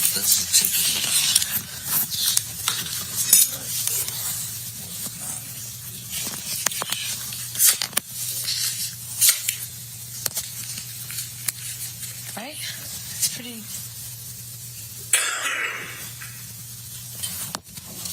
No, please do not, don't. You're going to hurt yourself. Don't. See? It's okay. Please don't cut yourself. Please don't. Please stop. Please stop. Please.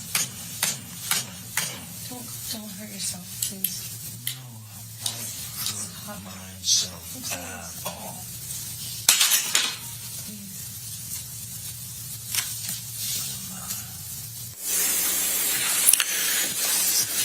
Your Honor, I think that might, if it's okay with Your Honor, I'm probably going to move on to something else. Later, next. Okay, I assume you still have quite a bit cross, or A bit. I'm not exactly sure. all right, but more than we could do. Yes. Okay, all right, that's fine. All right, ladies and gentlemen, it looks like we've come to the end of our week, so I won't be seeing you again till Monday. Since I won't be seeing you till Monday, I just want to give you the large jury instruction I gave you, and I'll try to give you on each Thursday evening, just to remind you, since I won't see you for 3 days, okay? So remember, it's the court's instruction to you, the jury, that you not read anything about this case, that you not watch anything about this case, you're not to listen to anything about this case. This applies to television, newspapers, magazines, the internet, and any online sites. Further, you're not to read, watch, or listen to anything about this case on any social media networking sites such as Twitter, Facebook, Instagram, Snapchat, blogs, or similar sites. In addition, you must not communicate with anyone about the case, whether in person, over the phone, by email, text, or instant messaging, or by any other electronic or non-electronic means. This includes your family, friends, co-workers, acquaintances, and strangers. I also instruct you that you cannot do any research or make inquiries about this case, whether online or by any other means.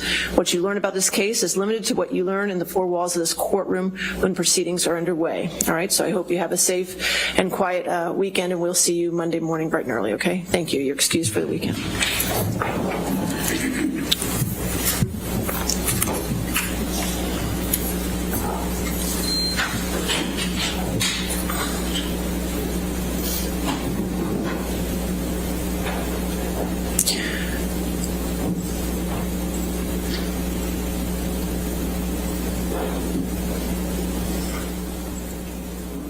All right, so you can sit down with your attorneys, Mr. Depp. You can sit down with your attorneys. Go ahead. You can stay with your attorneys. All right, so tomorrow, I won't see the litigants anymore. Obviously, no posting on social media, no talking to the press for Mr. Depp or Ms. Hurd. The attorneys, I'd like to see at 9 o'clock tomorrow. If we could start at 9, please, so we can start with the deposition designation objections. I would, if you could send that list to me or to Sammy. It's all yours. You don't have any more depositions we need to go through? We've done all yours? Good. I have 10 that I sent them last weekend. We've sent all of our withdrawals and objections, etc. I don't have any of theirs. Well, back. we can do what we did last week with the round robin. The more attorneys you bring, the more round robin we can do. That seemed to work okay. We'll just keep doing it until we went to 6:30 last week. I don't know. Hopefully we can get done before then, but we'll stay until they get done. And we do intend to be sending our comments. That's fine. Well. We can discuss it tomorrow at 9. And any redacted exhibits that you're going to have for me, because now I'm owed quite a bit. If you could bring those as well, whatever you can. Okay. And Your Honor, if I may approach, I just have 2 from yesterday. Okay, which is number 40, hopefully. We're still waiting on 40. 40 is on my first page, so I was hoping I could get that real quick. That's okay.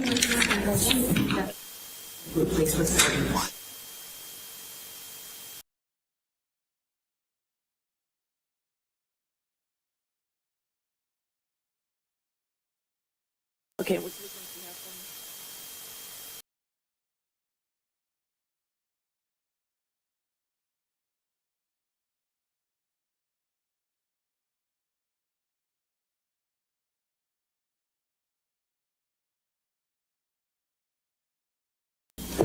me? I don't have a 492. Do you have a 492?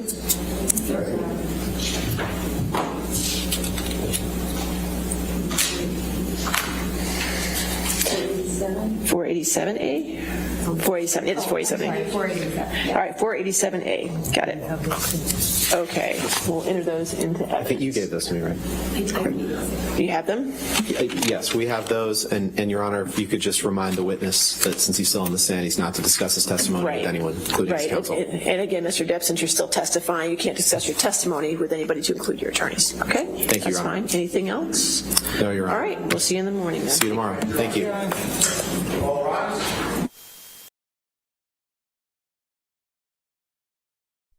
All right, so that is day 1 of cross-examination. Now we get to day 2 of cross-examination.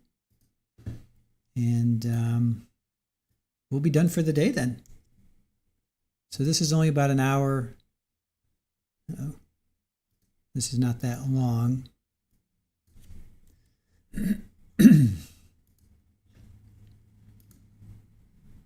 Who knows? Maybe Shonda will still be going on. We'll see.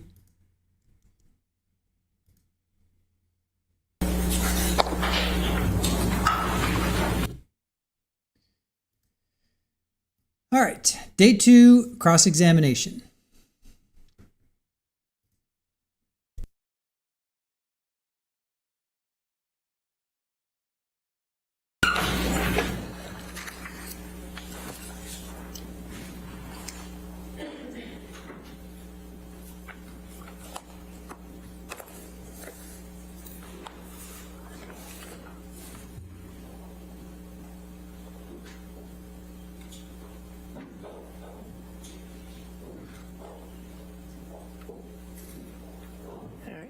morning, ladies and gentlemen. You can have a seat. All right, cross-examination. Thank you, Your Honor.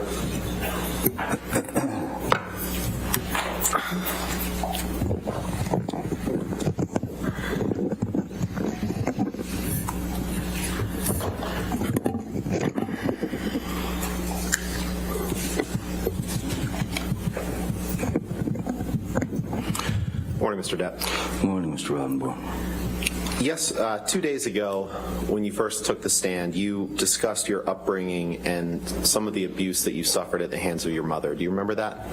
Yes, I do. And you testified how she abused you physically, right? Yes, sir. Throwing things at you, hitting you. Yeah, there was quite a, various forms of physical abuse. And she abused you verbally by insulting you and your siblings, right? Yes, she did. And you testify that sometimes that verbal abuse, that emotional abuse was worse than the beatings, right? Do you remember that? As a child, it has more of an opportunity to plant itself in your head. Sure. Yes. So you'd agree that abuse can take many forms. It can be physical, can be verbal, can be emotional, right? Indeed. And you testified that your dad wasn't abusive, but that you saw him punch walls when he was in an argument with your mother sometimes, right? Excuse me. I witnessed my father, the only reaction that would be called a physical reaction from the abuse he was very stoically taking from my mother. I saw him maybe twice, 3 times, punch a wall. Once, as I said, once he punched the corner of the wall and I watched his hand, his hand basically shatter. Right. Mr. Depp, your walls weren't the only thing that your father punched, were they? In fact, once he punched you in the face and knocked you down, didn't he? Yes, when I was 15 years old, this was just before I'd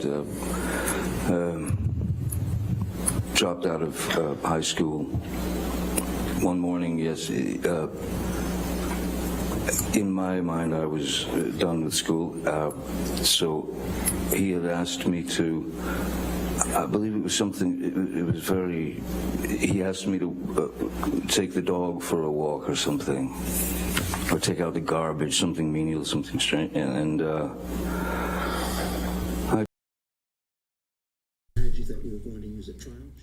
So that's the same thing we just watched. All right, then I guess we're done for the day.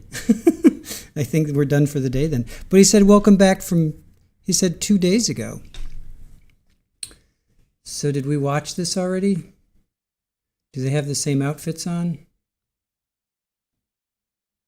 If that's the case, then we're done. Yeah, they have the same outfits on. All right, so that's the same. All right, let me see what this is. If that's the case, guys, we're done for the day. I just want to discuss one thing with you. Okay. All right, hold on. Yes, in my mind, I was.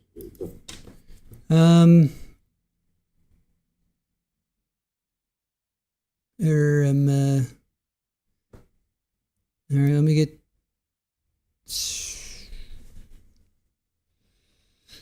I have redirect, but was Rottenborn done? I didn't think Rottenborn was done. I don't think Rottenborn was done yet. All right, let me see what day 4 is. All right, hang in there. Let me see what day 4 is. Because he said... All right, here he definitely has a different outfit on. All right, maybe we'll do this one. Day 4, he has a different outfit on. Because I'm like, why would Johnny have the same outfit on? All right, so it seems like this is all right. So here we'll do this. So we'll play this next clip. This is an hour and a half, and then redirect, and then verdict. Yeah, we could probably actually even finish today. All right, let me play this, and then I'll talk to Aaron and see what we're gonna do, because it's still early enough. I'm not sure what we'll do tomorrow.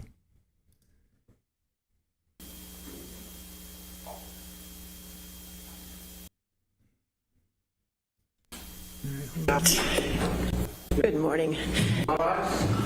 Circuit Court of Fairfax County is now in session. The Honorable Penny Askarati presiding. Be seated, please. All right. Good morning. Everything good now, Judy? We're good? All right, thanks. All right. Do we have any preliminary matters before the jury? Just two preliminary matters, Your Honor. Okay. One, just here we have redacted exhibits from last week. We've given them to Ms. Myers this morning, and they've confirmed that they look okay to them. So Okay. All right. here are paper copies. The thumb drive contains electronic copies of these, as well as the excerpted audio recordings that were in there. And Okay. Well, I kind of need a thumb drive for each audio recording, but a separate thumb drive for each. it's marked as different exhibits, so I have to have it as different exhibits. So, Have that to you by tomorrow. okay, good. We'll go through them and see what we have. And you have yours as well? Yes, Your Honor, if I may approach. Okay. This is exhibit 40 redacted. Okay, just give it to Judy. The photographs that were in this exhibit. The knives, right? Yes. Okay, perfect. All right. Great. We'll go through those, and if we need anything else, we'll let you know, okay? And each of the excerpted recordings are on a separate audio file on the thumb drive, so if you'd like a separate, I understand you're saying you'd like a separate physical. Just because, so we can have them numbered that way, correct? Sure. All right. I got to keep Jamie happy. Yes. No problem. Okay. All right. Thank you. I just had one more issue that I'd like to approach about it. Okay, sure.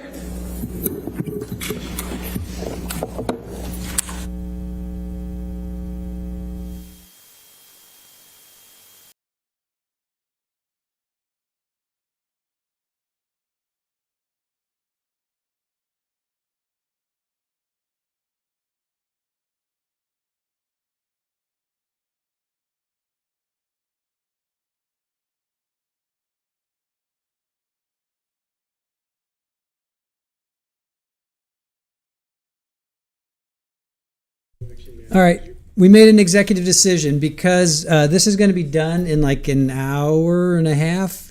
We're going to play redirect and then the verdict, but then we'll get to Amber. Then we'll pick up Amber tomorrow.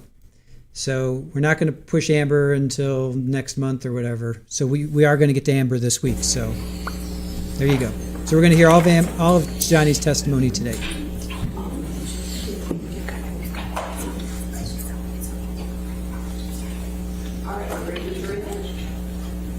Yes, Your Honor.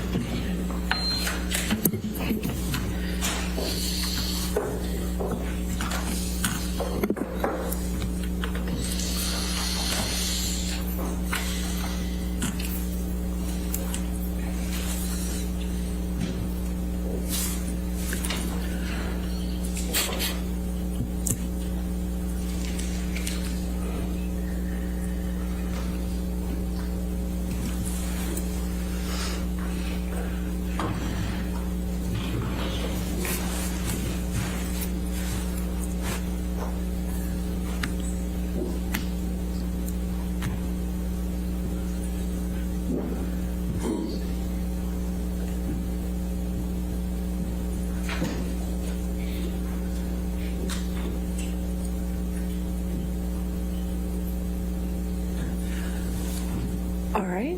Thank you. You can be seated. All right. Just a reminder, Mr. Depp, you're still under oath, okay, sir? Yes, yes. All Your right. Honor. Cross-examination. Thank you, Your Honor. All right.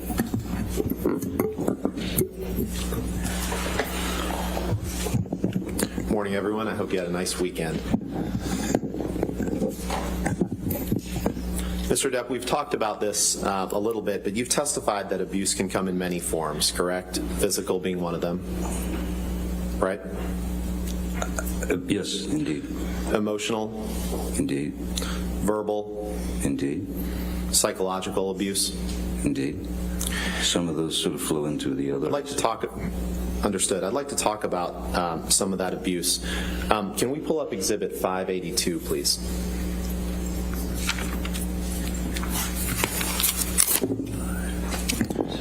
Your Honor, this is a recording, Defendants Exhibit 582, that we will play the entirety of.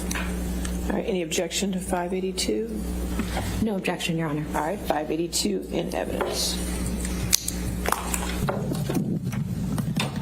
Go put your fucking cigarettes out on someone else. You fucking have consequences for your actions. That's it. Shut up, fat ass. Yeah, you got me there. Can you play that one more time, please, Michelle? Objection, Your Honor. I'll sustain the objection. Move on. Mr. Depp, when Ms. Heard tells you in that recording to go put your cigarettes out on someone else, you don't deny that, but instead you simply say, "Shut up, fat ass." Is that correct? I think that was another grossly exaggerated moment of Miss Heard's. I did not put a cigarette out on her or throw a cigarette at her. Let's pull up Exhibit 581, please. This is another recording that we'll play the entirety of, with Your Honor's leave. Any objection to 581? No objection. 581. Well,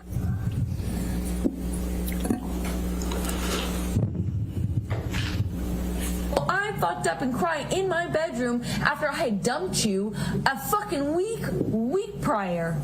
A fucking week prior after you beat the shit out of me, and then a week later you show up at my doorstep in my room saying you want to say goodbye. Okay, say goodbye. Oh, I said it? Yes, you did say it. I'll go to the text messages so that we're clear on the tape. Yes, you said it before to me. Okay, no doubt, but you did not say you're going to come over to say bye. I made a huge mistake. You didn't say that to me. You didn't say that to me. Well, I won't do it again. What's the mistake then? Did you or did you not say you were coming over to say bye? Can we please pull up Exhibit 598?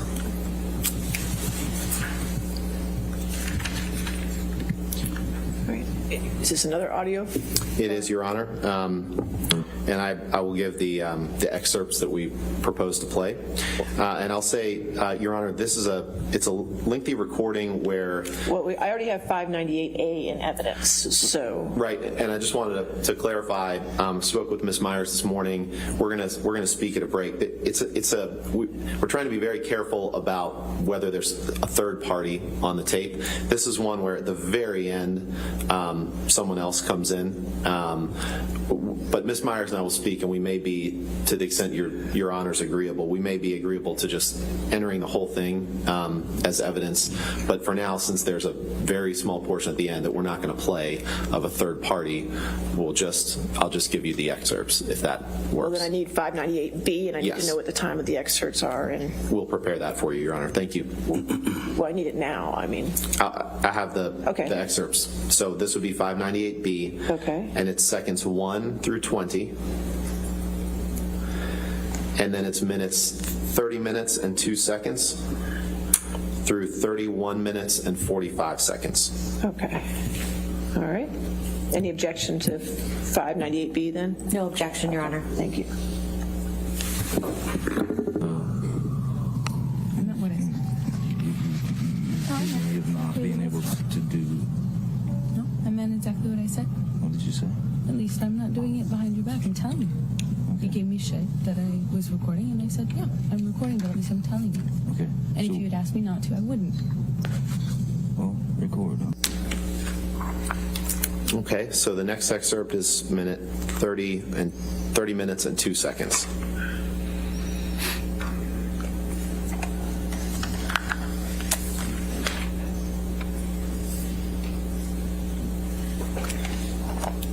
Die.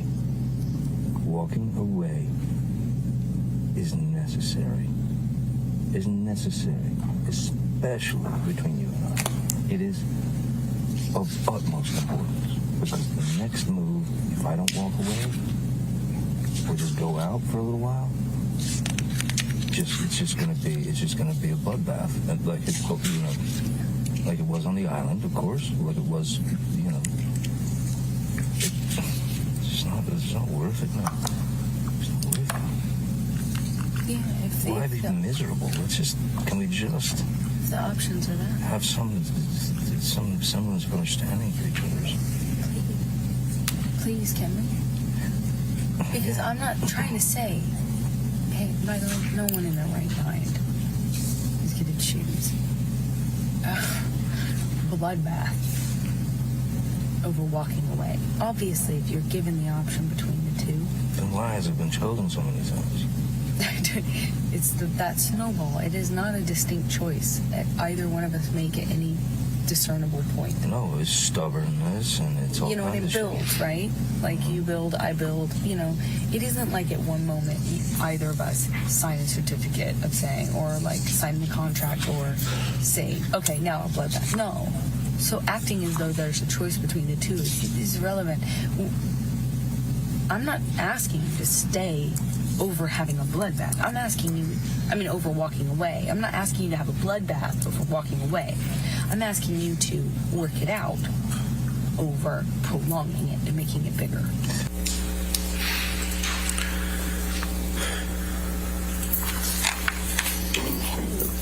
Can you please pull up Defense Exhibit 161, which was admitted into evidence on Thursday, Your Honor, I believe. Okay. Yes, it was. Thank you.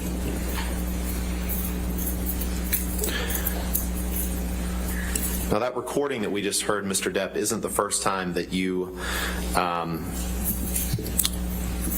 refer to an argument as a bloodbath. In fact, in this text exchange that we saw on Friday, when you inform Ms. Hurd that there exists a book entitled Disco Bloodbath, and she asks you if it is about last Friday night by any chance, you say, "How can you make me smile about such a hideous moment?" "Yes, it is. Funny bitch." Did I read that right? Certainly did, sir. Thank you. Can we pull up Exhibit 586, please?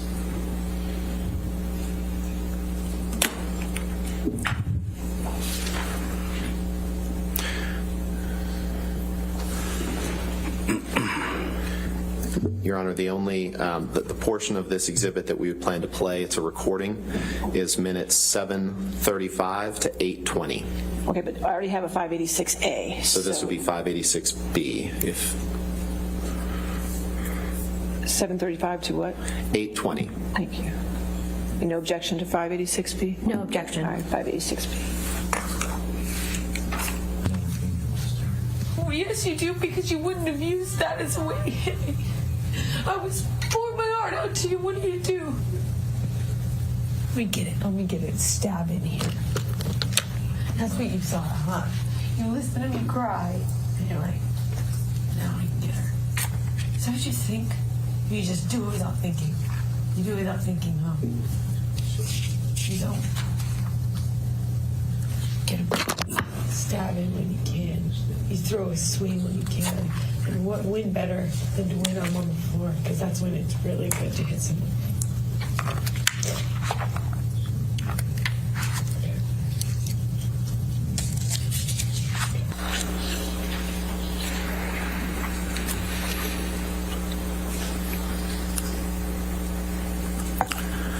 Can you please pull up Plaintiff's Exhibit 366?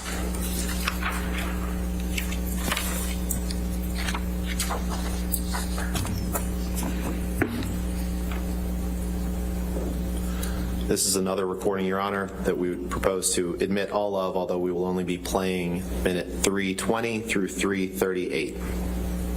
All right, so no objection to 366 in its entirety, is that correct? That's correct, Your Honor. All right, 366 in evidence. He's only playing part. Oh, plaintiffs, I'm sorry.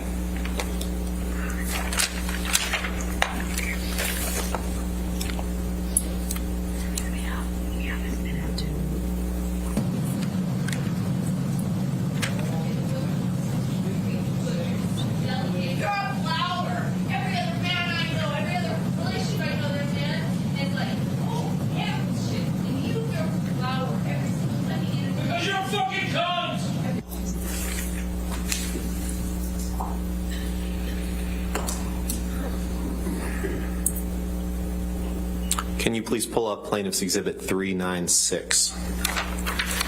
Your Honor, portions of this were used on Thursday, so with your leave, we'd like to introduce this as 396B with the following excerpts. 2:44 and 0 seconds through 2:44 and 16 seconds.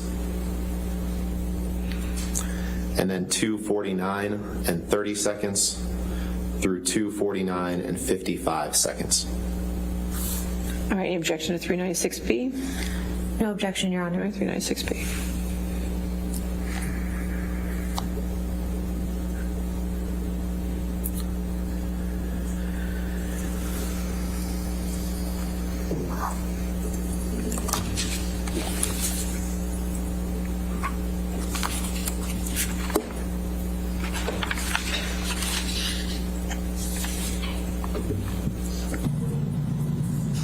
Please, what?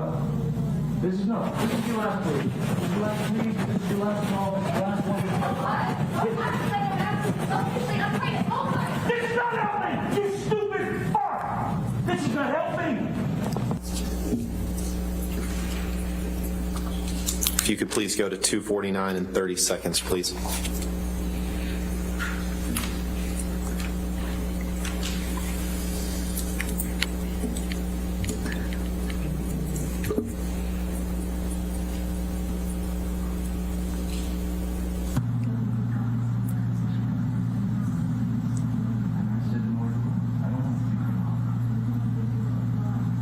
I don't fucking care. You shut up with that.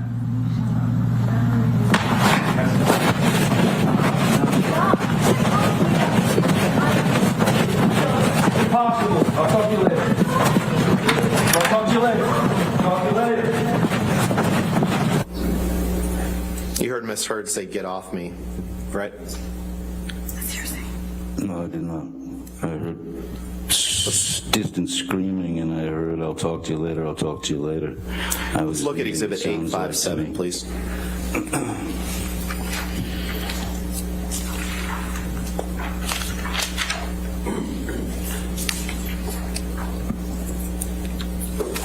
That's defendants 857? Yes, Your Honor. Okay. Is this another audio file? Oh, no. It's not, no. Okay, is there any?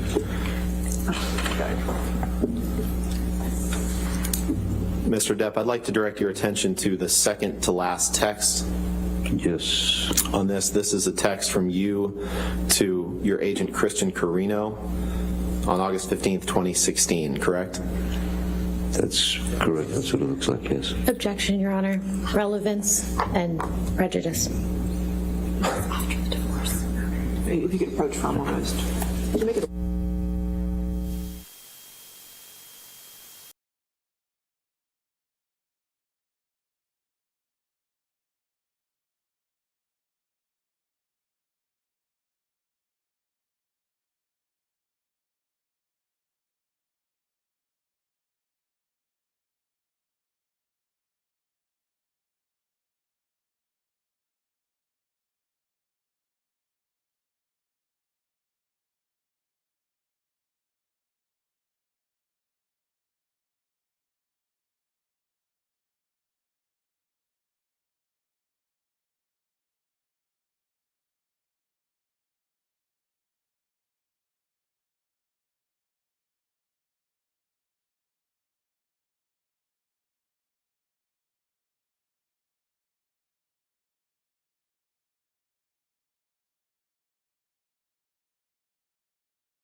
Your Honor, for the sake of time, I'll go ahead and may I ask the witness about the portions that we discussed, and then we can provide a redacted version.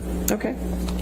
Mr. Depp, in this text message from you to Christian Carino, your agent, on August 15th, 2016, you tell him, you go on at some length about Amber, but you say, "She will hit the wall hard," 4 exclamation points. And then later down you say, "I can only hope that karma kicks in and takes the gift of breath from her." Did I read that right? Objection compound. I'll allow it. This particular one. You read that correctly, sir. And this wasn't the first time that you talked about Amber hitting the wall hard. Let's pull up Exhibit 213, please. Hitting the wall hard based on the We'll just take a look at the accusations next that she exhibit, Mr. brought. I'm sorry, I was talking. Is that all right? You had answered my question. We'll take a look at the next exhibit. Thank you. As long as you're happy, sir.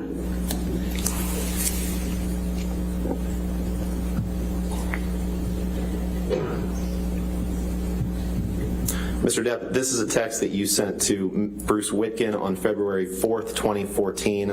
The text at the top of the page. Where am I looking, sir? On your screen, please. I figured that out. The top text on the screen. Okay, I didn't know if there was a specific, if it was third from the bottom or somewhere around the corner. What would you like me to do? This is a text that you sent to Bruce Witkin on February 4th, 2014, correct? February 24, 2014, yes. Okay. Yes. Your Honor, I move for admission of this exhibit with just that text displayed. With the redactions applied and also the identifiers. Okay. Yep. Redactions and We have that. We have that ready. All right, 213 in evidence with redactions.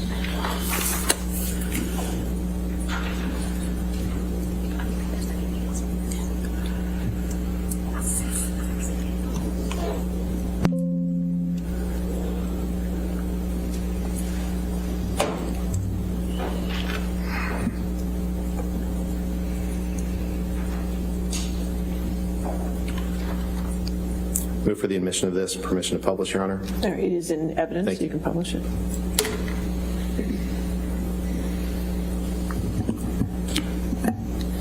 Mr. Depp, on February 4th, 2014, you tell Mr. Witkin, "Amber and I hit the wall hard."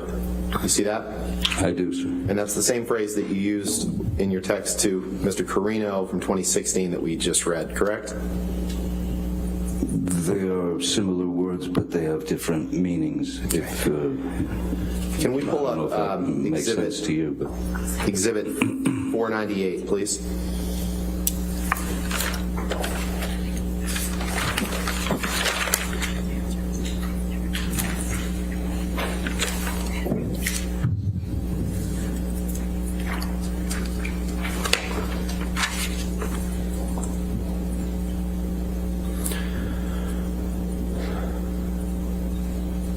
Mr. Depp, is this a text exchange that you had with Ms. Hurd on or about October 28th, 2015?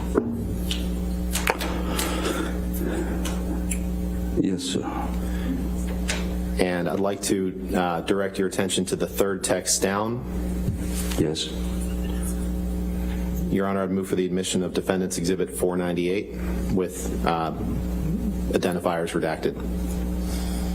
Any objection?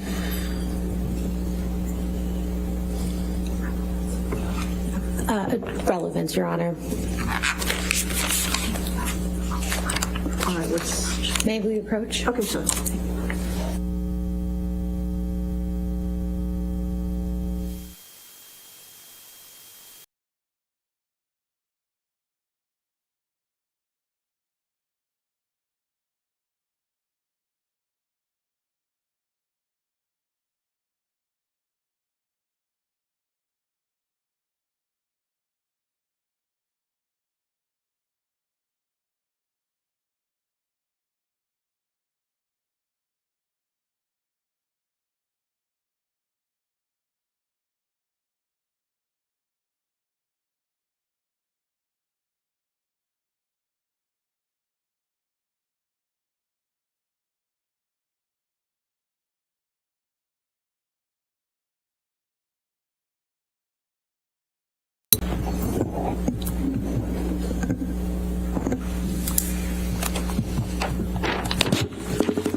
Can you pull up Exhibit 330, please?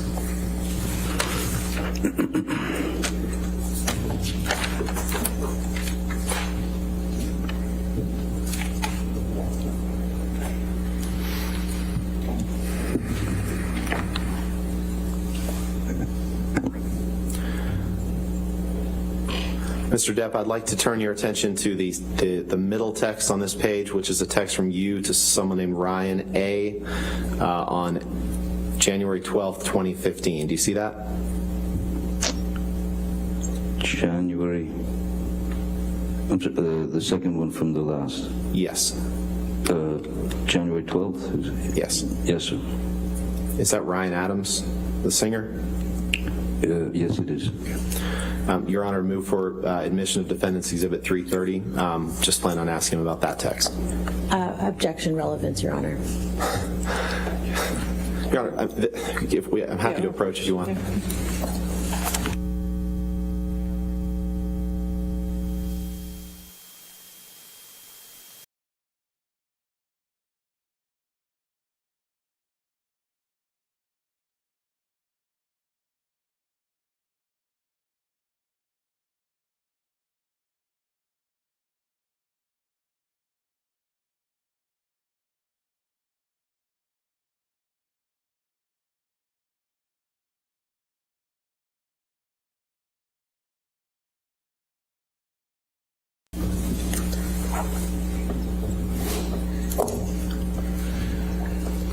Can you pull up Exhibit 620, please?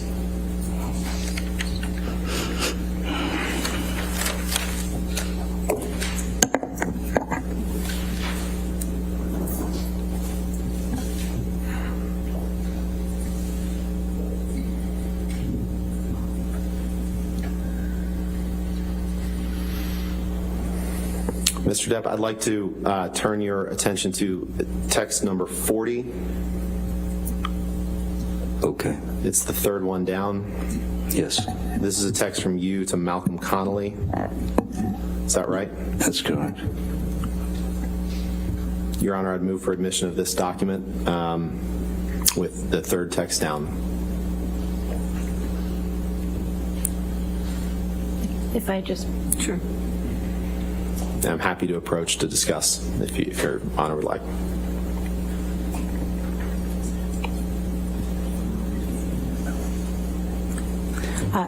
Relevance objection again, Your Honor. Okay, if you want to approach.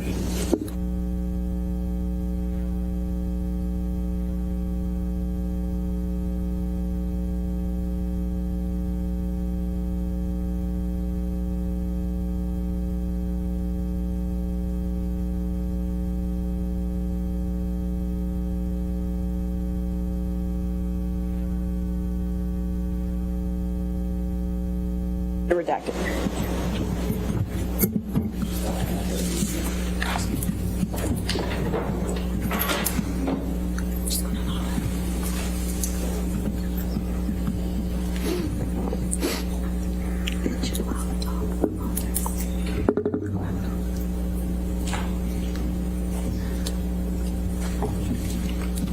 Mr. Ottenborn, if that's coming in, we'd allow the contextual text messages as well, if we might take a look, please.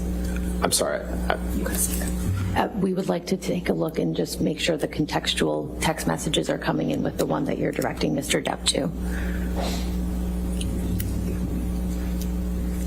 I'm just going to address the court. That was the text message that I would like to get in. If they're, I'm not sure what she's asking, Your Honor. We'll just go forward with that text message for now. Okay.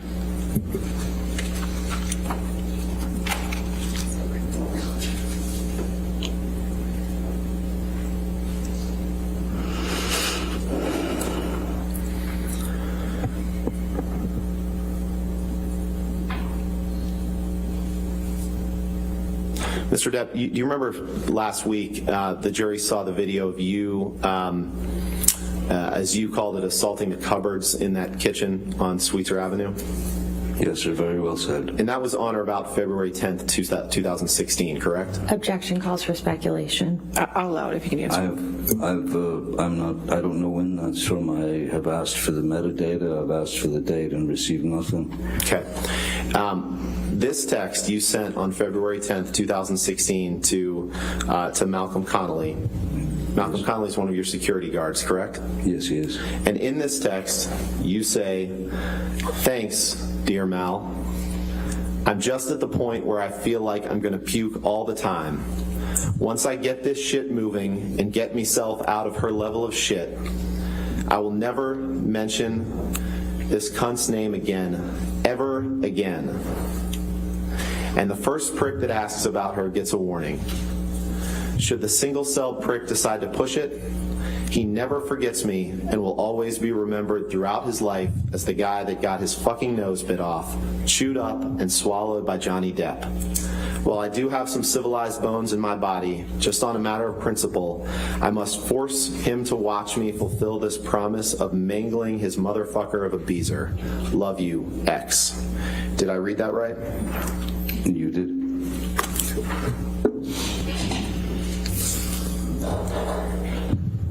I'd like to turn to your views on Miss Heard's career. Can you please pull up Exhibit 195?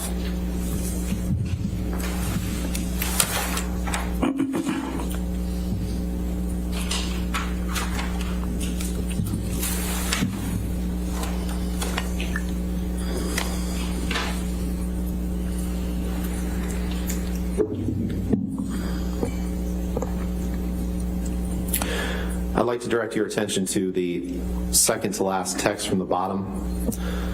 This is a text message exchange between you and Miss Heard on October 29th, 2013, correct?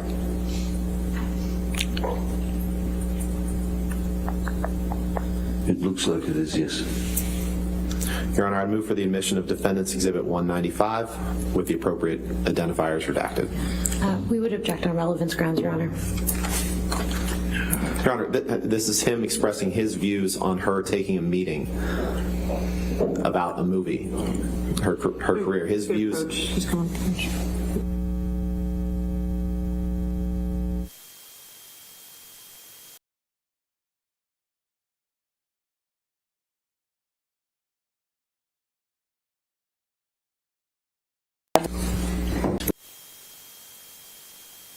So 195 will be in evidence with redacted with the identifiers.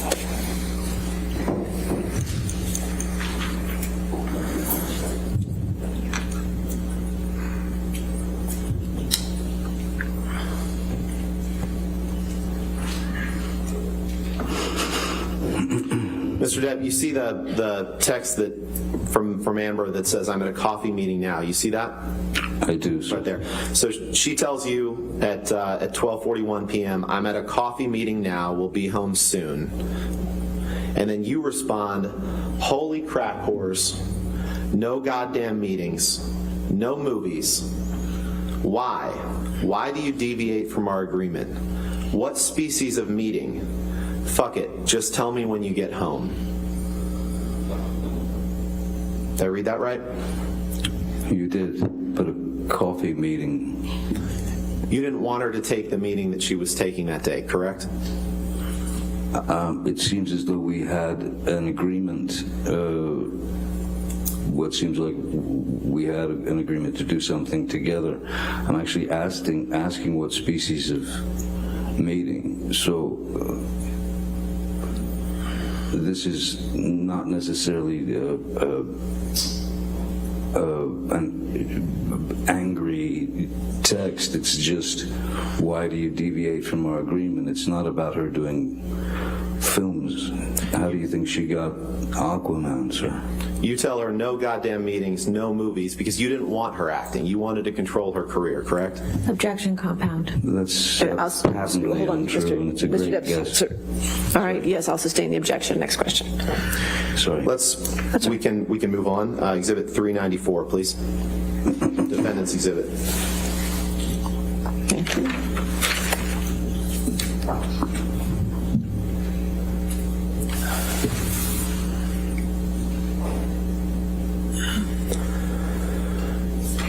Mr. Depp, if you can take a look at the fourth text down, this is a text from you to Dr. Kipper on, it's in the timestamp issue. I believe it was sent on March 8th, 2015 in Australia, timestamped March 7th, 2015. Do you see that? I do, sir. Okay. Your Honor, I'd move for the admission of 394.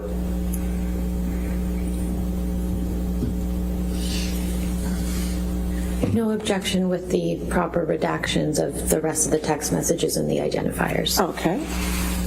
Thank you, Your Honor. 394 in evidence with redactions.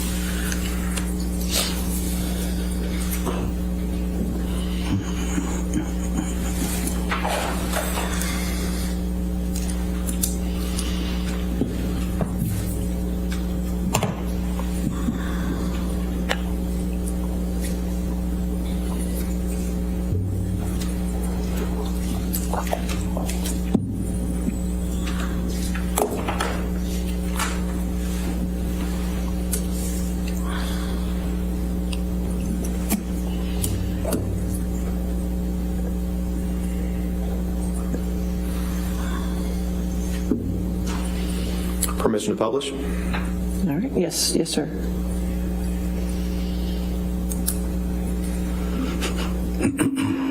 Mr. Depp, on this date, right after you had suffered an injury to your finger, you text Dr. Kipper and you say, "Hi, fucked, man. Had another one. I just cannot live like this. She is as full of shit as a Christmas goose. I'm done. No more. The constant insults, the demeaning, belittling, most heartbreaking spew that is only released from a malicious, evil, and vindictive cunt. But you know what? Far more hurtful than her venomous and degrading, endless educational ranting is her hideously and purposely hurtful tirades and her goddamn shocking treatment of the man she was meant to love, above all. Here's the real deal, mate. Her obsession with herself is far more important. She is so fucking ambitious. She's so desperate for success and fame. That's probably why I was acquired, mate. Although she has hammered me with what a sad old man has-been I am, Cowan has done me the most cruel of favors. I'm so very sad. I cut the top of my middle finger off. What should I do? Except, of course, go to a hospital. I'm so embarrassed for jumping into anything with her. Fuck the world." Did I read that right? Yes, Mr. Rottenborn. So even as you are ranting about Ms. Heard to Dr. Kipper, even as you were talking about her ambition and expressing your objections to that, you still admit to him that you cut the top of your middle finger off, correct? Objection compound. All right, so state as compound. You're complaining about her ambition in this text to her, to Dr. Kipper, correct? I'm realizing that her ambition is far stronger than her supposed feelings for me, yes. And there's nothing about this text that's trying to protect her. Protect her? From what? And you tell Dr. Kipper, I cut the top of my middle finger off in this text, correct? It's just the way it was worded.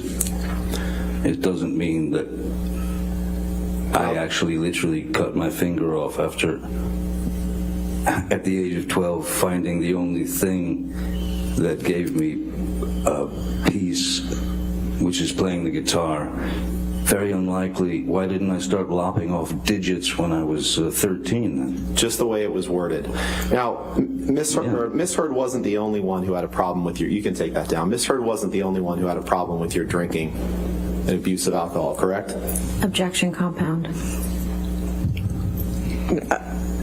All right, I'll sustain the objection if you want. Ms. Heard wasn't the only one who had a problem with your drinking, correct? Sir, if anyone had a problem with my drinking at any time in my life, it was me. The only person that I have ever abused in my life is myself. In fact, you tried to hide your drinking from your daughter, Lily Rose, didn't you? Objection relevance. What's the relevance of... When your nerves are pushed... Sir, if you Can we approach, Your Honor? Okay. Pardon.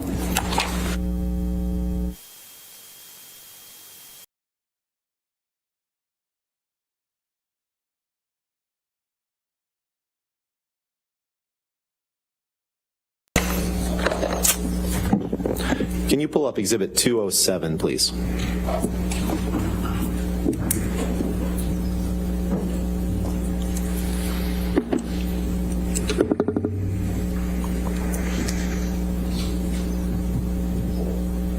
Can you scroll down, please?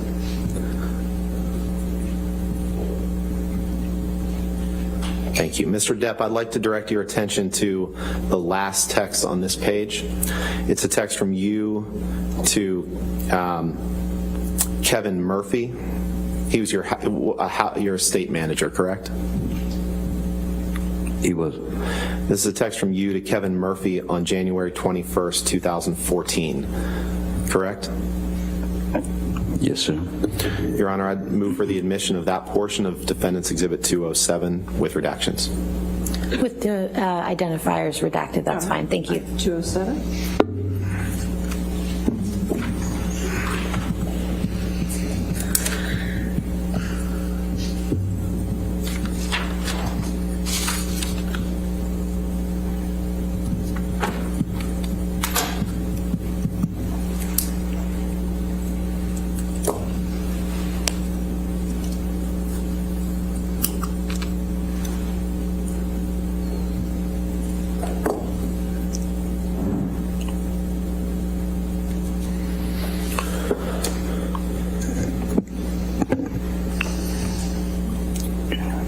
Permission to publish?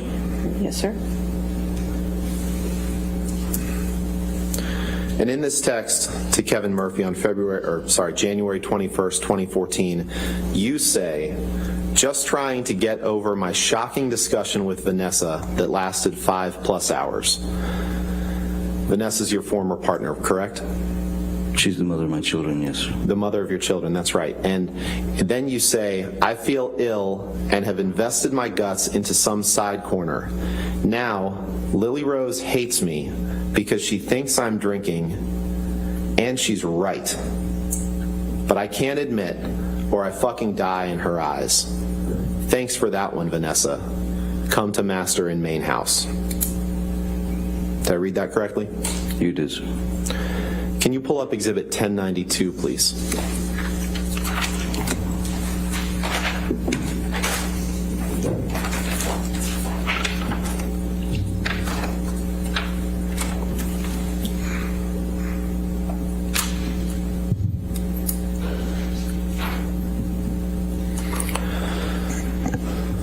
Mr. Depp, is this a picture of you passed out in a chair during daylight hours?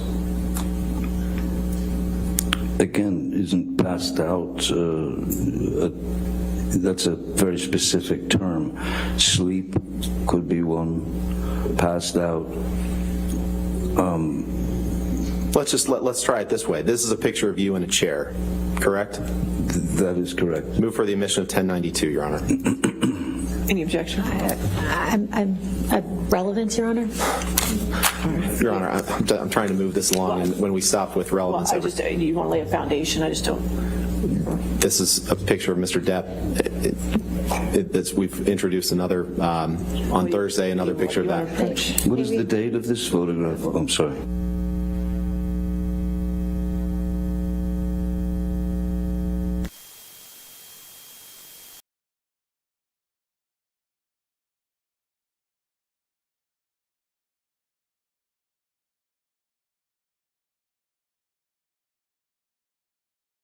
Michelle, please.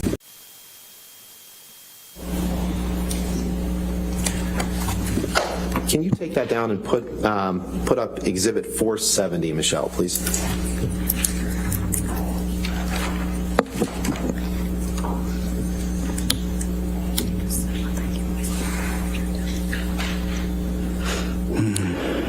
Mr. Depp, is the bottom text on this page a text exchange or a text message from you to your personal assistant, Stephen Duders, on September 3rd, 2015? That's what it looks like, yes, sir. Your Honor, I'd move for the admission of this exhibit with just that text and the appropriate redactions. Exhibit 470.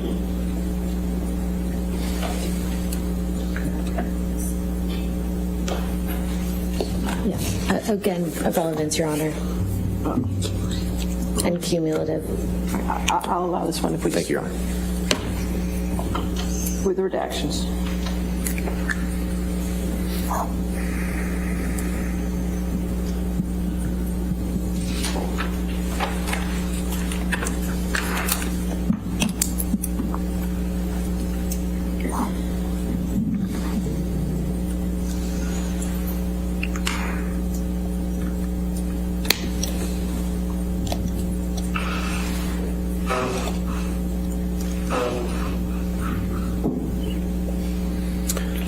Permission to publish, Your Honor? All right, yes, sir. Thank you.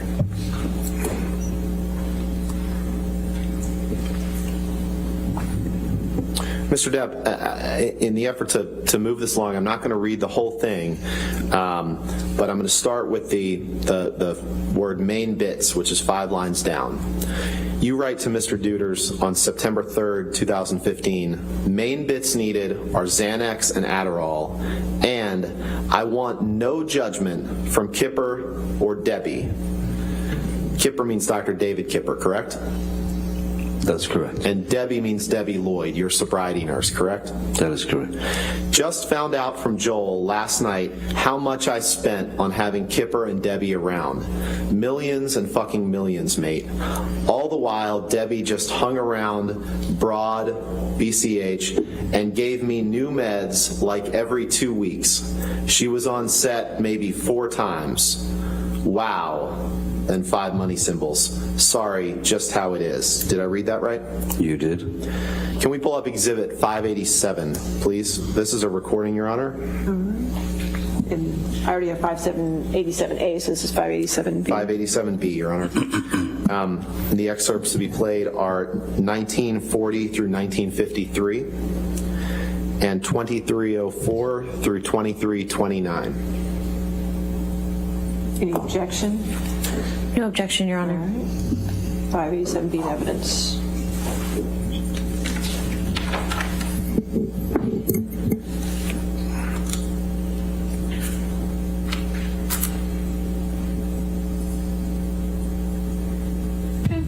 I wanted to have my birthday. I want to be able to go see. I thought you'd be clean and sober and it would fix a lot of our problems. I'm never been clean. I know. In that clip, Mr. Depp, you tell Ms. Heard, I'm never getting clean and sober, correct? It sounds like, to me, that yeah, it's either that or I have never been clean and sober. Thank It's you. one of the Let's two. play 2304, please.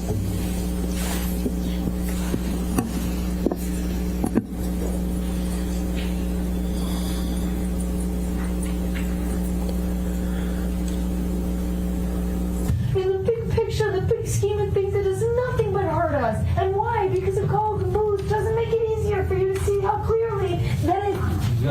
You gotta stop with the coke and All the coke booze. You're wrong. all the coke you've done today and all the booze you've drank today. By the way, has it helped you? Has it helped us? Just got the coke Has it helped us?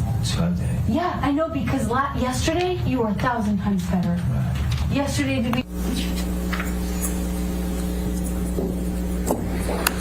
I'd like to turn now to a few more of your words around the time that you went into detox, about how you viewed Amber's role in that process, Mr. Depp.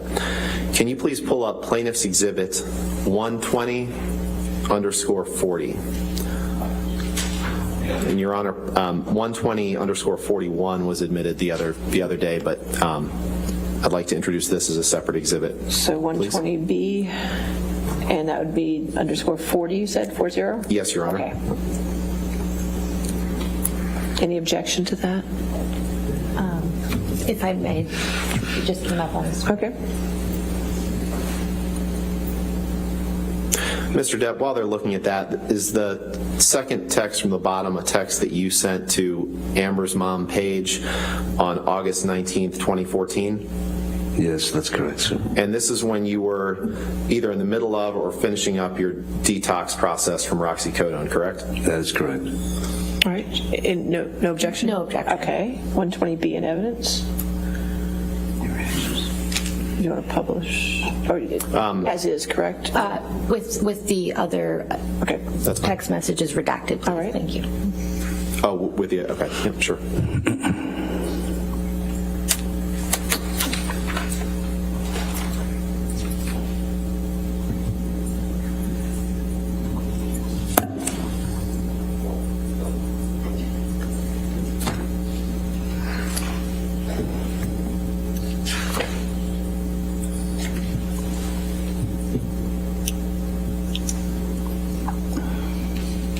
Okay, you can publish.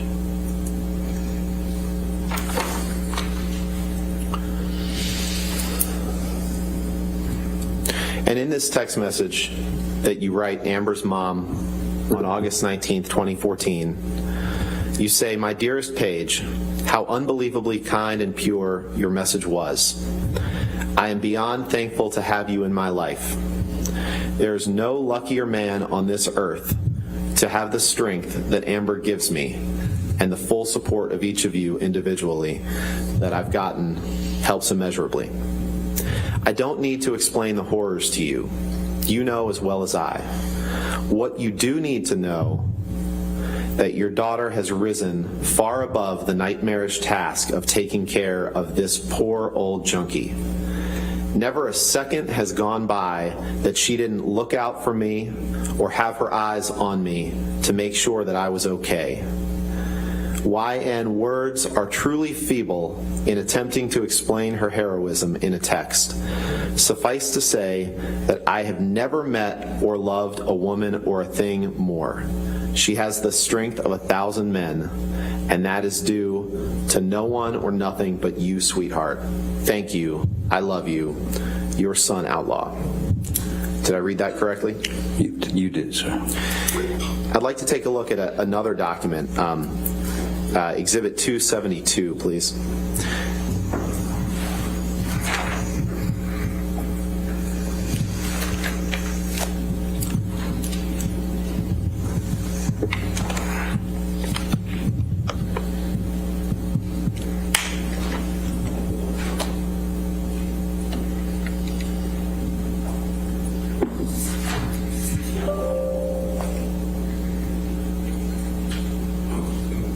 Is this a text message that you shared, a text message exchange between you and Amber the following day on April 20th, 2014? Yes, sir. Your Honor, permission to, or I'd move for the admission of Exhibit 272 and ask for permission to publish. With the identifiers removed, we have no objection. All right, remove the identifiers.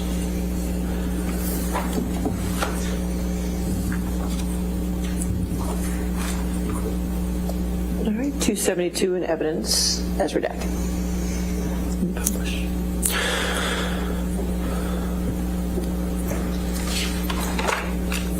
Now, Mr. Depp, you testified on Thursday that you saw nothing wrong with referring to Amber as a lesbian camp counselor when she was trying to get you to stop using drugs.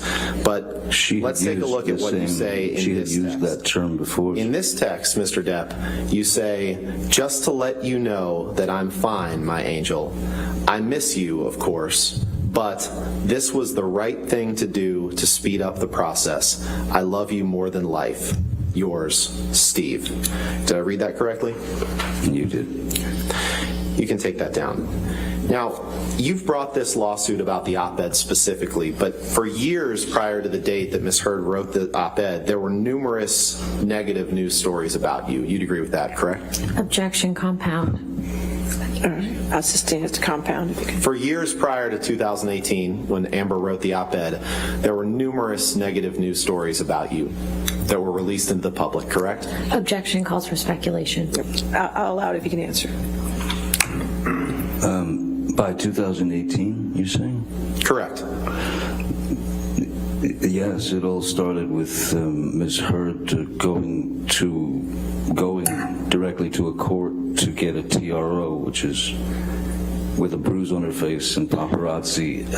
That was the sort of beginning of the ball rolling going down the hill and gaining momentum. There were lots of negative stories about you prior to May 27, 2016, when Amber went into court, correct? Objection asked and answered. Now it's 2016. I'll allow it if you can answer. There are plenty of negative stories about you prior to that date, weren't there? Sir, I've been in the racket of Hollywood since 1984. Mr. Depp, that's 2016, so that's why I asked you to clarify about the negative stories prior to that date. And you'd agree that there were, correct? Can you be specific about the stories? Of course there's been negative stories.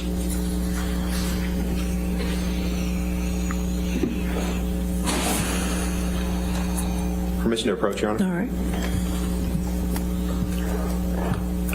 Your Honor, I have here numerous exhibits in one sort of compendium, all press articles about Mr. Depp, if I may approach. Thank you. All right, yes, sir. Thank you so much.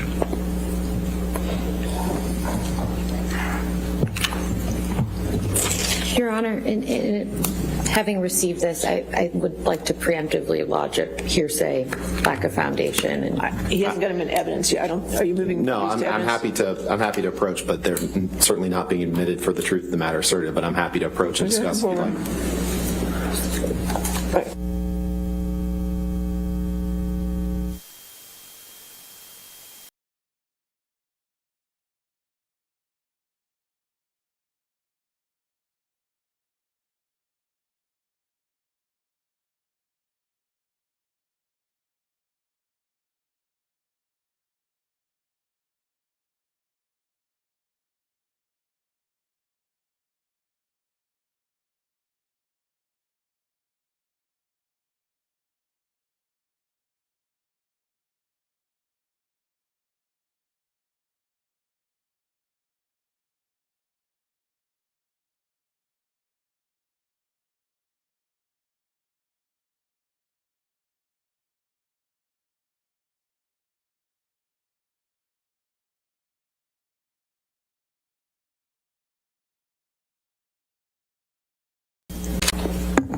Mr. Depp, if you could please take a look at the stack of articles in front of you.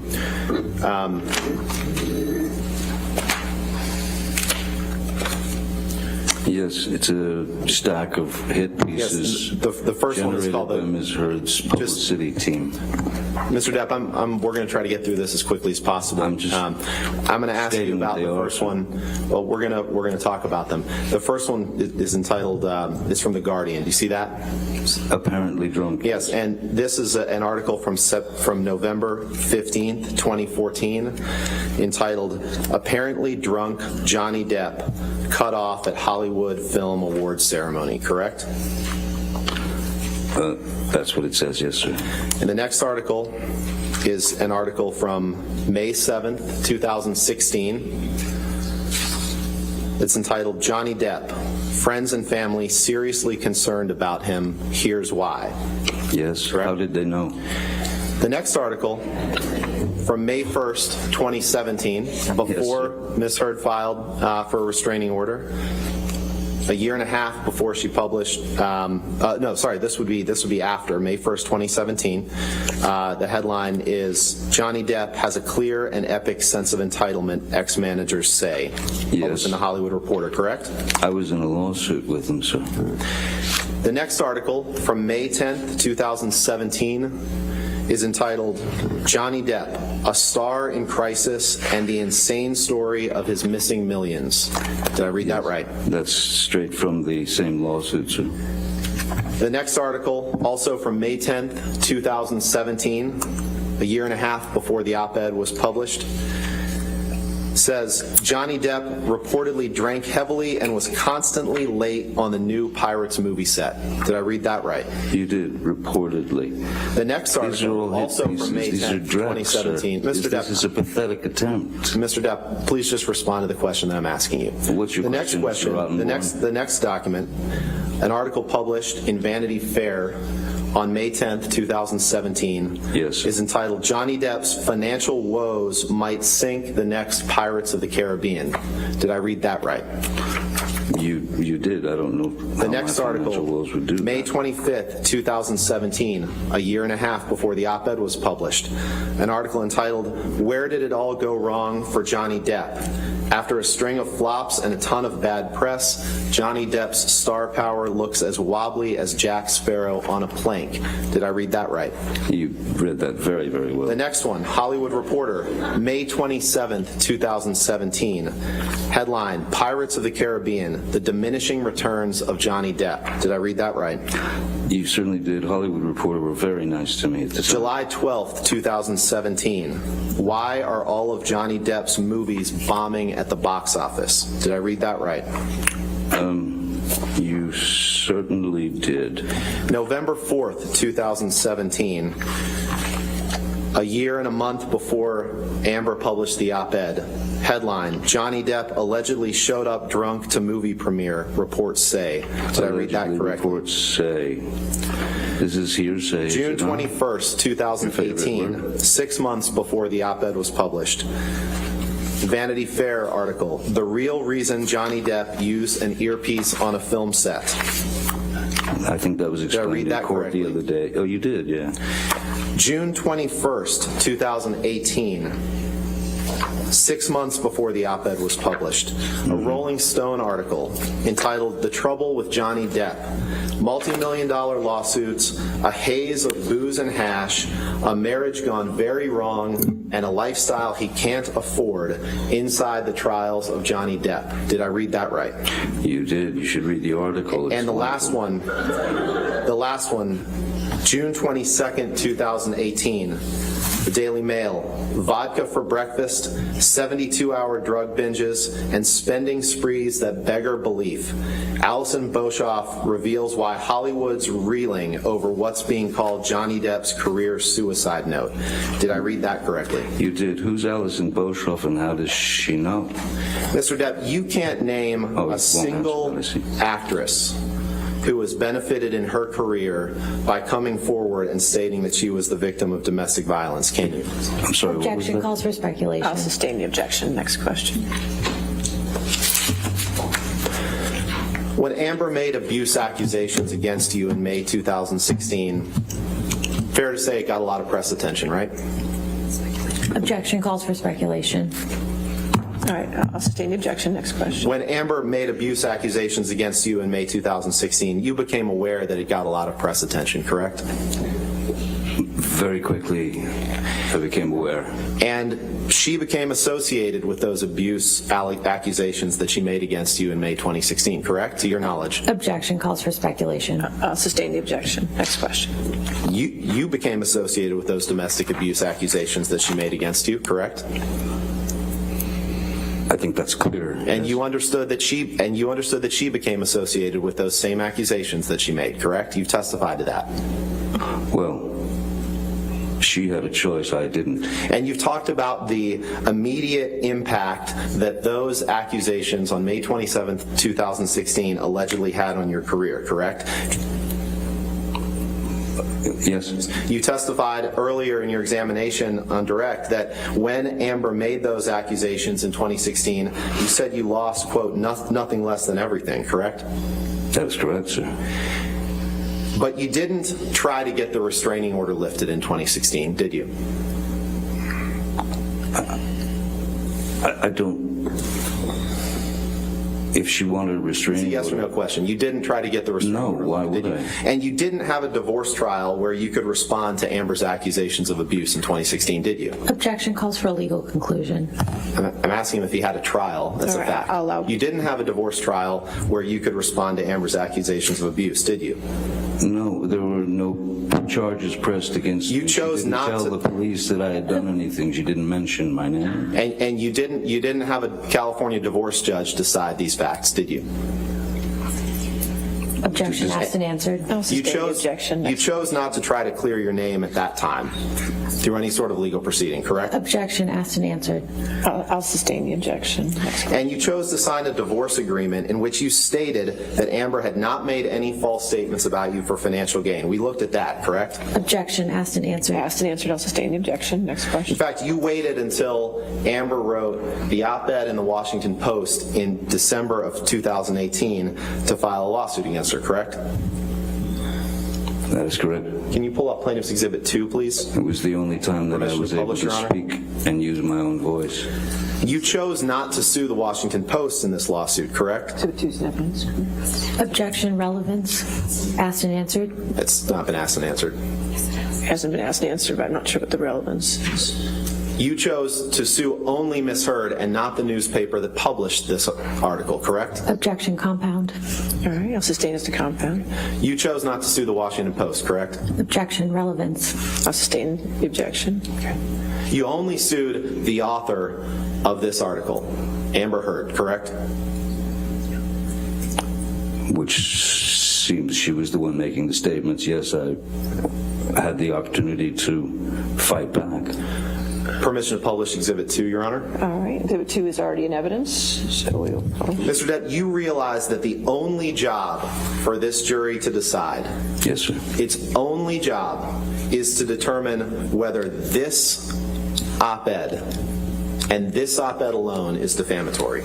Objection calls for a legal conclusion. I'll sustain the objection. This is the only writing that's the subject of this lawsuit that you brought, correct? Same objection. It's fact, Your Honor. I'll allow that question. I'll allow that question. This is a version of that story of the op-ed that I've never seen.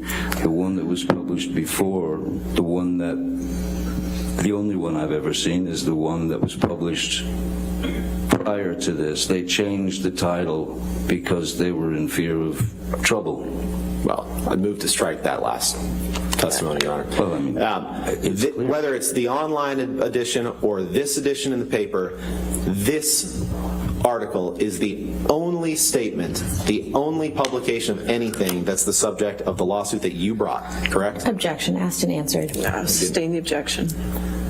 This op-ed, Mr. Depp, does not discuss any of the details of your relationship that we've seen in texts and emails and recordings over the past few days, does it? Objection compound and asked and answered. I'll sustain both objections. In fact, this article doesn't contain any details of your relationship with Ms. Heard. Objection asked and answered. I'll sustain the objection. The only thing that this article states, Mr. Depp, is that in 2016, Amber made accusations of domestic abuse. Correct. It was clear that she'd made allegations in 2016. And she did that when she obtained a restraining order against you in 2016, correct? Yeah, I suppose, yes. Yeah. And even if you disagree with the accusations that she made against you in May 2016, it is a true fact that she did make those accusations in 2016 and got a restraining order against you, correct? Objection compound asked and answered. Sustain the objections. Next question.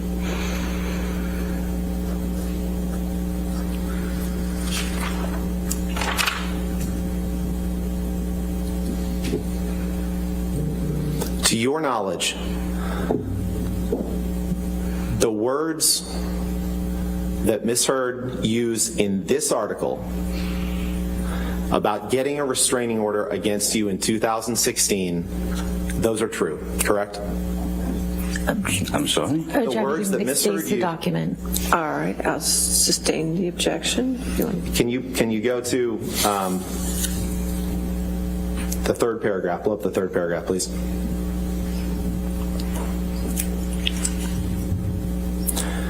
The statement that then 2 years ago, Ms. Heard became a public figure representing domestic abuse, that is true, isn't it? I'm not sure what we're looking at. Objection. Oh, I see it. Calls for a legal conclusion. So I'll sustain the objection. I'll sustain the objection. And in 2016, for the first time publicly, Ms. Heard accused you of domestic abuse, correct? In 2016? Yes. That's correct. No further questions. All right. Ladies and gentlemen, why don't we go ahead and take our morning recess for 15 minutes. Do not do any outside research and do not talk to anybody about the case, okay? We'll come back in 15 minutes.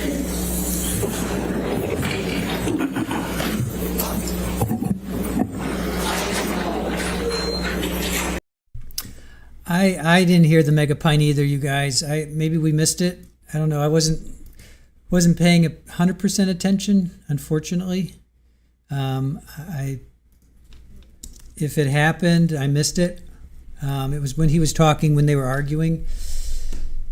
I thought we played everything, but we may have missed something. I don't know. I thought we got everything. But I did not hear the mega pint. So, all right. So now we're going to get to redirects. Please be seated for the order. All right, ready for the jury? Comparative. Now we're going to get to redirects.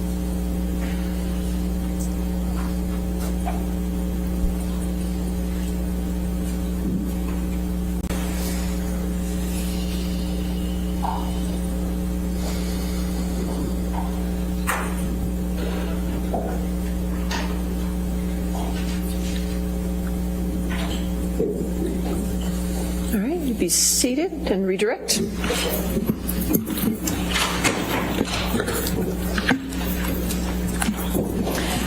Good afternoon, Mr. Depp.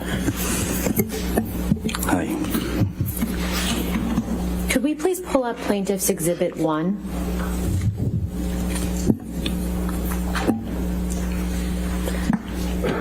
Mr. Depp, is this the version of the op-ed that you recognize? Yes, ma'am. That's the one. I would move Exhibit 1, Plaintiff's Exhibit 1 into evidence and ask that it be published to the jury. Any objection? No objection. All right, 1 in evidence and publish. Mr. Depp, when did you see Ms. Heard's December 18th, 2018 op-ed for the first time?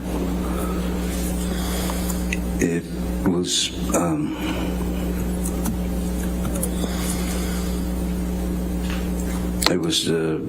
presented to me by one of my team, I can't remember, but it was within a day or so of it, a couple of days of it having been written, I believe. And what was your reaction when you saw it? Shock. Why were you shocked?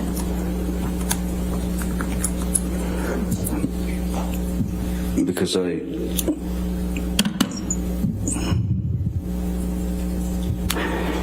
at that point, it had been a good solid two or so years of this,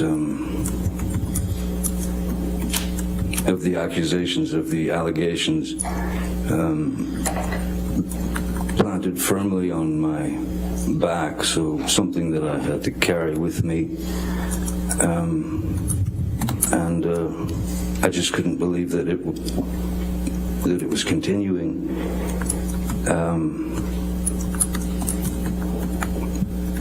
That it was continuing in such a way that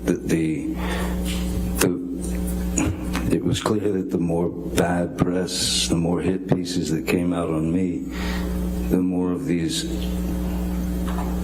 stories of Ms. Heard and her righteous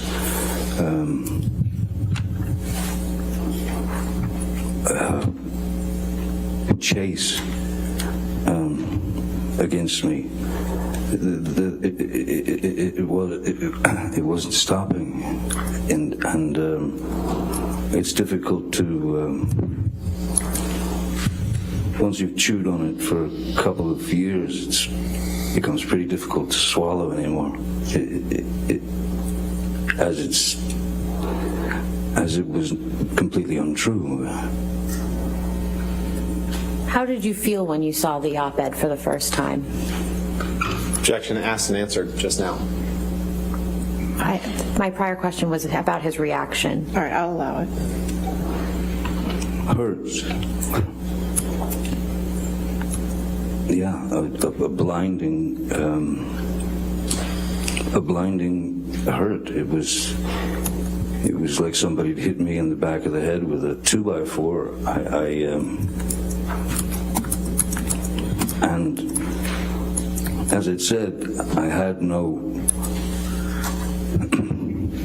ability to speak prior to, because even if I had done an interview to try to explain myself, it turned into a hit piece. So my mouth was shut. And this was the opportunity where I thought, something's got to be done. It's just got to be done. I couldn't take it anymore. When did you first learn that Disney was not going to recast you in the Pirates franchise? It was probably 2 or 3 days after this op-ed appeared. One of my crew, again, I don't remember who had sent me, excuse me, had sent me a piece that was in some magazine, and Sean Bailey, who was the number 3. Objection, hearsay. I don't know yet. I'll overrule it at this point. Thank you. May I continue, Your Honor? Yes, sir. Thank you. Sean Bailey, who was the third in line, as I suppose, in the upper echelon of Disney, just basically said in the Objection, hearsay. Your Honor, Sean Bailey this is about him learning about this. It's not for the truth. It is the truth. She's asking. If you want to approach, that's hard.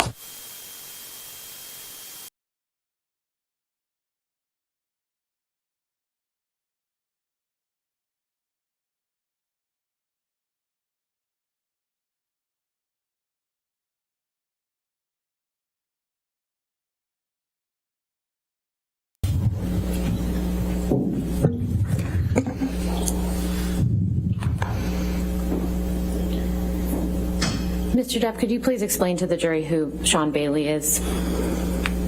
I think you were starting to. Yes, I'll try again. Sean Bailey is the number 3, or was at the time. I don't know what his status is anymore, but at the time he was the number 3 sort of upper echelon of Disney, top dogs, and Sean Bailey was quoted as saying that... Objection, hearsay. Mr. Depp, where was Sean Bailey quoted, without getting into what he was quoted as saying? He was quoted in whatever the article was that that was brought to my attention. And can you please just clarify what article you're referring to? I don't know what journal it came from. I don't know what magazine. I don't know any of that, so I don't know who did the interview with him. Objection, lack of foundation. I'll overrule the objection. Go ahead. Mr. Depp, how did you feel when you learned that you were being dropped from the Pirates of the Caribbean franchise?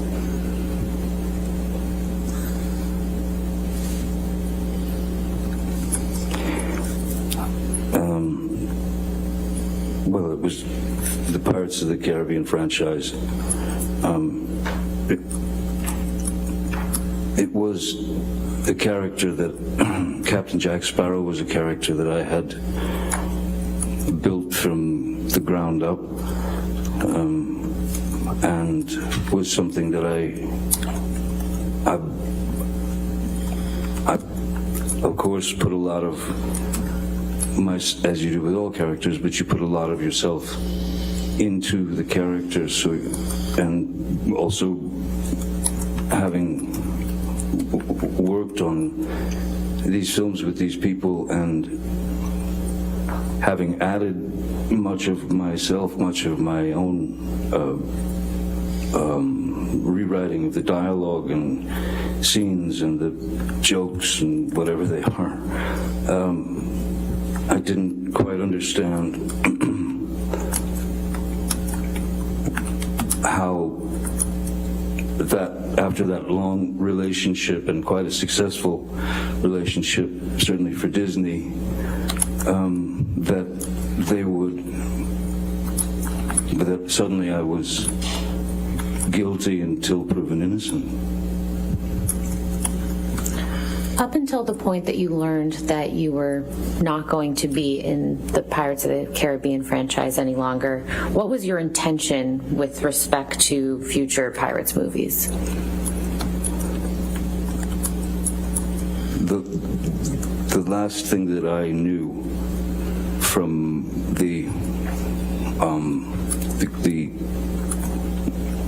I say there's the producer team, there's the creative team, and there were many discussions. I, in fact, had been approached to take part in writing Pirates 6. Mr. Depp, what was your intention with respect to future Pirates movies, aside from what you'd been asked to do? My feeling was that these characters should be able to have their proper goodbye, as it were. A franchise can only last for so long.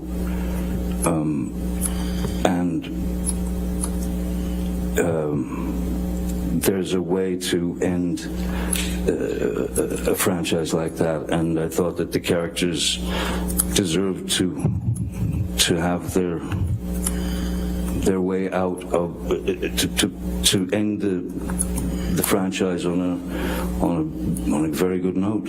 I planned on continuing until it was time to stop. Mr. Depp, last week, Mr. Rottenborn asked you about a quote where you said you wouldn't come back to the Pirates franchise for $300 million and 1 million alpacas. Do you remember that? I do. When, relative to learning that you would no longer be a part of the Pirates franchise, did you make that statement? I think long before I made the statement, there was a very deep and distinct sense of having been betrayed by the people that I had been working with, the people that I had worked hard for, the people that I had delivered a character to that they initially despised, but somehow even I stuck to my guns with the character, and it seemed to work. So, do you recall when specifically you made that statement about the $300 million and the 100 alpacas? Objection, asked and answered. Overruled, I'll allow it.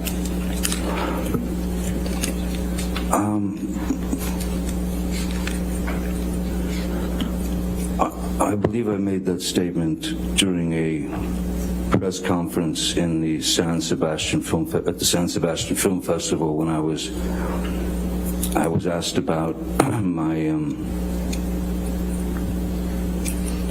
situation. And what year would that have been, if you can recall? I believe it was last year or so.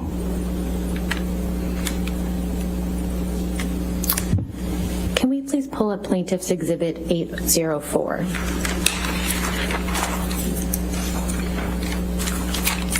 Mr. Depp, do you recognize this document? As soon as my eyes go on, I hopefully will.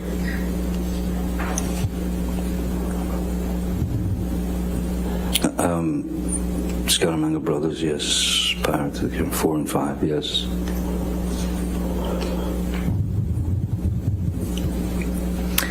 What is this document?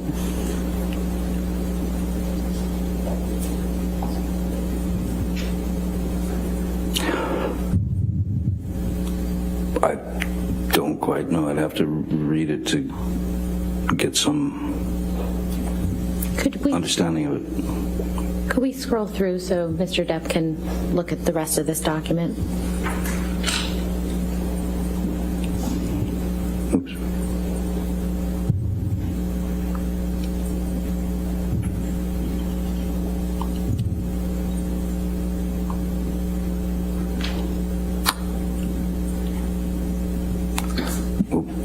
does.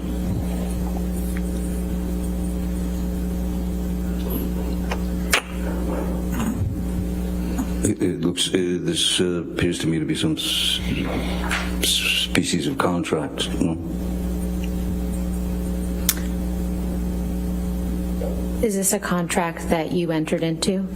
With Disney. Your Honor, I'd ask that Plaintiff's Exhibit 804 be moved into evidence and published. Any objection? I think it's outside the scope of direct or cross-examination. I'll overrule on that objection. Okay. And I'll reserve other objections to portions of the document, depending on what she's going to ask about. Could be hearsay. But she's asking to put it all into evidence right now. Well, then I would object to that at this point. All right, you want to come forward? Let's see. Okay.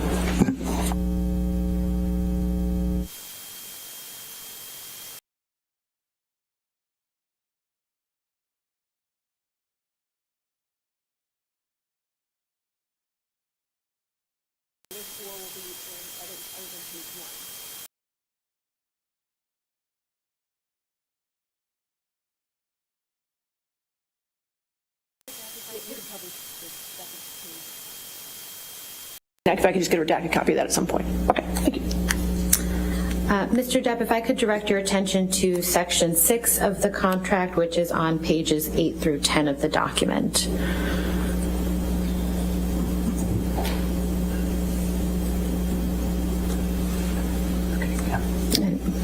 Mr. Depp, what does this reflect?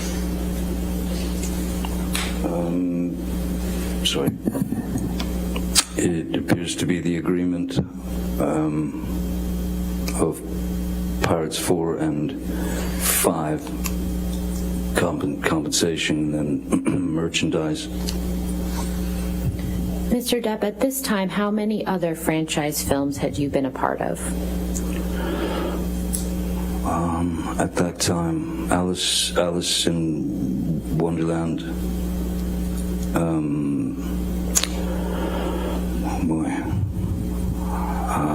Alice in Wonderland,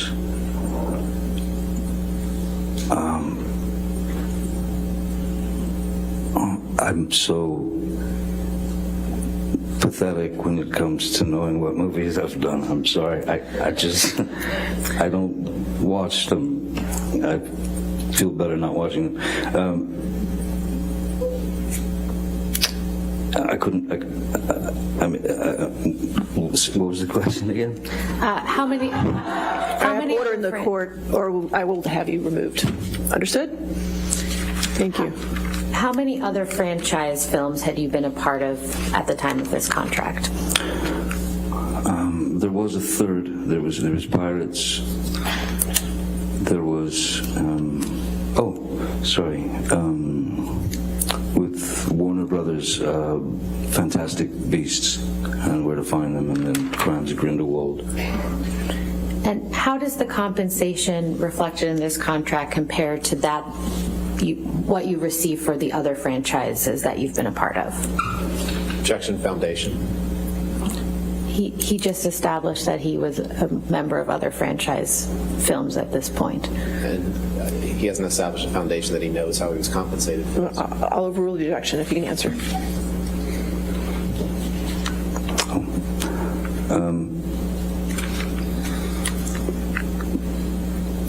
I believe the compensation, obviously, all the pay and back end and all those things are negotiated by agents, lawyers, and this was comparatively this is my salary on that film, and other salaries were of a similar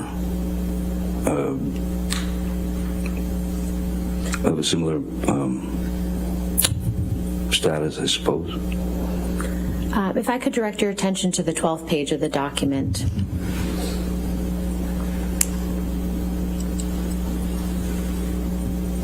Yes. Oh. Is this your signature, Mr. Depp? Yes, it is. Okay. We can take this down. Thank you.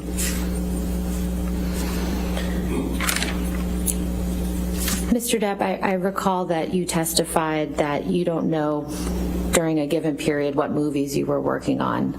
So my question is, who would know that? Well, first and foremost, I said my agent, or agents. I do recall a couple of the other films that I'd made after. One was initially called Richard Says Goodbye, and that was, they changed the name to The Professor, and during all of the nastiness over the past 6 years, that film went straight to pay-per-view. There was another film called Minamata that was produced. It was my company, Infinitum Nile. We had developed a film called Minamata about Eugene Smith and the Minamata. The mercury poisoning of a very small fishing village in southern Japan. There was that one, and then there was a film called Waiting for the Barbarians with Mark Rylance and Robert Pattinson. Those were 3 films that I'd done. Mr. Depp, during your cross-examination, Mr. Rottenborn showed you a number of text messages between you and Paul Bettany. Do you remember that? I do. Could you please explain to the jury what your relationship with Mr. Bettany is? Mr. Bettany and I had, we'd met while I was making a film called The Tourist in Venice, and we were,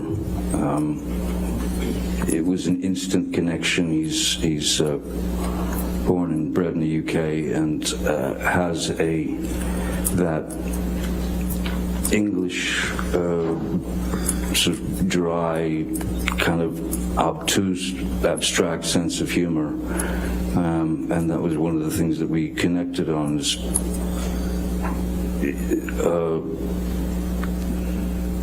taking, even if it was a difficult or unpleasant situation, we would, do our best to deal with it with humor, as opposed to just a constant complaint or whining or anything of that nature. We dealt with it with humor, albeit sometimes as these are private texts that have been, there was a lot of in context. It's important to know that none of it was ever intended to be real, and the language that's used, which I am ashamed that that has to be spread on the world like peanut butter.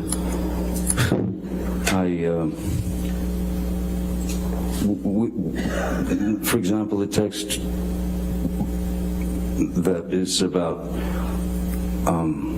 burning Ms. Heard it's directly from Monty Python in the sketch about burning witches and then drowning the witches. This is a film that we'd all watched when we were 10, and it's just irreverent and abstract humor. That's what we were referring to in those texts. The text message that you just referenced, other than Mr. Bettany, who else saw that text message at the time that it was sent? No one. Of course not. Based on your own observations, how would you describe Mr. Bettany's relationship with Ms. Heard while you and Ms. Heard were together? Abominable. Why was that?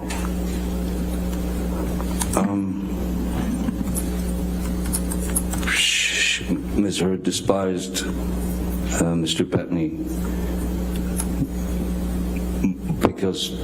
mainly because we had become such close friends, and for her he was a threat, and would take me away from her with regard to if Paul Bettany was getting the attention from me. That was a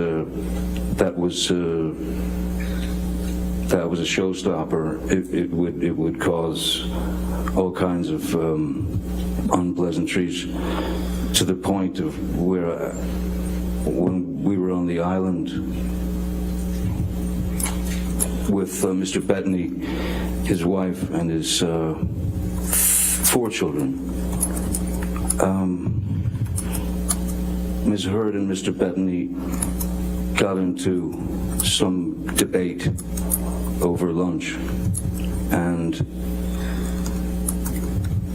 I just remember that whenever Mr. Bettany tried to make a point, she would talk over him, and then it started to get quite rude. She got mean, and she got loud, and then I believe it was his 18-year-old boy who was getting ready to go to he's a very bright, brilliant kid.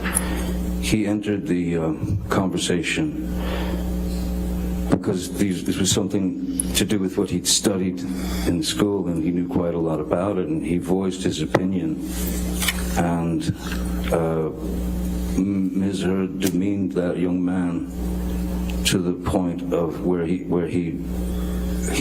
burst into tears and walked away, and it was at that point that I had spoken to Ms. Heard and said, that's just unacceptable. That behavior is unacceptable. You have no right to demean that boy. You cannot always be right. You should try being wrong sometime, because you might learn something. And then I asked her to. I thought it was best that she leave the island. Could we please pull up Defendant's Exhibit 245? And Mr. Depp, I believe this is another text message with Mr. Bettany that you were shown on your cross-examination.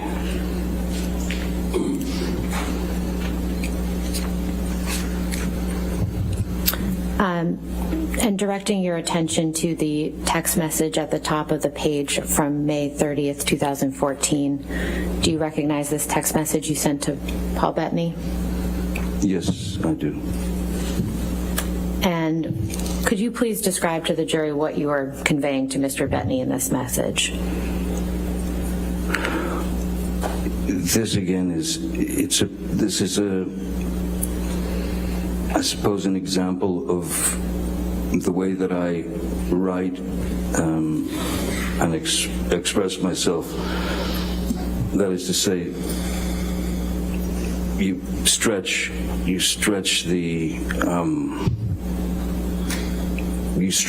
situation out to give him the understanding that you're drowning, essentially.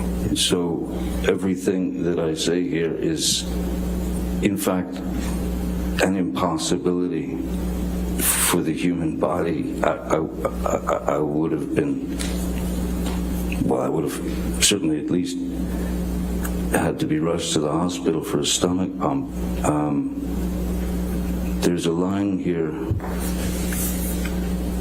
that if you don't mind, I say that when I say I'm done, I am admittedly too fucked in the head to spray my rage at the one I love, for little reason as well.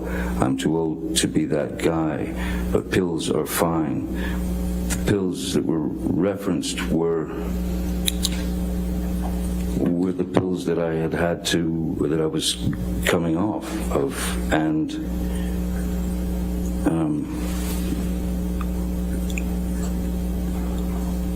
they were the only thing that could give me some semblance of the same numbing effect that I searched for as a child with my mother. And saying that I was too messed up in the head was, it's kind of like if you've been told since you were a child that everything you do is wrong, and that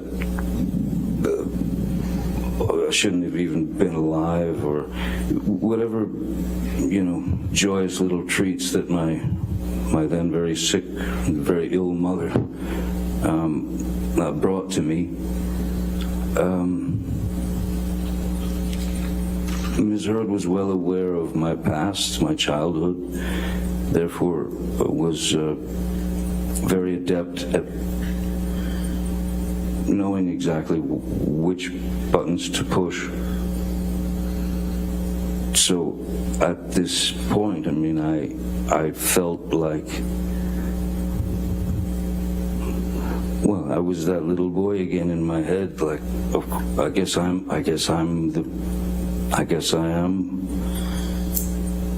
incapable of doing anything right. I guess I will never be happy. I guess that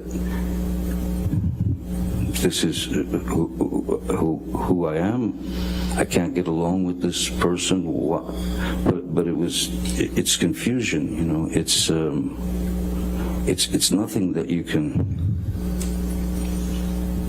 it's nothing that anyone could sustain for any length of time. It's nothing that anyone should have to sustain for any length of time when you're being demeaned, berated, judged,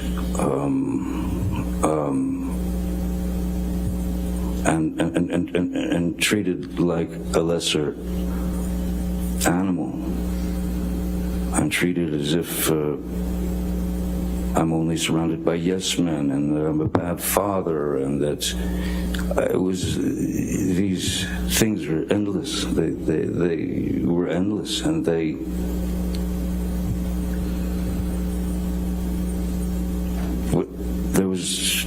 was no call for them. It's hard to understand why someone that is supposed to love you could be that cruel. And there's also times where you just say, okay, I'm gonna try to not have I won't fall for the argument. I won't participate in the argument. Because I knew where it would go, into her circular pattern of psychological abuse. Mr. Depp, what do you mean when you use the term blackout in this text message? Blackout.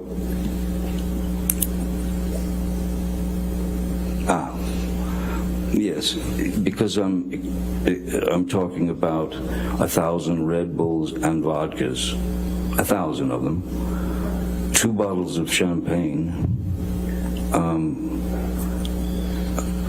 no food for days, half a bottle of whiskey,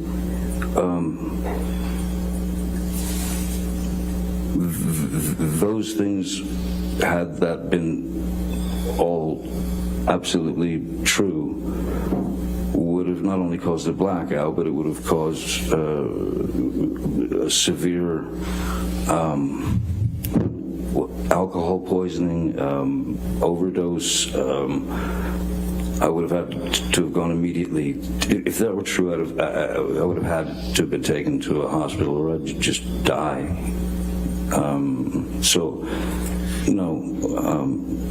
Blackout is when someone gets so drunk on alcohol, essentially on alcohol. But the pills that I had my addiction, that I was addicted to, the roxycodone, which are very, very powerful opiates.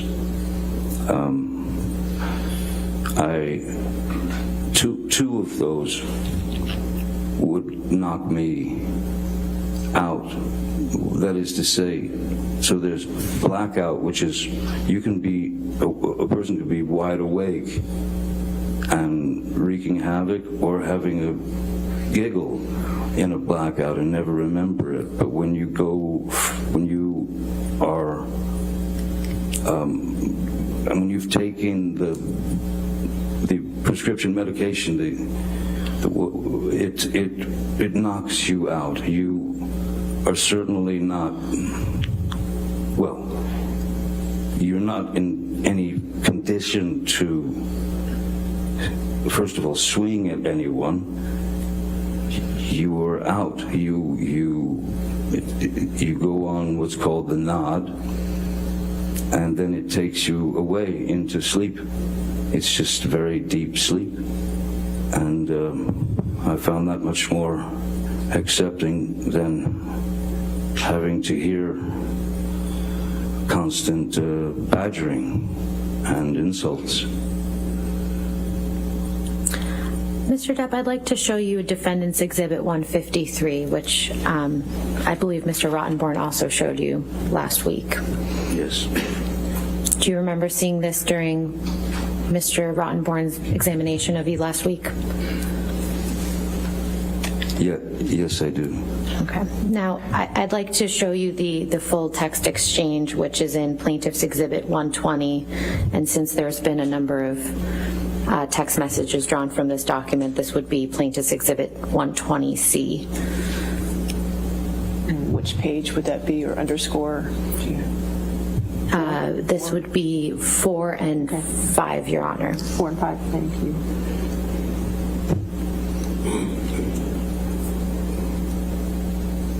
Mr. Depp, do you recognize these text messages? Yes, I do. Your Honor, I'd move Plaintiff's 120C into evidence and ask that it be published to the jury. No objection. All right, 120C in evidence, publish. Mr. Depp, who are you communicating with in these text messages? In fact, though it says Marino, these are texts between my ex, that is to say, the Vanessa Paradis, the mother of my children. And this is again, abstract humor that we're conveying back and forth to one another. This was all, it was a joke. It certainly wasn't about Miss Heard. We didn't speak of her much together. Do you recall what you were talking about? I don't recall who it was. I don't recall who it was, but it was someone who had, for some reason, I think it was,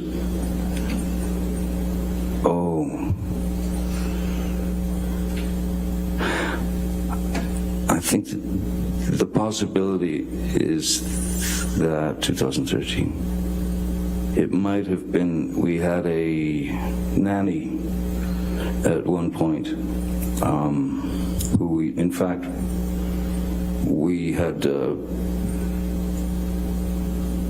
we found her, she was caught stealing, even from my, at the time, my maybe 10, 11-year-old boy, Jack, who was bright enough, because he knew it, he was bright enough. He had a $5 bill that he wadded up and put on his desk in his bedroom.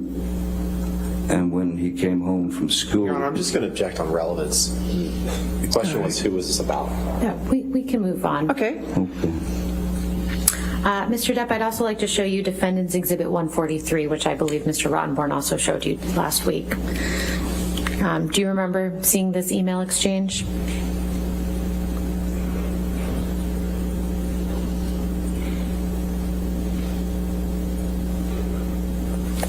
You could scroll down as well, please. Thank you.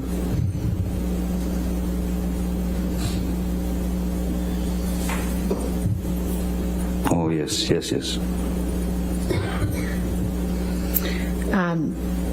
Who are you exchanging these emails with? Stephen Duders, who was at the time was my assistant. And what are you and Mr. Duders discussing here?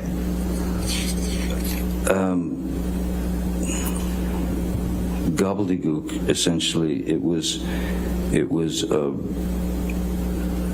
as I remember, it was a day of work, and there were times when I would send a text to Mr. Duders, because he's the worrisome type.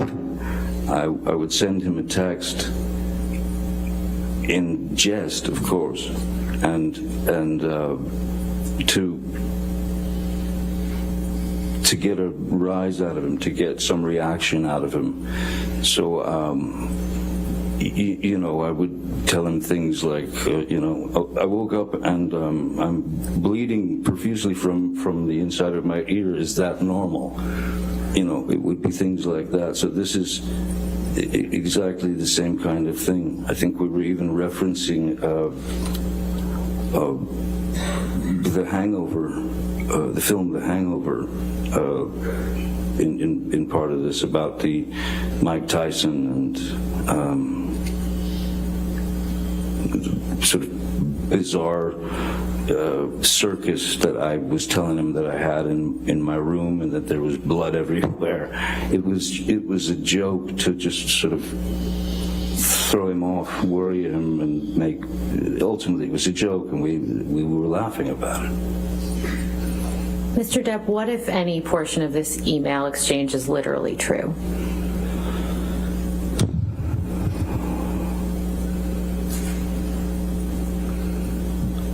We're all set to leave here at approximately 1:30 p.m. Hope you rested well.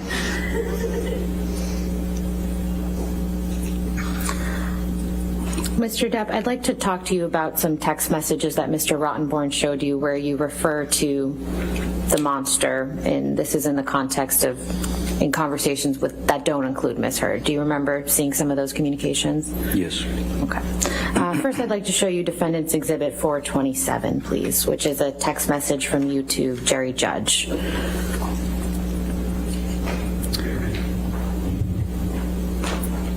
How are you using the term monster in this context when you're communicating with Mr. Judge?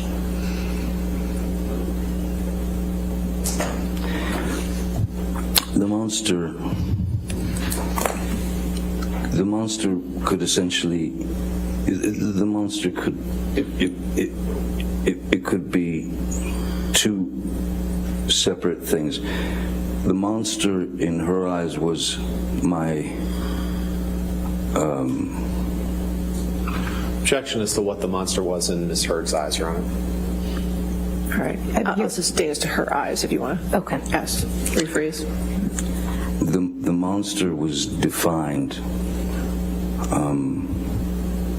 by Ms. Heard as this out of control Same objection, thing. Your Honor. What Ms. Heard's view of the monster was is not for this witness to say. Mr. Depp, how do you know how Ms. Heard defined the word monster? She said the words to me. Okay. And what words did she say with respect to the term monster? It was her go-to phrase. And it was the go-to phrase for me being, again, you know, as has been embellished and elaborated, the drug use or the drink or the whatever.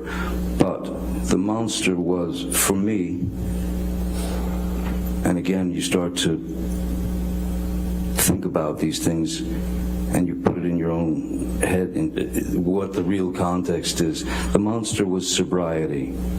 The monster was trying to be sober because I was plagued by these requests to stop drinking. But the monster could also be if a conversation, if something starts as a conversation, which would quickly ramp up to quite an antagonizing argument, if I responded to her, if I took part in the verbal back and forth where people do in life end up saying obscenities, screaming obscenities at one another, or calling them names, or when it gets to that point, I mean, the monster was just for me, was just the guy who actually was dumb enough to continue to take part in arguments that would ultimately get nowhere. So that is one of the reasons why I would try to get away from Ms. Heard and not participate in her debates and the knowledge that she wanted to express to me, and circular and painful insults that were constant. It was rapid fire.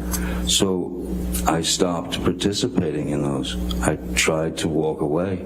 I tried to go to another room, even to the point of locking myself in rooms so that she just could pound on the door and scream. That was clearly a mistake. I should have never fallen for that or taken the bait to allow myself to get into a conversation which led to an argument, which led to physical violence. It was not going to be good, so I would just walk away, which drove her through the roof. So, Mr. Depp, why would you use the term monster when communicating with people other than Ms. Heard? Well, because I heard it all the time. I mean, it was, as I said, that was her go-to. The monster's here, the monster's back, the monster. So I would refer to the monster again in terms of with Elton or with friends Patti Smith. The monster was like with Elton. I believe it was just a monster. Was I let the monster creep back in or something. That is sobriety. That's what I'm telling him is I have failed, and I've had a drink, or I've been drinking. But my drinking again was not to excess. I would never went into blackouts or anything of that nature. I was disappointed in myself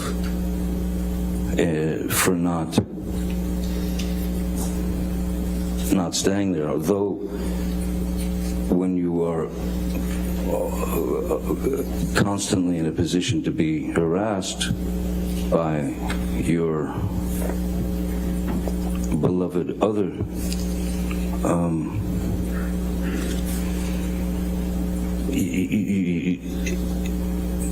what else could I do? I wanted to be numb. I didn't want to hear that. I didn't want to feel that, especially from one who had professed such love for me, but gave me mostly hatred. Your Honor, I'm about to switch subjects, so if this would be a good time for the lunch break. We started a little later, so I don't mind going a little further. Okay. If you want to do that, go ahead. Mr. Depp, I'd like to show you Defendants Exhibit 161. I believe Mr. Rottenborn showed you this last week and again today. Yes. Do you recognize these text messages as between you and Ms. Heard? Yes, I do. Why are you informing Ms. Heard that there's a book called Disco Bloodbath? When I texted her, 2:30 in the afternoon, I was in a bookstore, a used bookstore, or a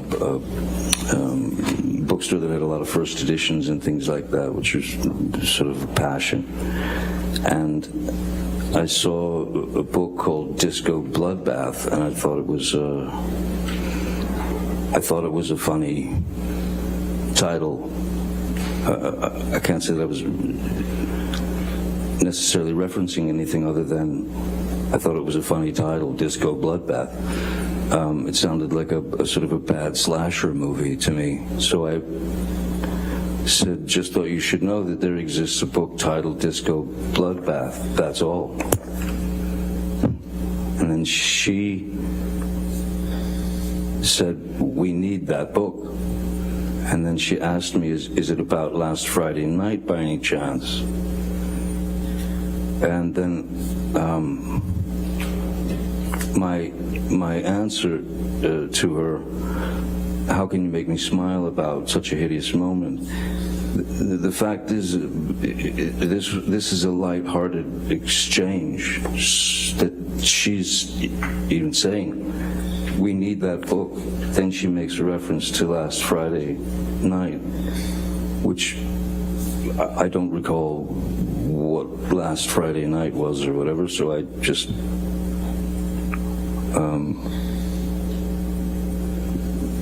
how can you make me smile about such a hideous moment? A hideous moment could have been some grotesque thing that we saw on television. It could have been anything. I don't recall now, but all I was saying is, and it even says at the end of my text, that's all.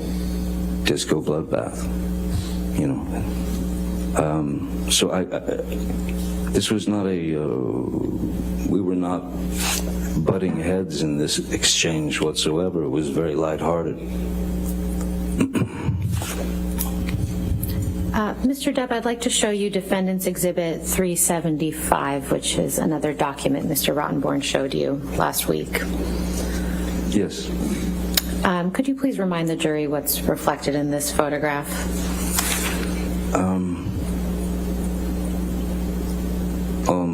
This is from Australia. On March 8th, I believe it was, where after my finger had been, the tip of my finger had been taken off, I began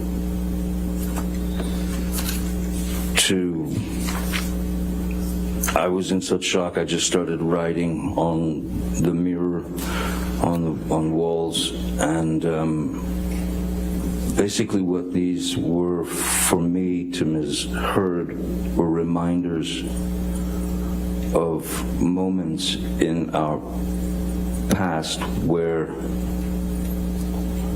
I had caught her, where it was revealed to me, even by her, that she had been caught in lies that she had told me. So that's what these are in reference to. The red, the lipstick that says call Carly Simon, she said it better, babe, in reference to you're so vain, I am imagining. But that's not, I didn't, the Carly Simon message is not mine, that's Miss Heard's. So let's just break this down a little bit. Who wrote the text that's in black on the mirror? That would be me. And what does that say? She loves, I don't know, like naked Hollywood or something. An artist of, I don't know what the rest says, but what that is Ms. Heard had come to me and she was seemed to be seriously concerned about how she was being portrayed in Hollywood. She was concerned that because she had done films where there was kind of arbitrary nudity and things of that nature, she had voiced to me that she did not want to be she didn't want to be looked upon that way in the industry. She wanted to be able to escape the chains of being objectified by the Hollywood system, which is a difficult thing for any woman, certainly, unfortunately. But she asked me, how can I avoid being stereotyped as the beautiful blonde who gets her breasts out or goes naked and has to shtup people in movies? And I gave her my advice on it, on how to avoid it, which I thought was pretty accurate, and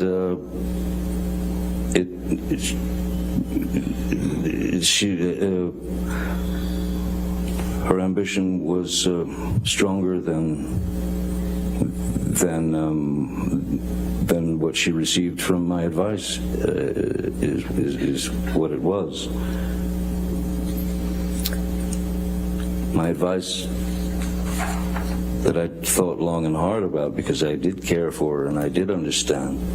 I didn't want her to have to do that. And early on in my career, I was put in a position where, I could have gone on, I could have been just a guy who was on a TV series for a couple of years, and then, what was going to be left of me would be on lunchboxes and thermoses and posters and teen idol things, and I fought that tooth and nail because that's not who I was. So I had experienced something similar in terms of being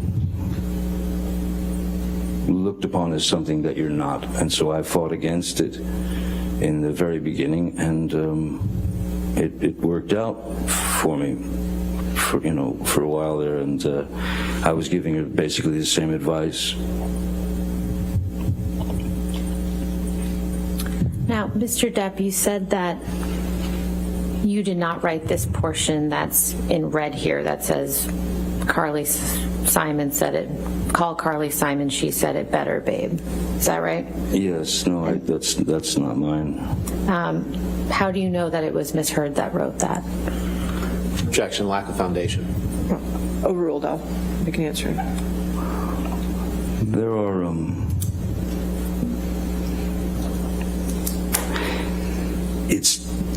first it looks like it's trying to match my handwriting, but my handwriting is a lot more of a scribble.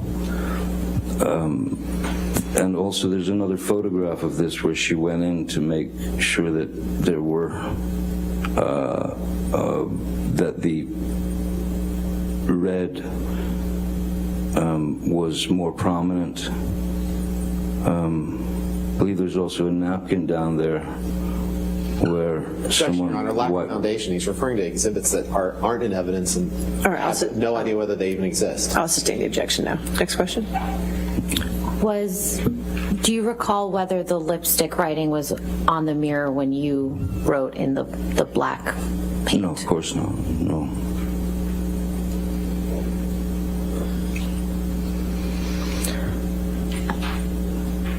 Mr. Depp, I'd like to show you one of the text messages that Mr. Rottenborn showed you concerning the injury to your finger. So if we could please pull up Defendants Exhibit 398.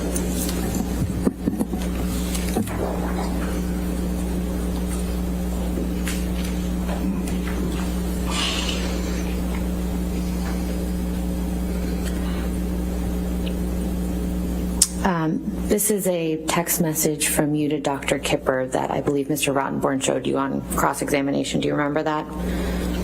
Yes. Okay. And why are you apologizing to Dr. Kipper in this message?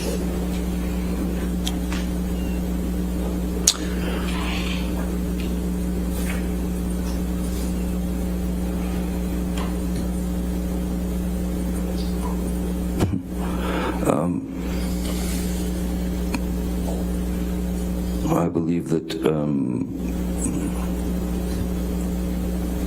at that point in my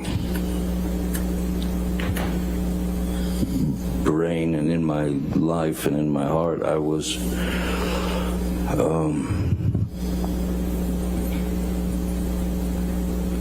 completely and utterly frustrated with how I was living my life, and I had had some disagreement with Dr. Kipper, and I was apologizing to him for having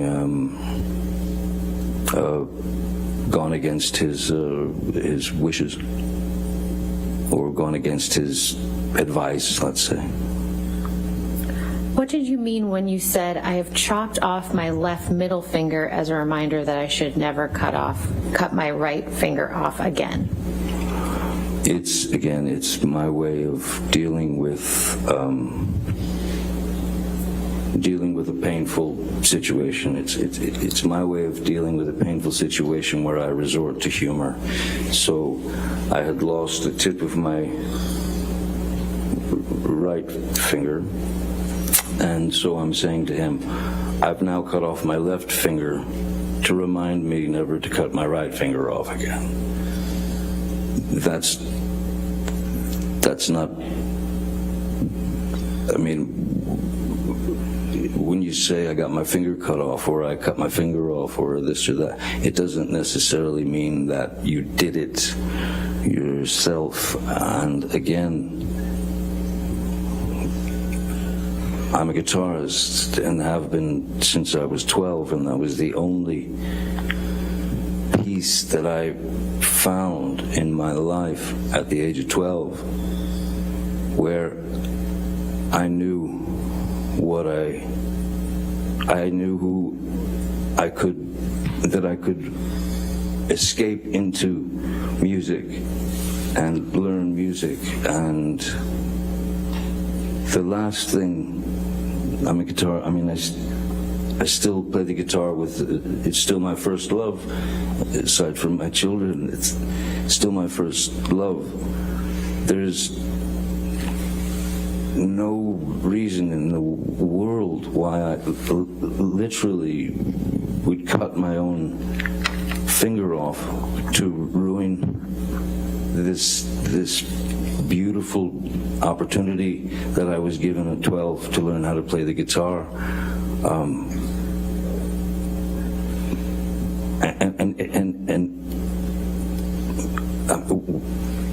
Again, why would I start lopping off digits in my 50s if I as Mr. Rottenborn suggests, am a kind of, walking tantrum?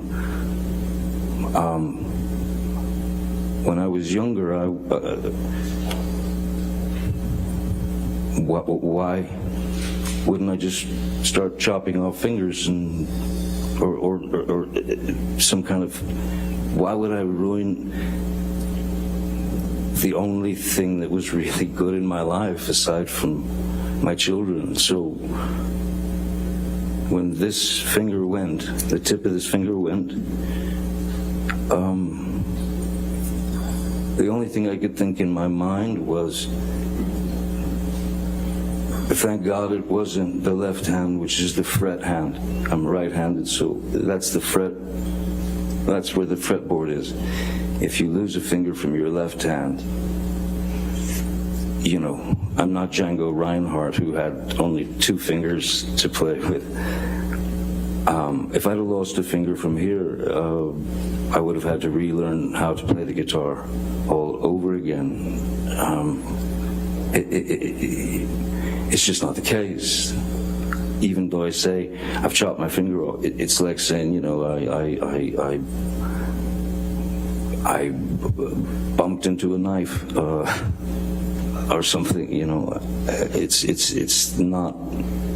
I'm not admitting to. I think if I was going to admit to someone that I actually chopped my finger off, this text wouldn't be as it is. I think it would have been a long explanation as to why I got to that point.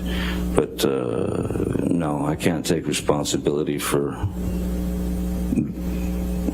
what I now call Little Richard, my chopped finger.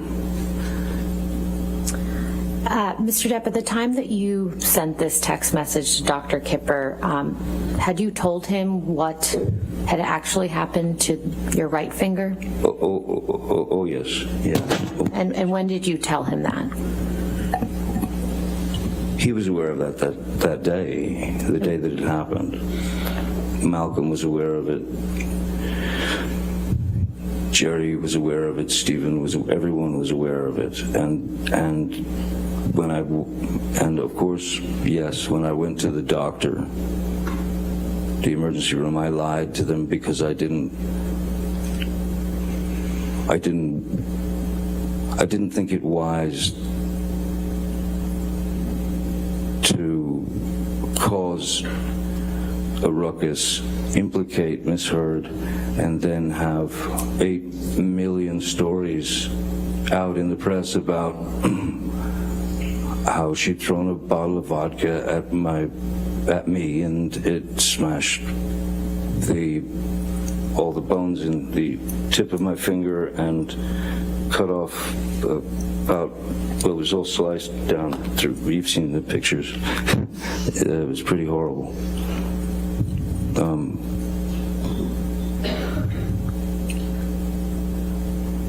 It was, and I didn't want to put her in that situation. I didn't want to put any of us in that situation. I didn't want to put the film in that situation. That was why I said it was crushed in an accordion door, and it was only the second doctor who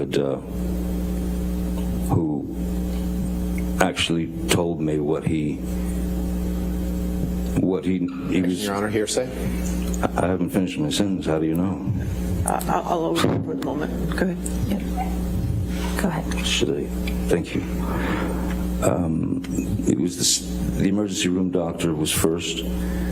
The next day I went to see a specialist, a hand surgeon, and this was still in Australia.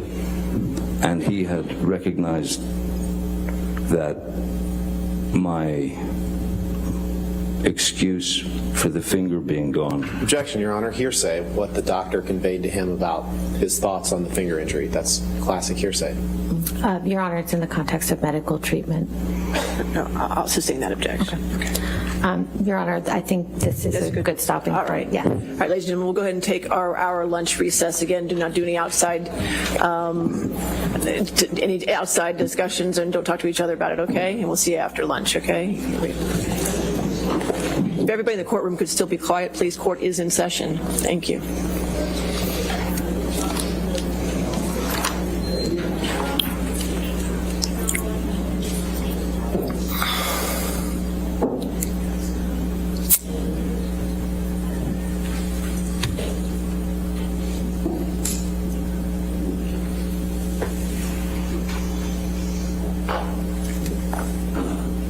All right, so we can take a recess till 2:20. Just for planning purposes, though, I plan to go to 5:30 today since we had a late start. So just to let you know, and I know you plan on having a remote witness, which is fine. Just let us know so we can set that up. But also make sure your remote witness knows that this is a courtroom. I don't expect them to be any outside noises or anything else going on in direct attention. And also if they would know that if there's an objection for them to hold off answering until that's resolved. That goes for all remote witnesses when we get to them, okay? All right, we'll see you at 2:20 then. Thank you. Thank you. All right.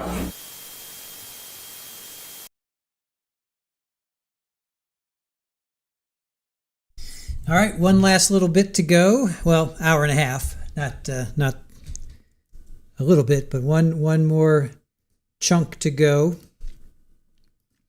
of Johnny and his redirect. And then we will, not tonight, but I am happy to say that tomorrow we'll pick up on Amber Heard, which is exactly what I wanted to do. Aaron and I wanted to do this originally. We thought, when we first came up with this idea for them, we thought, we could have Johnny on 1 day or 2 days and Amber on 1 day or 2 days. And then when we were kind of going through the videos, we saw, wow, he's got like 4 days. It's like, 18, 19 hours of testimony. I'm like, holy, wow. So we, I thought, okay, we'll just do Johnny this week and then we'll save Amber for like the week of Christmas. So as it ends up, we had multiple videos. So we had, it seems like it was his last day of cross. We had all 6 hours, but then we also had had it broken up as well. In doing our research, that's just what happens. You just grab what you can grab and you put it in a text document, and then hopefully you can get it sorted out. Sometimes you do, sometimes you don't. So in this case, it ended up, I was counting his cross like multiple times. That's why I added like an extra 6 or 7 hours. So all that being said, we're going to finish up. We're going to finish up his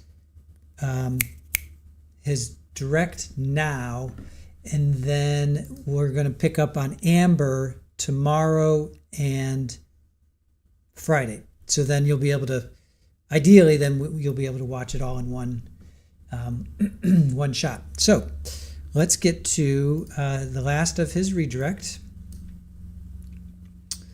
And let me just pull this up.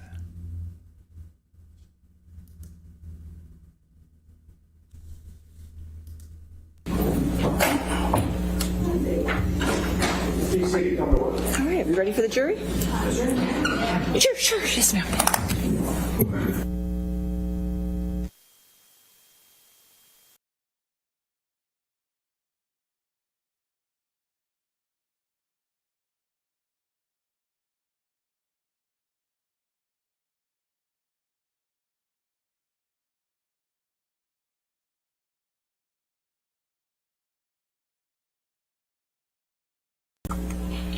All right, we ready for the jury then?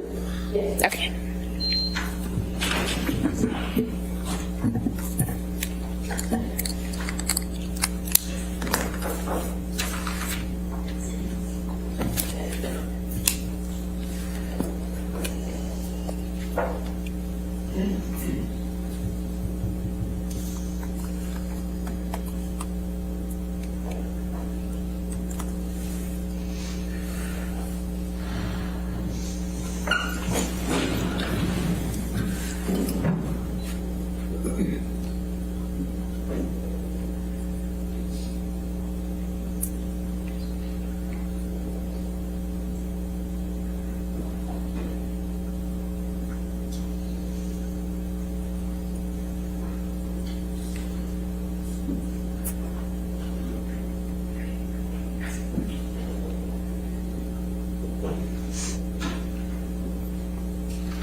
All right, thank you. You can be seated. Your next question.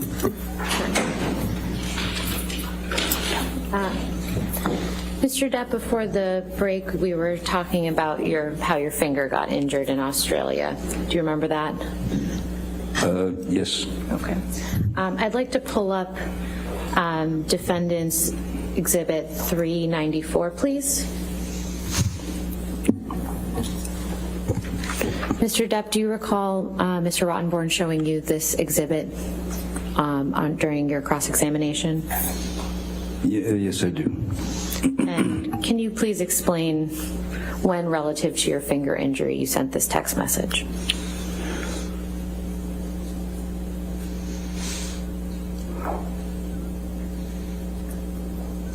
That's the day before. Am I correct?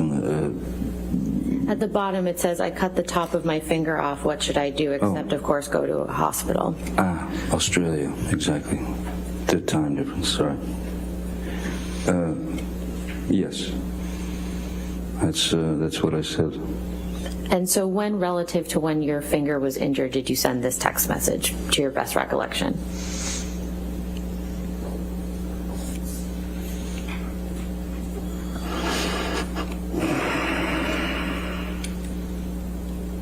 This looks like it's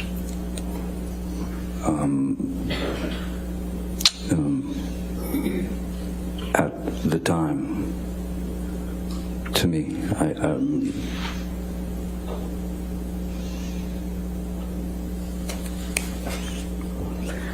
And in the middle here it says, her obsession with herself is far more important. She's so fucking ambitious. She's so desperate for success and fame. That's probably why I was a choir mate. What did you mean by that?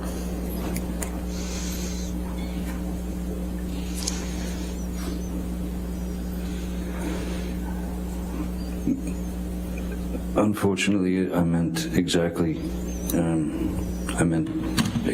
what I said.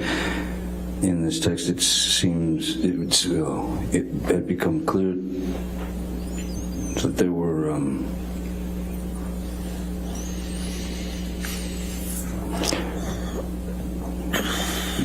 she seemed to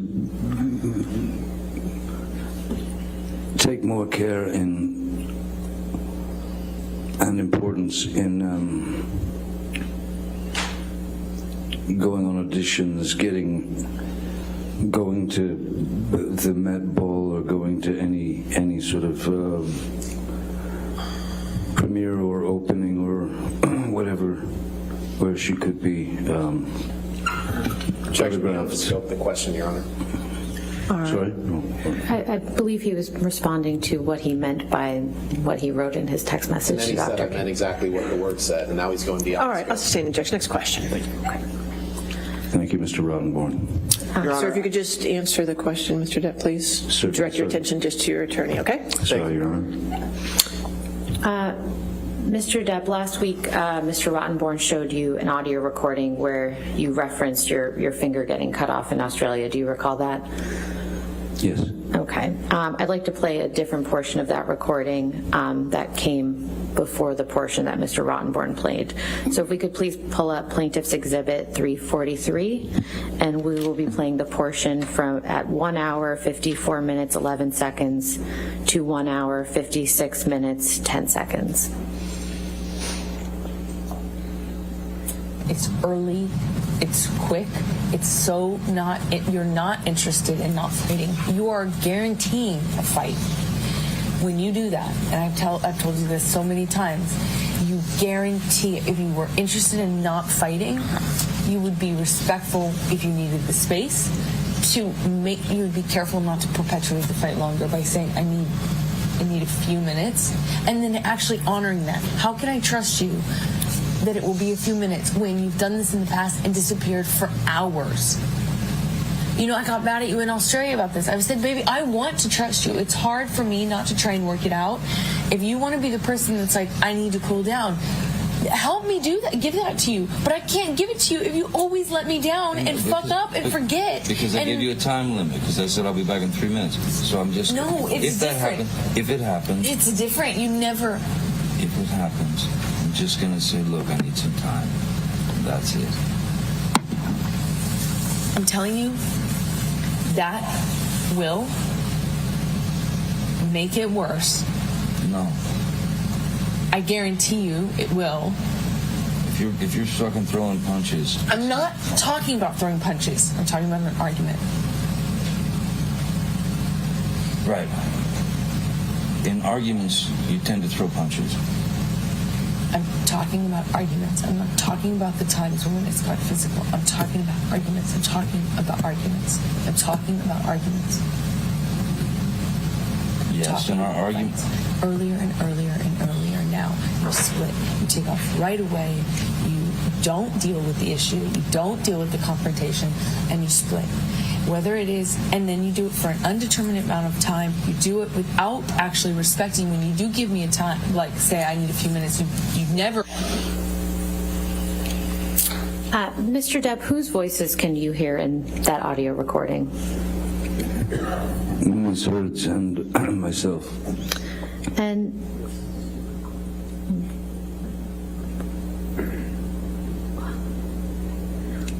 there was a mention about Ms. Hurd getting mad about something in Australia. What did Ms. Hurd get mad at you about in Australia?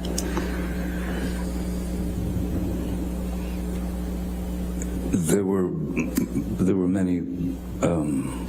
many instances where Ms. Hurd would get upset, angry, and argumentative and violent in Australia. There were many times. The one that was the day when my tip of my finger disappeared. That had to do with a phone call. When she arrived in Australia, she complained that an attorney who was explaining to her Objection, Your Honor's hearsay as to what he alleges her attorney was explaining to her. That's clearly. We can move on, Your Honor. Yes, ma'am. In the context of this audio recording that we just heard, what, to your understanding, is Ms. Hurd referencing when she says you split? I would excuse myself from the situation. I would try to get away so that nothing escalated. Because if given the chance to allow things to escalate, Ms. Hurd would take it to the very extreme. But she ended up with my finger being chopped off.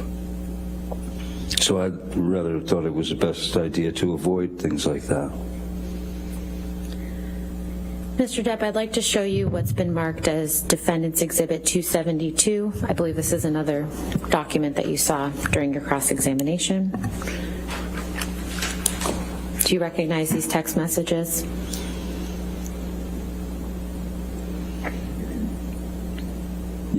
Yes.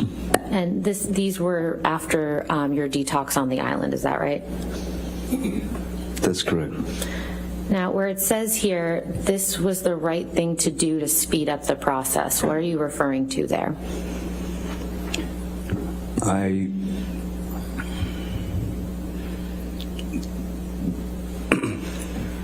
When we were on the island and I was going through the process of detoxing from the opiates, which was a very unpleasant and powerful, painful process. It wasn't working with Miss Hurd there. I could not properly detox, as every day was another problem or this or that. So I asked that we leave the island and go back to Los Angeles, and I asked Ms. Hurd if she would please allow me to get a bungalow at the Beverly Hills Hotel where she and her friends could go for, I needed 5 days, 6 days, 7 days, anything I could get where I could finish the detox by myself without any unnecessary interruptions or unpleasant interruptions. to which she replied that she was felt like I was throwing her out and abandoning her, and after all she had done for me. When the fact is, though, no matter what I wrote to her mother and to her, I needed the time, because I would have gone straight back to the pills. I would have not been able to detox properly without that time alone. And she reluctantly gave me the time.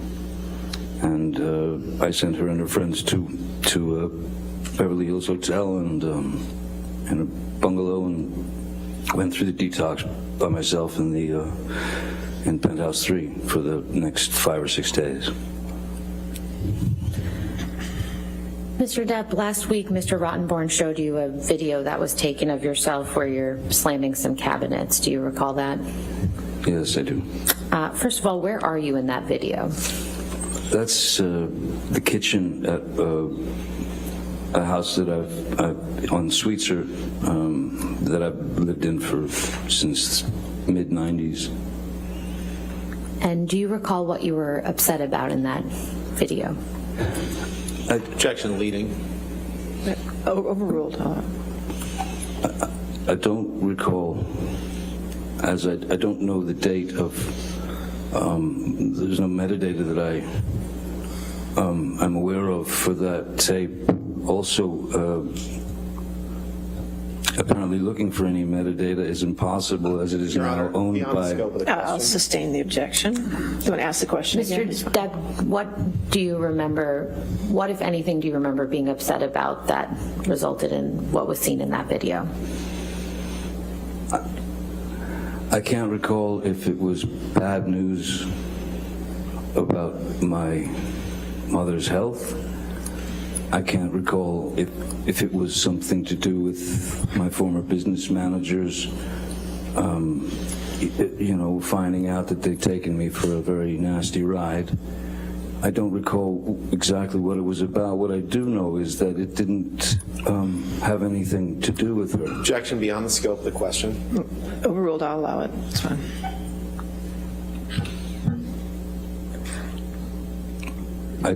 There was nothing between us before she entered that room. It was me alone. Okay. Do you know where Miss Heard was before she entered the room?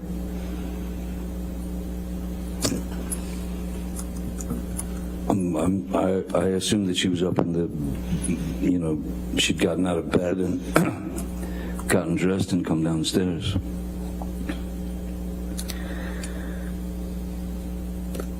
Mr. Depp, earlier today, Mr. Rottenborn played a recording where you can hear Ms. Heard seeming to claim that you put a cigarette out on her. Do you remember that? I remember hearing that, yes. I'd like to play you another recording, which is Plaintiff's Exhibit 365. Okay. And this is, for the record, an 11-second recording, so we'll be putting in the entire. All right. Any objection to 365? No, Your Honor. All right, 365 in evidence.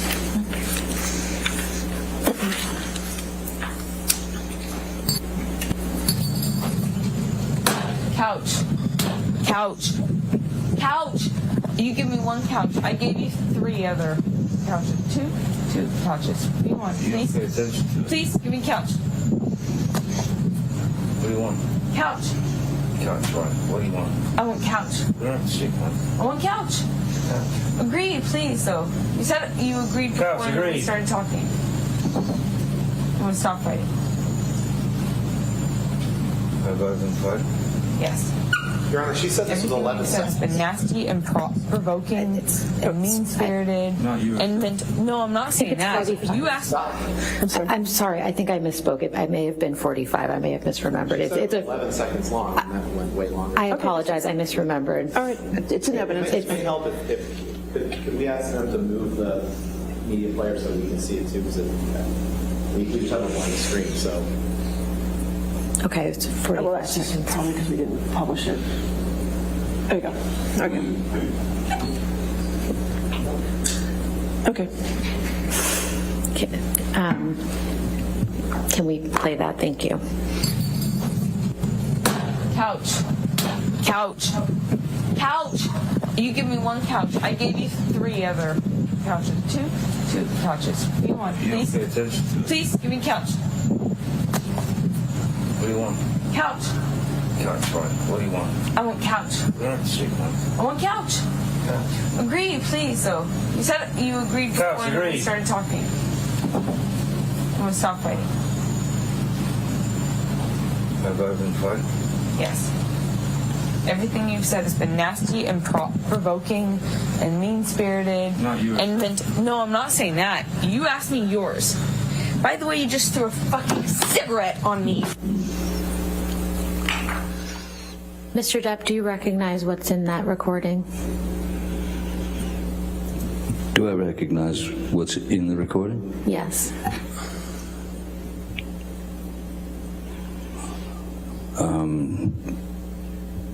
Seems pretty clear that she's ordering me to the couch. And I didn't want to go through with any, again, avoiding confrontation, trying to avoid confrontation in any way. I can certainly say that without hesitation, there is no way under the sun that I would flick a cigarette at her or burn her with a cigarette. If I flicked ashes and an ash got on her, but she's certainly not screaming out in pain as if a cigarette is being put out on her. That's ludicrous. Do you recall the situation that's reflected in that audio recording? I believe that's Montreal, Toronto, which was right after the Venice Film Festival. We were at the Toronto Film Festival.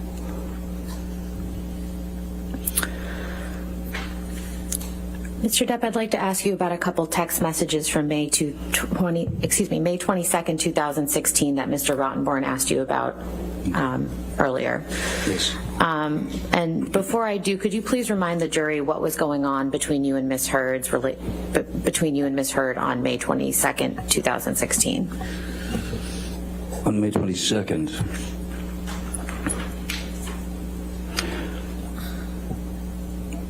on May 21st,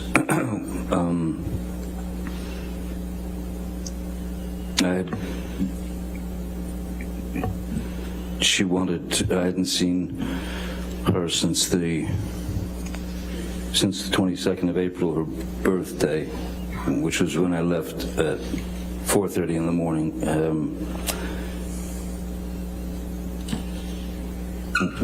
Objection, Your Honor. This is cumulative. He's already gone through all of this in his direct examination, and she asked him what was happening on May 22nd, and he's getting into what happened on May 21st. We've already been through this. I believe that he's providing context for where they were on the 22nd, but if you could, Mr. Depp, please explain where you were on the 22nd of May in 2016. As far as I can remember, on May 22nd, 2016, I was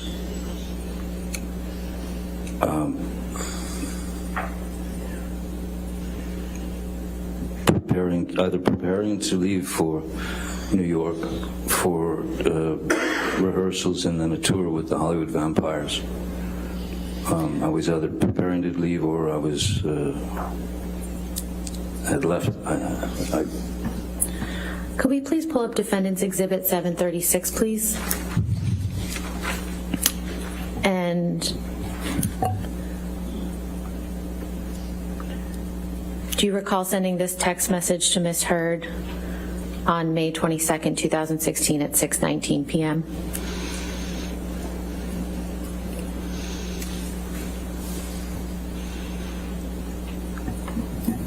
Yes, I do. What did you mean when you told her nothing I have to say to you should elicit anything but a sense of ease?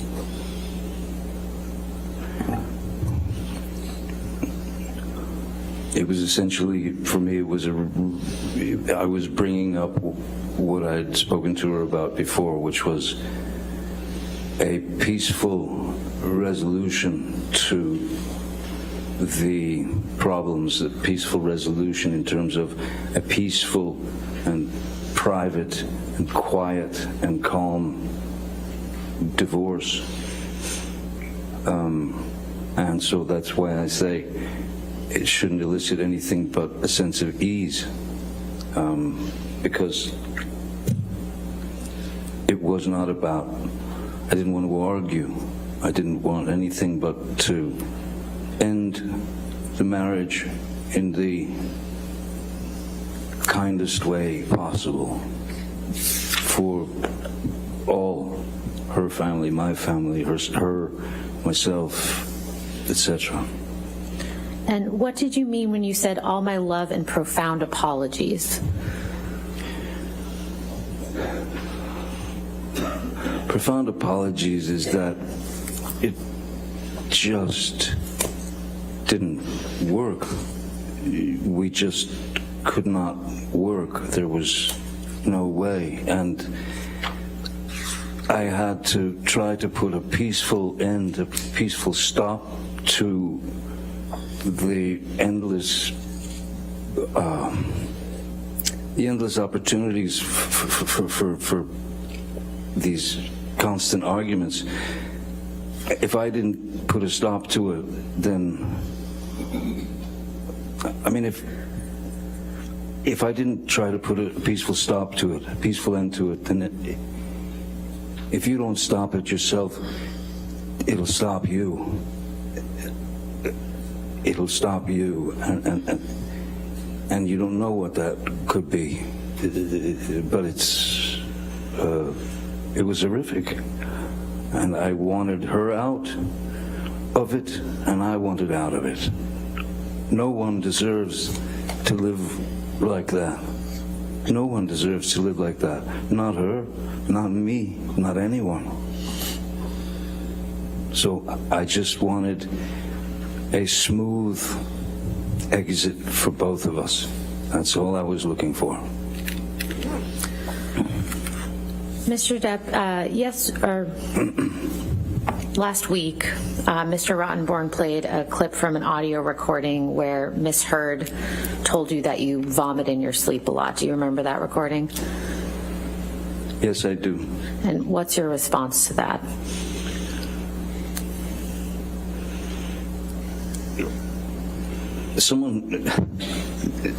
When someone tells you that you vomit, she didn't tell me. I heard it in court. When someone brings up the fact that you vomit in your sleep every night, and, well, at first I think you'd be aware of it. And also, I think the first thing that I would do is seek medical attention. It didn't exist. I'd never vomited in my sleep every night. There were times when I would get, yes, physically ill from the endless shots that you take when you're just, you're unable to take it anymore. And it does affect you physically after a while. So I would have to leave and go and vomit when fights got into these surreal and absurd and horrible places. But it still confounds me as to why she would record that. I don't know why anyone would record that. Mr. Depp, the clip that Mr. Rottenborn played was from Defendants Exhibit 839, and just for the record, this is a portion of a larger recording which is reflected in Plaintiff's Exhibit 342. So with the court's permission, I'd like to play a clip from Plaintiff's Exhibit 342. And for the portion I'd like to play is at 19 minutes, 40 seconds to 25 minutes, 25 seconds. Right. Do we have 342 already in evidence, or? I don't believe so, Your Honor. No. So you want to put 342, which is the entire audio in?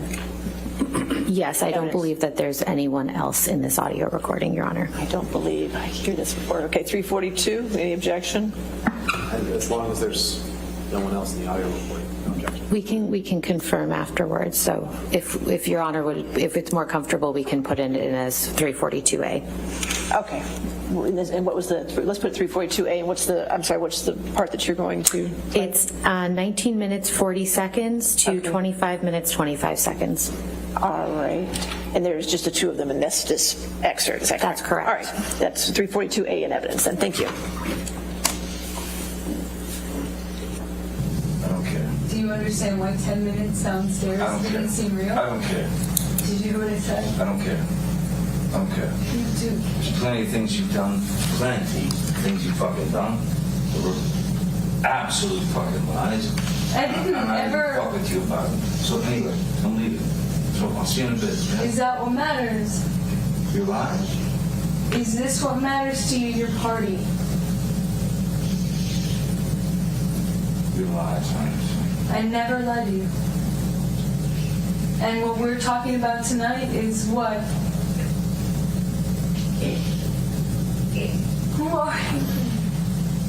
Why? Why are you doing this?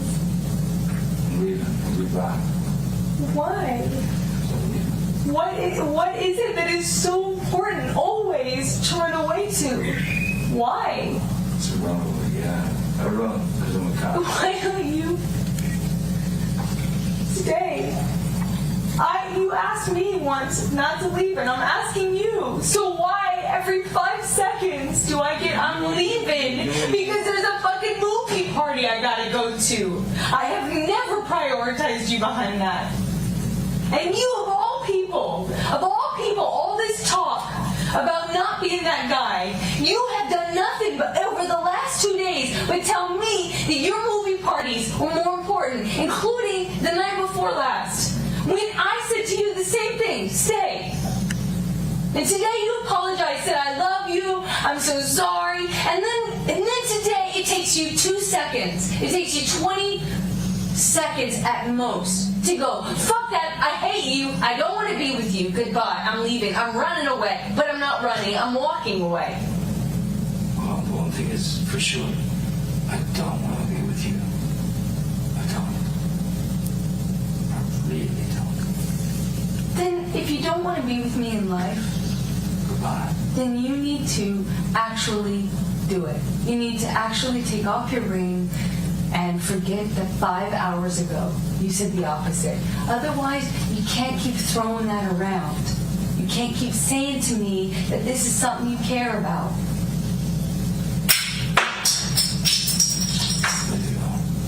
Is that what it's worth to you? Yeah.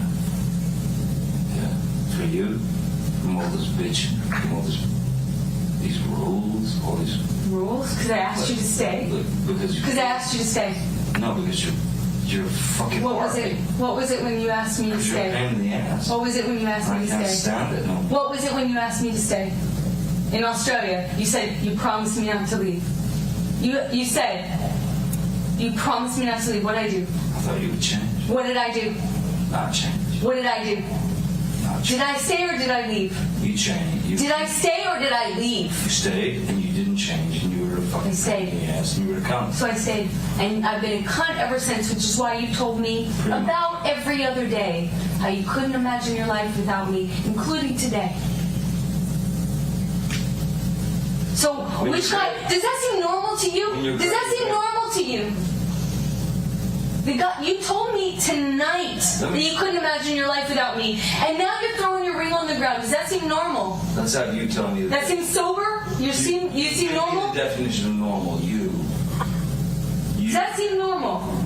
You. Does that seem normal to you? Borderline personality disorder. I'm borderline personality disorder now. Without question. When I've been consistent all night saying, Don't go. Don't fuck this all up. I'm not fighting with you anymore. I've been saying this to you the whole night. I'm really sorry we disagreed. You're not perfect. I said this 2 hours ago. I'm not perfect. You're not perfect. I love you. But we don't have to do this every time we disagree. No. No, we don't. We do. Please. We do. Please. Come here. And you have Please come here. every insult. Please come here. I'm not insulting you. I have not been insulting you. I love you. Johnny, what do you need me to do? I love you. Stop. Don't smack me on the ear again. Don't smack my ear again. So it fucking resounds in my fucking cranium. You like that? No? Sorry. Love you too. No?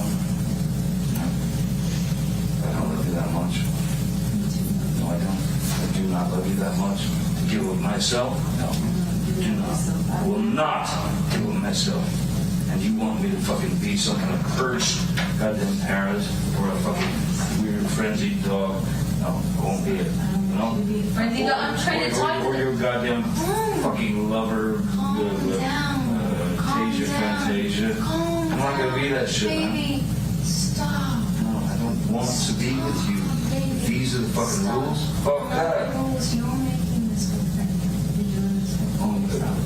No one's fighting me. I'm making this up. That, above all else, is an insult.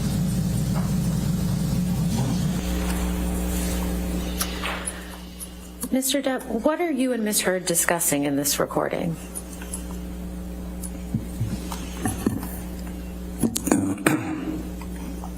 It is another argument that is apparently not an argument to her. The screeching of her voice, the demand that things go her way and only her way. I was done, and I think I stated clearly, I don't want to be with you. I don't want to be with you. I'm not going to be a parrot on or some little dog that runs through hoops for you. I ain't going to do that. And I wanted out. She said, take your ring off. She still wouldn't let me leave. I did, and she still wouldn't let me leave. So it's just another example of kind of being nailed in one spot and not allowed to do anything but react to her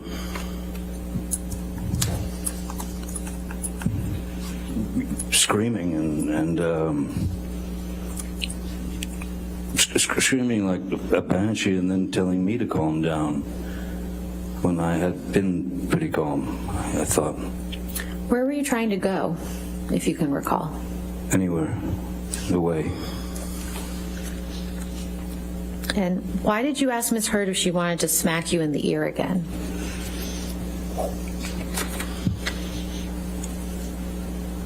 She had given me a good chop in the ear, one of those where leaves you ringing, and it was not long before that, and so I thought, maybe this will make you happy. Will it make you happy? Would you like to hit me in the ear again? Would that make you feel better? Will that make you stop this? Would have done anything to have stopped. Outside of taking anything to some physical level, I disagreed with that wholeheartedly. That's not me. It's not who I've ever been. It's not who I'll ever be. Mr. Depp, I'm going to play another audio recording. This is a different portion from what Mr. Rottenborn played for you today. It's DX 598. I believe the portion Mr. Rottenborn played was designated 598B, so this will be 598C. Okay. And first, I'd like to play the portion from 31 minutes 14 seconds to 33 minutes 4 seconds. All right, any objection to 598C? No, Your Honor. And then we will go on and play the second portion, which is 56 minutes 27 seconds to 59 minutes 54 seconds. All right, 598C in evidence.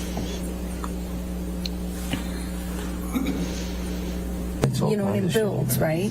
Like you build, I build, you know. It isn't like at one moment either of us sign a certificate of saying, or like sign the contract or say, okay, now I'll bloodbath. No. So acting as though there's a choice between the two is irrelevant.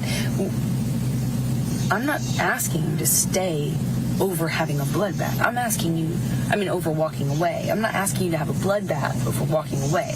I'm asking you to work it out over prolonging it and making it bigger. Right, but if... at least that's how I see it. Indeed. You know? But if things get heated, yeah, and it looks like it's going somewhere nasty, and the name calling begins, and all that stuff, I've got to get away. Because I don't want to be ever in a situation again like that. Never. Me too. Me too. Never. So... Me too. That's don't freak out if we do have a fight and I walk away. I'm not going to do that. I'm asking you to stay when you feel you are also in the interest of working it out. I think it's a good idea for us to take a moment or two, take some time. Take some time to think by ourselves without being, barraged by each other's fucking bullshit whatevers. I just let's take a break from it, and then come back, try and be calm, and walk through the thing. But I'm not gonna stand and fight with you. I will not. You can call me a coward. You can call me anything you want. All those names, do it. But I will not do it again. Please stop asking. Please, can you stop for the sake of this conversation? No, I'm just saying I won't do it again. That's all.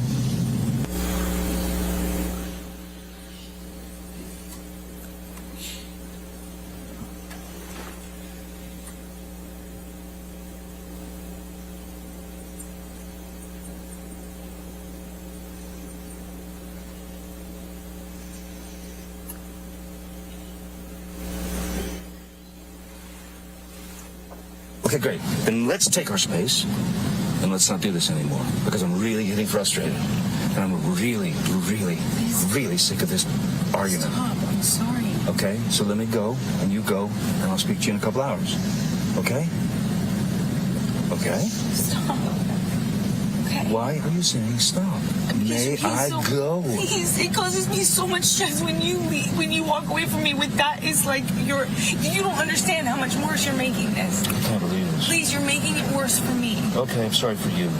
Please, I'm only trying to tell you so that you know you're causing me immense stress right now when you walk away like that.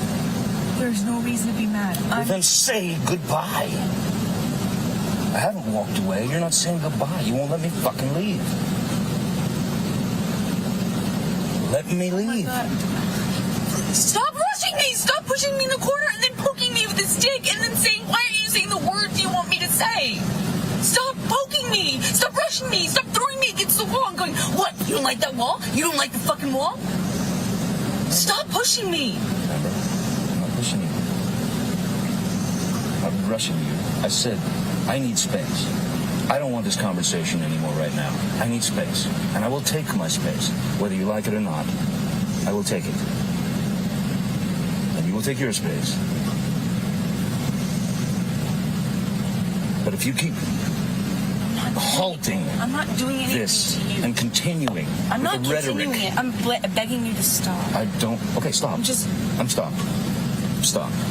Now I have to go. Okay? So we will speak to each other in a couple of hours. Okay? I hope you have a some kind of revelation makes you feel better. You know, I hope I do too. But we'll just see when I get home. We'll just talk, or we won't talk, or we'll finish this, or we won't finish it.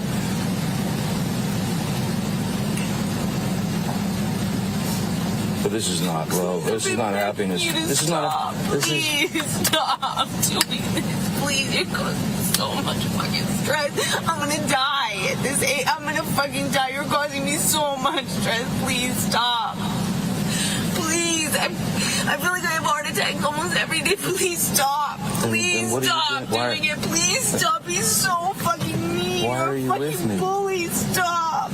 Please stop. I've been begging you not to fight. I just said, can we please have a normal argument? Just even a normal conversation, fucking normal argument. And for the last hour, I've been begging you to please just leave it at that. Let's just go on with our night. I would have been able to come in with you. We would have been able to let it go in a few minutes. It would have been fine. It would just, if we allowed ourselves to have fucking normal arguments. Please, you're killing me with this. You're killing me. You're fucking killing me. Fuck. Sean, could you, please, I want you to just go. I want you to take your medicine or whatever. I'm sorry that I've upset you. Yeah, I think. Thank you, Sean. I'm ready to go. Thank you so much. I'm really. Mr. Depp, in the beginning, well, first of all, do you know where you are when you're having this discussion with Ms. Heard?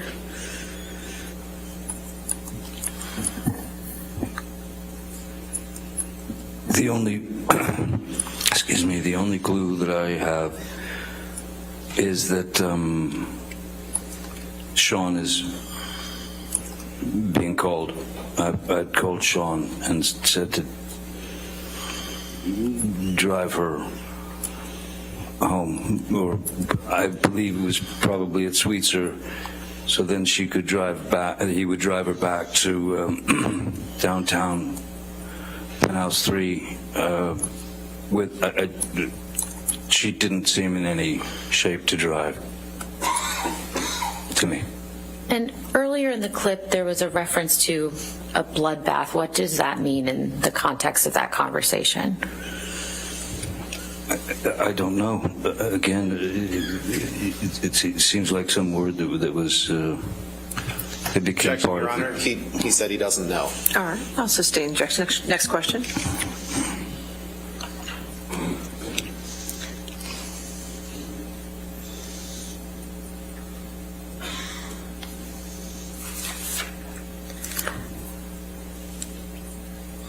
Mr. Depp, at the end of the day on Thursday, Mr. Rottenborn played an audio recording for you where you were heard saying you were going to hurt yourself. Do you remember that? Yes, I do. Okay, and I'm not going to play that audio recording again. It seemed upsetting to you, but I do want to ask you a couple questions about that, okay? Sure. Could you please tell the jury when that recording is from? That recording is from July of 2016. This was a few months after the restraining order had been put on me. I had been on tour through Europe, and then coming through the States, I got messages from Christian Carino, who was both of our former agent, saying that Ms. Heard wanted to meet with me in San Francisco, because we had one of our last dates on the tour was San Francisco. And I was confused as to why Ms. Heard wanted to meet with me, especially since I was under a court order not to come within, I don't know, 100, 200 feet or something of her. So at first I said... Objection, Your Honor. The question was simply, do you remember when that was from? So beyond scope. Okay. So where were you when that recording was taken? That was in San Francisco at a hotel room. So we went to a hotel room so that we could finish the discussion that she wanted to have with me. And how did that discussion go? Not particularly well. I was quite confused as to why I had been summoned to her at that point, since all the news was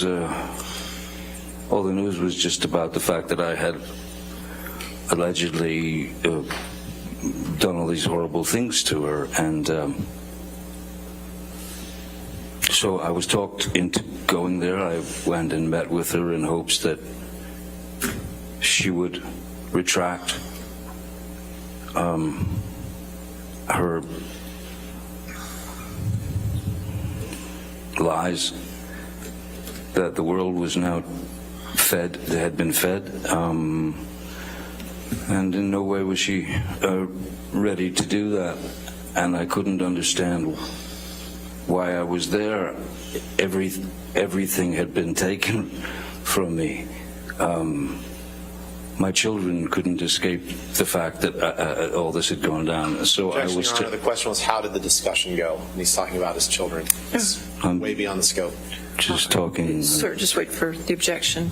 Okay. I think he's describing the context around that conversation. It's way beyond the scope of the All question. right, I'll sustain the objection. Next question. Mr. Depp, why were you threatening to hurt yourself in that audio recording? In fact, I wasn't threatening to hurt myself. I thought that Ms. Heard had brought me to San Francisco. At that point, it was clear she was under false pretenses. I don't know what she was after. So I had a knife in my pocket, and I just took the knife out and I said, "Here,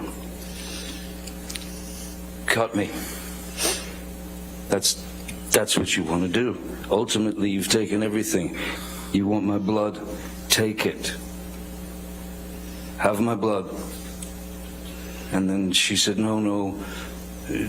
And then I said, look, if you're not going to take it, and you want it, I know you want it, that's all I've got left.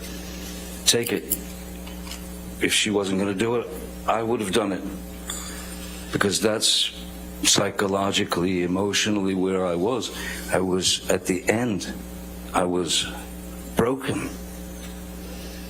Not only had I had to deal with everything from coming in from, arrows from all over the world, but now I don't know what she was trying to do. So I just thought the only answer is here, cut me. Take my blood. That's all I've got left to give you.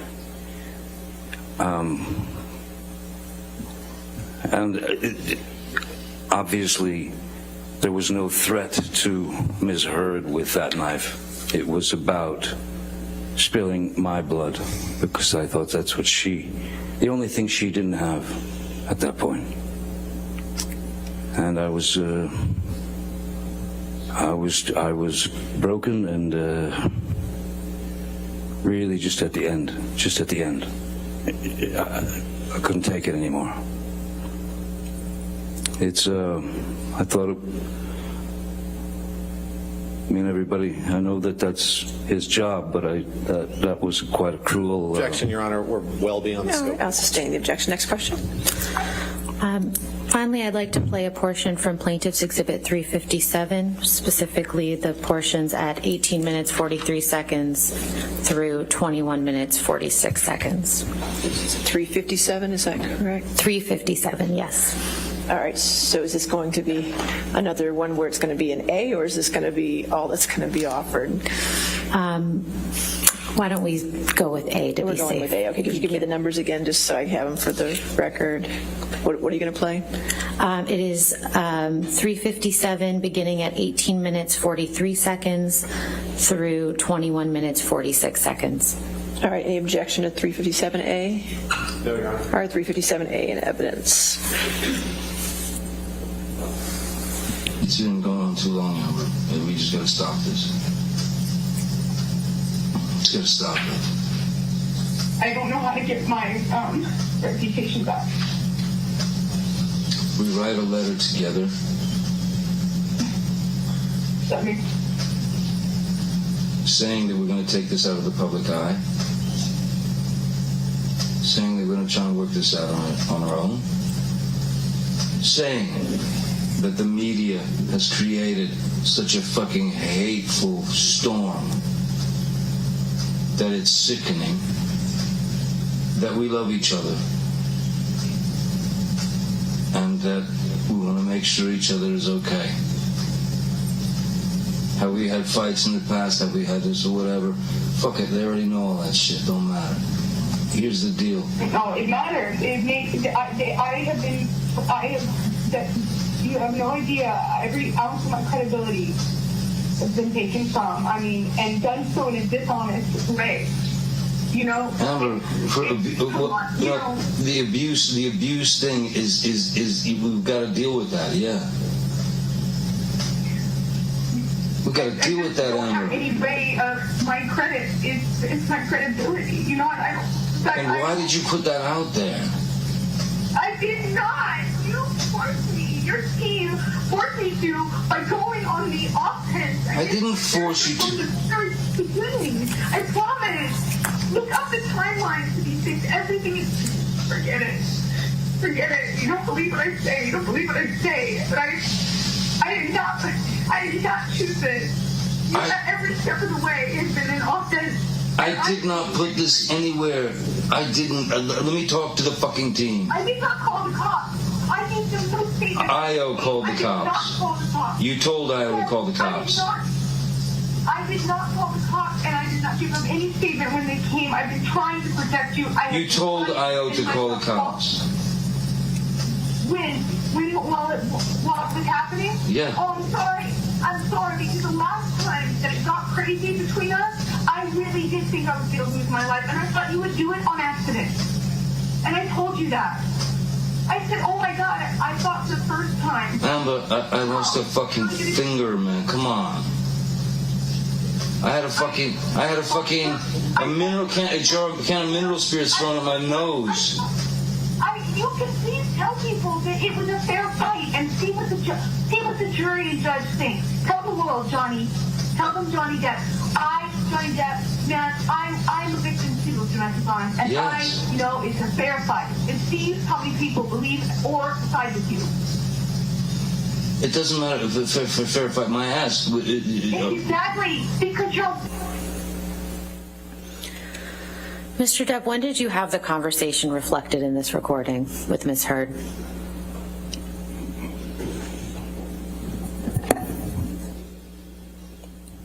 I don't recall exactly when it was.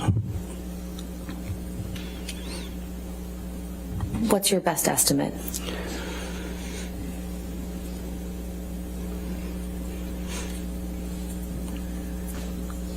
My best estimate is that it was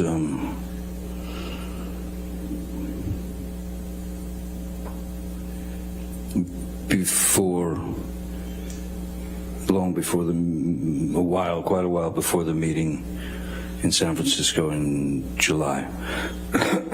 Excuse me. How far after May 21st, 2016 do you think that conversation was? Objection. Calls for speculation. Sorry, he said he doesn't remember when it was. I'm asking for his best estimate. I'll allow it if you can answer it this way. Sorry, could you ask it again? I was distracted. How long after May 21st, 2016 do you believe that conversation took place?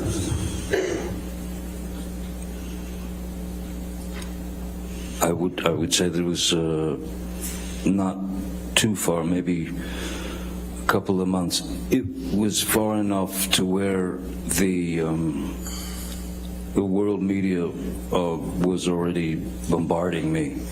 So it was an attempt to try to make all the... Objection, Your Honor, beyond the scope. All right. I'll sustain the objection. Next question. What are you referring to when you said you and Ms. Heard will write a letter together?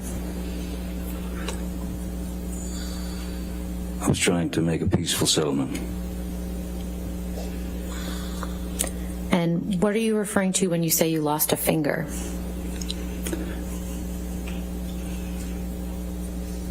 A very large bottle of vodka severing my my middle finger in Australia. And what were you referring to when you said a can of mineral spirits was thrown at your nose? One of the arguments on the island where Miss Heard had been howling at me with some argument, and she picked up a can of mineral spirits about yay big and just heaved it at me, and it struck me on the bridge of the nose and right there, the forehead. And what did you say in response when Miss Heard said, "Tell the world, Johnny, tell them Johnny Depp, Johnny Depp, a man, I'm a victim too of domestic violence"? I said, yes, I am. I have nothing further, Your Honor. All right. So you can have a seat next to your attorney, please. Thank you. All right. Your next witness. All right. That concludes Johnny's direct testimony. Now, in doing research for Amber, so hear me out, we're going to play Amber's testimony, not tonight. We're going to keep that a separate stream. But we're going to do Amber's testimony tomorrow and Friday. Okay, so we're gonna do her tomorrow. We're gonna take, which is Wednesday. We're gonna take off Thursday, which is Thanksgiving. Then we're gonna come back on Friday. Then, doing my research, I found out. Are you guys ready for this? I found out that they do a rebuttal. So both parties do. So I'm like, oh, okay, we'll do Amber's testimony, Wednesday, Friday, and then we'll do closings, then we'll do verdict. No, then there's a rebuttal. They both get on for rebuttal. So this is going to continue. Now the rebuttal is shorter. Rebuttal is Johnny, it's like 3 hours, and Amber is about 3 hours. And then we get into closing. So we're going to save that for a whole nother stream. I had no idea they did a rebuttal. Oh my God. So all that being said, we're going to crash through and we're going to do Amber about 9 hours tomorrow. We're going to do Amber tomorrow. Just days 1 and 2, which is her direct. And then she does a day 3 and 4, which is direct and then cross. So we're going to do Amber Wednesday and Friday. But yeah, then they have a rebuttal. I'm doing my research. I'm like, wait a minute, there's closings. I'm like, wait a minute, what is this? They're on the stand again. And it says rebuttal case. I'm like, oh man. So I hope you guys aren't sick of Johnny, because we're going to do his rebuttal. But it's only like 3 hours. It's not 10 or 15 or whatever it ended up being. All right. And then also don't forget, we have my high school buds. My high school buddies are going to get together on Wednesday night with me. So that's going to be at 7:30. So tomorrow's going to be a full day for us. Thanksgiving Eve. So please join us. We're going to do Amber. We're going to start off with Amber Heard. And then that's going to take us till about 5, maybe 6. We're going to start at 8:30 tomorrow morning Eastern. And it's about 9 hours. Give or take, because it's always hard to estimate exactly, but about 9 hours. And then at 7:30 Eastern, we're going to do Thanksgiving 2. We're going to do Thanksgiving Eve 2, where 3 of my high school buddies are going to come and join me, and we're going to talk all kinds of stuff. So please join us for that. It's going to be a lot of fun. For you guys that saw it last year, you remember it was fun then, and I think it'll be a lot more fun because we have you guys. We have you guys with us. So all that being said, thank you so much for joining us today. I gotta go cook. I gotta help Aaron make some food for Thanksgiving. Normally we're cooking Monday, Tuesday, Wednesday, so we haven't been able to do any of that. So I have to go make some food. Not quite sure what we're doing tonight. I got to look at I think we're doing mushroom soup, green bean casserole. Not sure what else. Anyway, that being said, thank you for joining us. Thank you, mods. Thank you, Aaron. Thank you guys. Please be sure to join us tomorrow. We're going to continue on with Amber Heard and Johnny Depp. And we're now going to put Johnny to bed for a little while, and we're going to go focus on Amber Heard. So, Dwayne, if you're watching, there's your little Super Ball. Super Ball, being all fluffy kitty. And we got some kitties over here. We got Houdini there. Hey, come here. Got Houdini here, and I don't know who's passed out over there, but Houdini's over here. Little Houdini. I don't think anybody else is around. Yeah, everybody else is over there. So again, thank you for joining us. Thank you to our mods. Thank you to Aaron. We start at 8:30 tomorrow morning. So Amber Heard all day, and then my high school buds are going to join me. So fun for all. Have a good night. We will see you tomorrow. Bye.